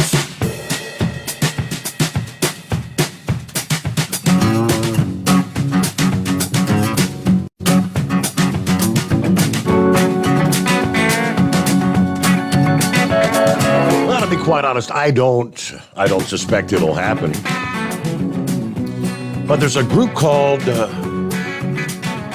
Flag Officers for America that has published a press release demanding the resignation of the Secretary of Defense and the Chairman of the Joint Chiefs of Staff. People in that position right now, of course, Lloyd Austin III and General Mark Milley, respectively, both military leaders who have had to face questions and scrutiny in regards to the withdrawal from Afghanistan. According to the letter, the concerns from former military officials are that the U.S. military gave up key locations like Bagram Air Base, alongside the manpower therein, in tandem with not having a concrete plan to evacuate citizens in the meantime. As principal military advisors to the President, the Secretary of Defense, Chairman of the Joint Chiefs of Staff should have recommended against this dangerous withdrawal in the strongest possible terms. If they did not do everything within their authority to stop the hasty withdrawal, they should resign. Conversely, if they did do everything within their ability to persuade the president to not hastily exit the country without ensuring the safety of our citizens and Afghans loyal to America, then they should have resigned in protest as a matter of conscience and public statement. The situation as it stands this evening is the Biden administration formally ended their military presence in Afghanistan despite admitting several hundreds of Americans are left behind. President Biden said he trusts the Taliban when it comes to how anyone else wants to get out. The letter from Flag Officers for America continues by establishing the weakness of the United States on the international stage. Places like China, Russia, Iran, North Korea have an opportunity to take advantage of the situation in light of this administration's actions. There's a whole paragraph dedicated to how the military's shift toward political correctness has laid the groundwork for divisiveness and a weakness of war-fighting capability. For the sake of posterity, they've got the list that was signed off on, which is a total of nearly 90 retired generals and admirals. 90 generals and admirals calling for Miley and Austin to resign. Again, I don't think it's going to happen. Do you? All right, Chevy Guy. Yes, sir. Welcome back. Thank you for a second shot. Yeah, I guess that basically backs up what I said. You know, Miss Millie gets up there and says, who thought that would happen? You know, that Afghanistan's government collapse, military would collapse so fast. And like I said, the very next thing he should have said is, by the way, here's my resignation. Yeah. Is a nation deserves better than that. Now remember, we're out here day in, day out trying to say our government's coming after our freedoms. We're saying by our next election, we will know for sure whether or not we are a free nation, or if we go from citizen to subject, because the American people won't have a vote anymore.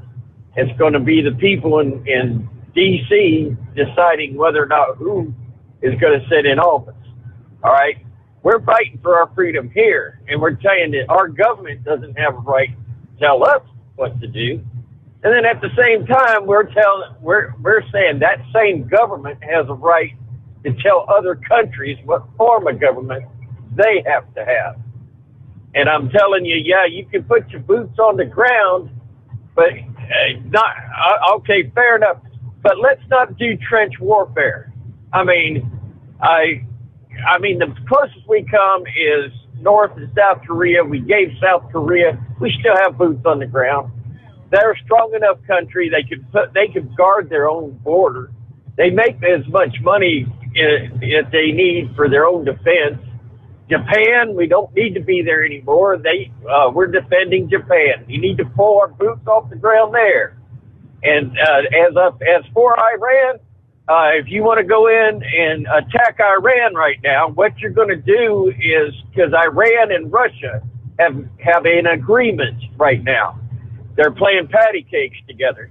If Israel attacks Iran in their nuclear program, then they're going to have to fight Russia too. So you want to put your boots on the ground. I got it, but I'm telling you, an American boot hit the ground in Saudi Arabia, and that American boot decided to pick a fight with people that fight for centuries. And it's just right now we need to strengthen our border, pull our troops back. We don't need to be telling other countries how to govern themselves. You know, we need right now. I'm more worried. Now listen, I'd be saying something different if it was Trump in office, but with the group we got in there now, we need to pull our people out. Shoot, my granddaughter's in Germany. Well, we're defending against Germany. Germany's fighting against our interests, and Germany made that gas deal coming from billions of dollars from Russia, getting gas from Russia. At the same time, we're spending billions of dollars supposedly defending Germany from an aggressive Russia. So, hey, I'm just saying, we need to rethink all this stuff, because they're talking about it won't just be our sons that'll be drafted next time, because they're talking about our daughters having to sign up for the draft. We'll call it the draft, because all it takes is a swift of a pen, and we'll end up having our daughters go to battle or on the battlefield. But by God, if this next election doesn't turn out to be an honest election, then then a government not voted by the people, and it won't be a government of the people, for the people, by the people, not from the government to the people, but from the people of the government. They're going to flip that around, and it'll be from the government to the people. And they'll be taking the government, unelected government, taking our children and putting them boots on their feet and putting their boots on a foreign country's ground, whoever they decide to pick a fight with. So that's good enough. And I am ashamed of what our country did by leaving those people behind. I'm not ashamed of my country. I'm ashamed of what we did. And but at the same time, a lot of those people are in there because of greed. They got in there because of greed. And that means some of our friends. I'm glad to hear that the military, the guys in the military, have been getting a hold of their interpreters and have actively, not just that group you were talking about earlier. I heard that on a Christian station. Right. That they're actually getting out there and tracking these people down and trying to make a way to get them home. Going outside the perimeter, States. even though they're not supposed to be going outside the perimeter. Yeah. Yeah. Okay. Yeah. We got to get our news break in there, Chevy guy. But one thing you just mentioned, you keep saying boots on the ground with whoever we want to pick a fight with. Last I checked, we're not picking the fights. We're trying to defend our own national security. Am I missing something there? We didn't pick a fight with Afghanistan. Of course, you see that differently. You say we picked a fight by putting the boot on the ground in Saudi Arabia. Bunk. We'll return after this. The Steve Sommers Overnight Drive, live from the Hotshot Secret Studios. USA Radio News with Dan Naraki. The U.S.'s 20-year-long war in Afghanistan ended Monday with the final U.S. military personnel evacuating from the Kabul airport. The last C-17 lifted off from Hamid Karzai International Airport on August 30th this afternoon at 3:29 p.m. East Coast time. And the last manned aircraft is now clearing the airspace above Afghanistan. CENTCOM Commander General Kenneth McKenzie announcing the end of the mission in Afghanistan. Secretary of State Antony Blinken said that the American diplomatic mission had moved to Doha, Qatar. For the time being, we will use this post in Doha to manage our diplomacy with Afghanistan, including consular affairs, administering humanitarian assistance, and working with allies, partners, and regional and international stakeholders to coordinate our engagement and messaging to the Taliban. You're listening to USA Radio News. Hi, this is Dr. Joel Wallach, veterinarian physician and founder of Youngevity, and I want to talk about dementias. There's at least a dozen different dementias. Doctors call all of them Alzheimer's disease because when you look at the payout list, Alzheimer's disease pays the most. So no matter which of the 12 dementias you have, they're going to call it Alzheimer's disease, and there's no law that says you can't have 2 or 3 or 5 or 8 or all 12 of the dementias. And so you have to get rid of all the bad stuff. No fried foods, no processed meats, no oils, no gluten, no wheat, brown rhinos, no sugar. And then I want you to take 1 Healthy Brain and Heart pack per 100 pounds of body weight. That's 1 Healthy Brain and Heart pack per 100 pounds of body weight. I want you to take the Ultimate Niacin plus 1 of those twice a day. Or De-Stress capsules, 3 of those twice a day. That's 2 bottles a month. Then I want you to take the Ultimate Daily Classic tablets, 3 of those twice a day per 100 pounds of body weight in case you have vascular dementia. And don't forget those 3 eggs twice a day, because remember, 75% of your brain weight is cholesterol. Contact us at usaradiohealth.com. That's usaradiohealth.com. You're listening to the Overnight Drive with Steve Sommers. Do you have a Dodge pickup and hate your automatic transmission? Of course you do. LaVon Miller at Firepunk Diesel here, and we specialize in heavy-duty and performance transmissions for your 3-quarter or 1-ton Cummins-powered truck. So if you're interested in turning your stock slush box into a towing monster, call us today at 614-733-3744 or visit us online at shop.firepunk.com.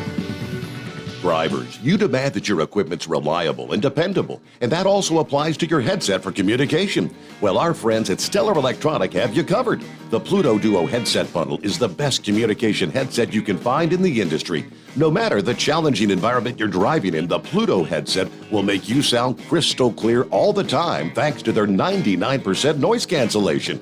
And the Duo's not only a stereo converter for the headset, but also a power bank so you can charge as you go. Learn more at StellarElectronic.com or visit them on Facebook. At Hotshot Secret, we share the science behind common diesel problems and their solutions. For example, Hotshot Secret Diesel Extreme. Today's ultra-low sulfur fuels are cleaner, but they leave injector deposits, causing frequent DPF regens and low throttle response. Hotshot Secret Diesel Extreme is a 6-in-1 fuel additive recommended for all diesel engines. It is formulated with the most concentrated PureFlow AirDog, your leader in fuel air separation system technology. Our systems filter out water, particulates down to 2 micron, and remove all of the air out of your diesel fuel. This allows for nothing but pure, clean diesel fuel to reach the expensive injection system equipped in your vehicle. Not only do our fuel systems protect, they also come in a variety of flow rates to meet your performance needs. Our systems are compact and use OEM-style fittings for easy installation. Learn more about our product at www.pureflowairdog.com and be sure to follow us on Facebook and Instagram.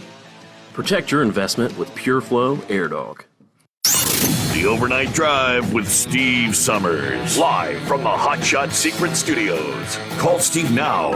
844-844-3388. That's 844-844-3388. I'll assume Josh will probably get on it in the morning. I don't know what. I've seen several people talking about the YouTube screwing up. It's been screwing up all night. I think as of 2:30 in the morning, I think we had 5 or 6 different segments on yet. Anytime it cuts out, it kind of ends the show. And then starts another segment. And I think it's just the YouTube. Facebook's been fine. The app's been fine. Android, iPhone, that's all been good tonight. I don't know. Gary suggested, is the weather screwing with the YouTube feed? Don't know. Like I said, Josh will have to get on that in the morning. He'll probably be calling saying, why is your show in 12 different segments on YouTube this morning? I have no idea. I do know, YouTube, Facebook, they get the exact same feed, the same stream, because it all emanates right here in the secret bunker. I think some of the listeners said YouTube kept screwing up, so I went over to the Facebook. Do what you got to do, but yeah, they'll be working on that, I'm sure. Renegade, what's going on this morning? Morning, Steve. How are you today? Doing well. Hope your week's off to a good start. So far, so good. Hey, if you remember back in when Biden was vice president, didn't he have a couple faux pas that he was talking as Obama embarrassed Obama on some of the stuff he said? Do you remember that? He's got a 40-plus year history of faux pas, but yeah, he did. So I don't think anything he's doing now is new. Maybe just little words, but not much new. So just wanted to make my first call. So first call. Not a whole bunch more to add. First call. Well, hey, we got to get you a code, Renegade. All right, I'll use it. I use some of the Hotshot Secret products, both my vehicles and my semi-truck. All right. Well, how long you been out there listening to Renegade? Are you new or you been around a while?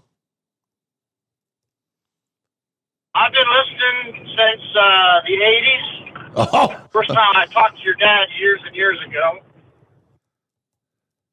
I started driving in 89. Okay, so you've been out there a long time. All right. Well, I got your number down here. I'll get that. I'll get that to Chad. We'll get you a $60 code. Thank you, Steve. And don't be a stranger, Renegade. All right, good to have you with us.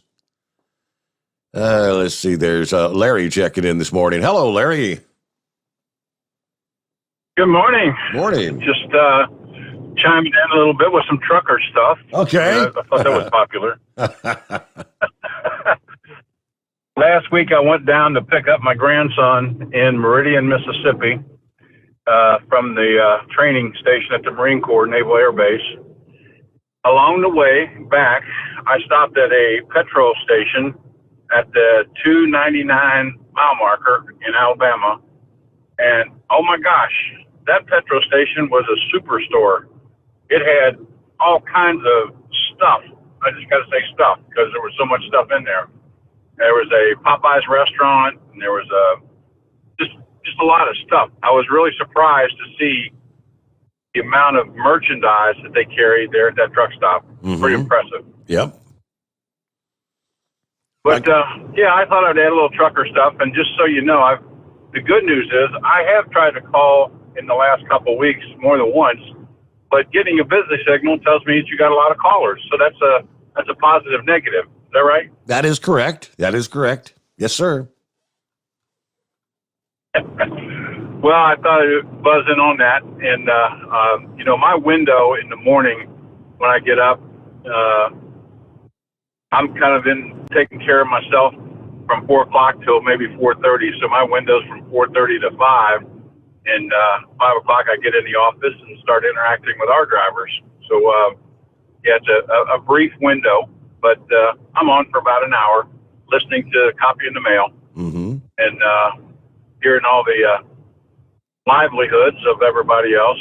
And I sympathize with having trouble with air conditioner because I've had a couple bouts with mine, but fortunately I've got a friend whose son is in the business, and he charges ridiculous, stupid, low money when he comes over to do something.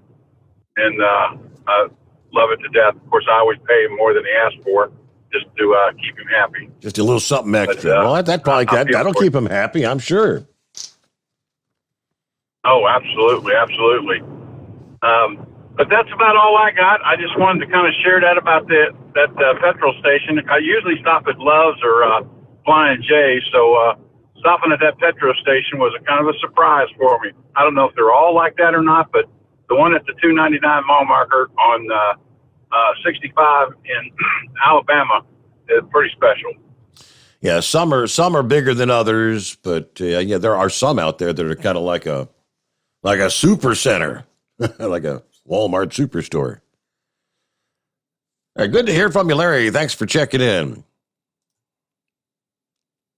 Let's see here. Would that be the Monkey Gouger? Good morning. Hey, what's going on? Oh, doing all right. Just slipping over here to Columbia to put off this next stop, and then Rock Hill, and then we're off for 3 or 4 days. Off to the Marina Del Rey. Out to the Marina Del Rey, baby. I'm going to call it a rant a little bit. I wish that people that had animals would take care of the damn things.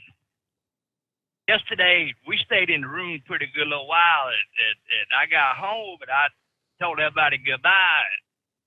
And I was out there unlocking the gate to go up the lane to the house, and I got attacked yesterday by 2 damn black Labrador retrievers.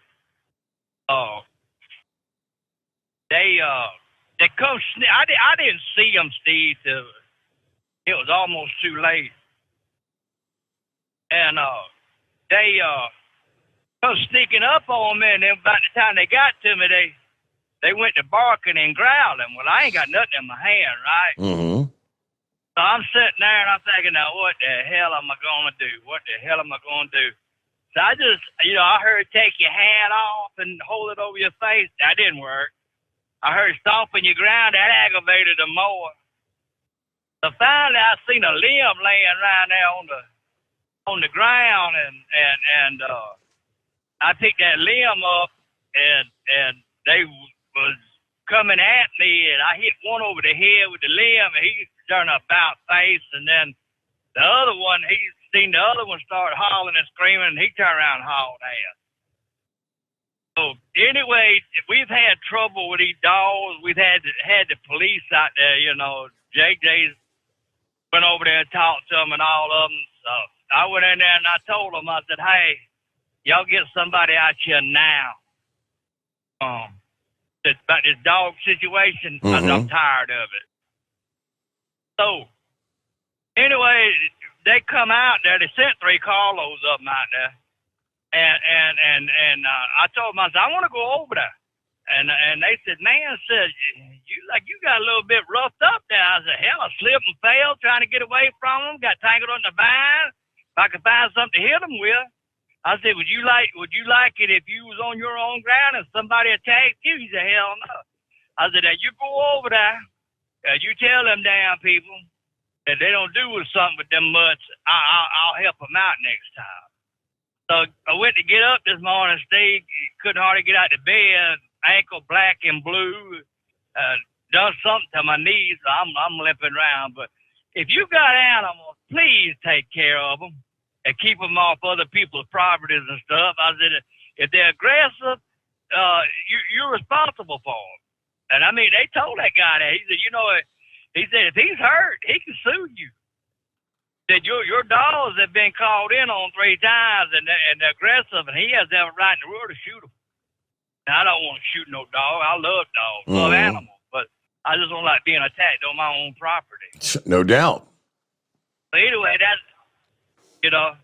but I got a phone call last night. See, I hadn't heard nothing about this today. Now, I know there's supposed to be a get together next week with all the truckers and the workers in America and everything. They don't want to go to work for a day and, show that we're against all this stuff that the government's trying to push down. Yeah, the mandates. That's technically that's supposed to be today. Oh, that is today? Yeah, August 31st. Yeah. Okay, well, I didn't know that. I knew it started in Australia, but they're talking about something happening September the 7th now. Have you heard anything on that? I have not. No. It was calling for a shutdown or something the 7th, but we all know how that's going to work out. Yeah, that's going to be about like anyway, today. How many people have you heard talking about today? August 31st. In Australia, I think they've been talking about it for several weeks. I came across something. I'm not sure if someone emailed it or if it was on CDL Life or where I found it, like Friday morning. That was the first I'd even heard of it. And I'm thinking, well, if nobody on the program's heard of it, nobody's called about it. I mean, obviously, there ain't many truck drivers know about it. Exactly. That's the point. I was, trying to get across. Nobody knows about it. The only reason I knew about it is my daughter-in-law called up there. They still got JJ in quarantine, and he went and got that infusion yesterday. Last night, he did get on it. She told me to call him because they got him on one end of the house and they on the other end of the house, and she's a nurse, and she goes overboard sometimes, so they got the plastic up in the hallway and over the air conditioning duct and all that stuff where, the germs can't spread. She really just quarantined the house. But she was asking me about it, and I told her, I said, nah, I don't know. I said, I've read some stuff on this thing about it starting in Australia, but Steve, I was under the understanding, I could be wrong about this, that they've already had the one in Australia, and they had one in Canada, and it didn't do much. I mean, it's kind of like this deal here. Nobody knows nothing about it. Yeah. But the other interesting thing I've seen at all my excitement yesterday is was this hurricane not bad enough for the Weather Channel? Wait, what do you mean by that? I mean, has there been any... Well, yesterday I got home. I wanted to see what all it done down there. I wanted to see, to see it firsthand. As I turn on the Weather Channel, little Jim Katori, he down in Lafitte, Louisiana, and all the rescue groups are coming out the swamp or coming out the flooded areas saying, hey, there's nobody down there. And what is down there, they high and dry, so they not coming out. And Jim Katori, like somebody just slapped him in the face with a wet noodle. He didn't have nothing to report. They didn't see no carnage, no death, no blood. Steve, what is the final report on it as of this morning? Have you got any? As of this morning, there's only 2 confirmed fatalities. Now, the governor yesterday said that it wasn't Lafitte, it was Laplace, I believe, Laplace, Louisiana, where rescuers had not been able to get in.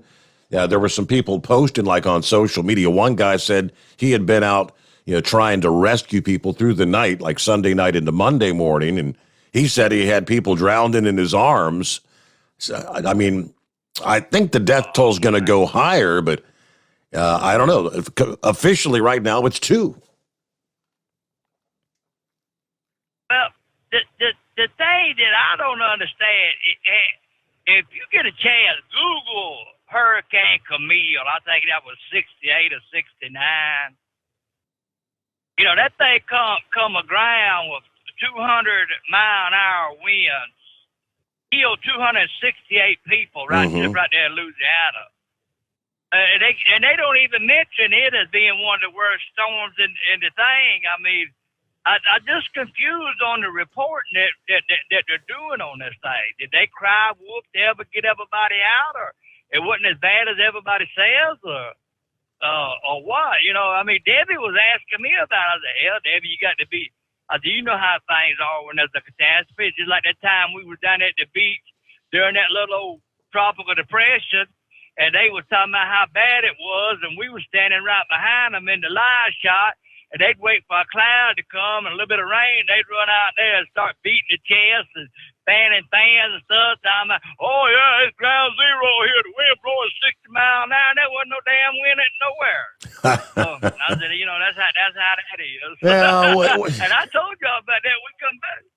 You see these guys on the Weather Channel, they try to over dramatize. They'll be standing out there with their legs spread like they're leaning into the wind trying to stand up. And apparently it happened again with Ida. Had a couple of guys that were locals just walking through the neighborhood, walking behind them like they didn't have any trouble. They want you to make it. They want you to feel like, boy, that's a really they're dealing with horrible winds down there. Hey, let me ask you something. Did you see where that thing knocked Jim Couture on his ass about Sunday afternoon when that thing got to rock and rolling down there? He was going to get out there. I don't know whether he slipped in them old hot bottom tennis shoes he got on or what, but he got out there on the street corner, and they claimed it was blowing 180, 130 mile an hour. It got down, like he was forcing in the wind and slipped and busted his ass and took a little spill down there. That was all over the news up there Monday morning. Yeah, high wind takes out Jim Couture. The damn shame didn't bang his head in one of them posts down and knock a little sense into him. But hey, Steve, I'm gonna jump out of here. We'll catch you in a little bit. Good talking to you, my man. I'm gonna go over here and see if I can get this last stop off of Columbia, and then we're gonna go to Rock Hill, and then we're coming back. And deer season opens in our county September the 1st, and you know where I'm gonna be at. I'll be sitting in that tree stand tomorrow. All right. Well, have fun. Good luck. Hope everything goes well. Thank you, Steve. All right. Yeah, and looking at, let's see, I think AccuWeather said Ida would be tied for like number 5, like tied for 5th on the list of the strongest hurricanes to impact the U.S. mainland. I'm looking here, according to Wikipedia right now, Carla is ranked at number 1, 1961, Carla. Betsy in 1965. Camille, the one he just mentioned, 1969. Opal in 1995. Right now they've got Katrina down there, technically tied for 3rd. But Camille, Opal, Katrina are all in the list at number 3. Followed by Audrey and Wilma. So I think Ida's supposed to fall somewhere in there, like between Katrina and Audrey, maybe, right in there.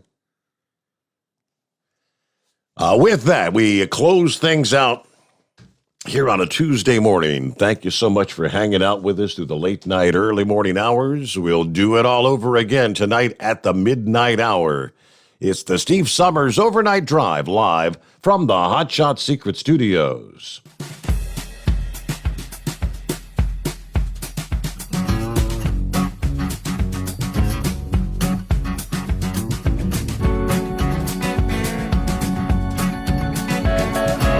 You'll never guess the places that I've been.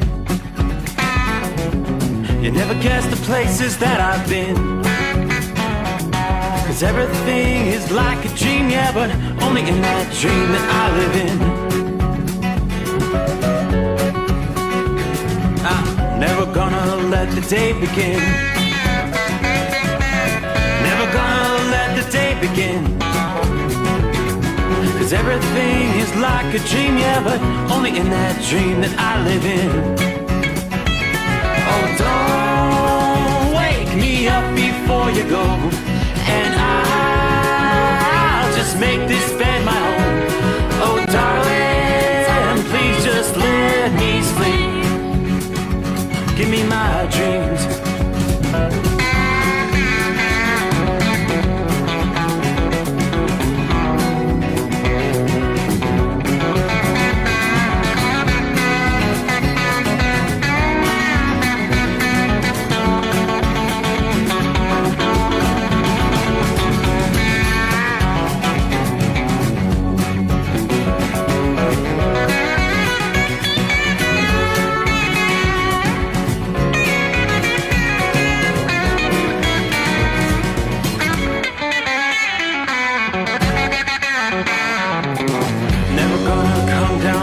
Above, 'cause everything looks better from above. And nothing's ever as it seems, yeah, except in that world that I dream of. Never gonna lose the ones I love. Never gonna lose the ones I love. 'Cause everything is like a dream, yeah, but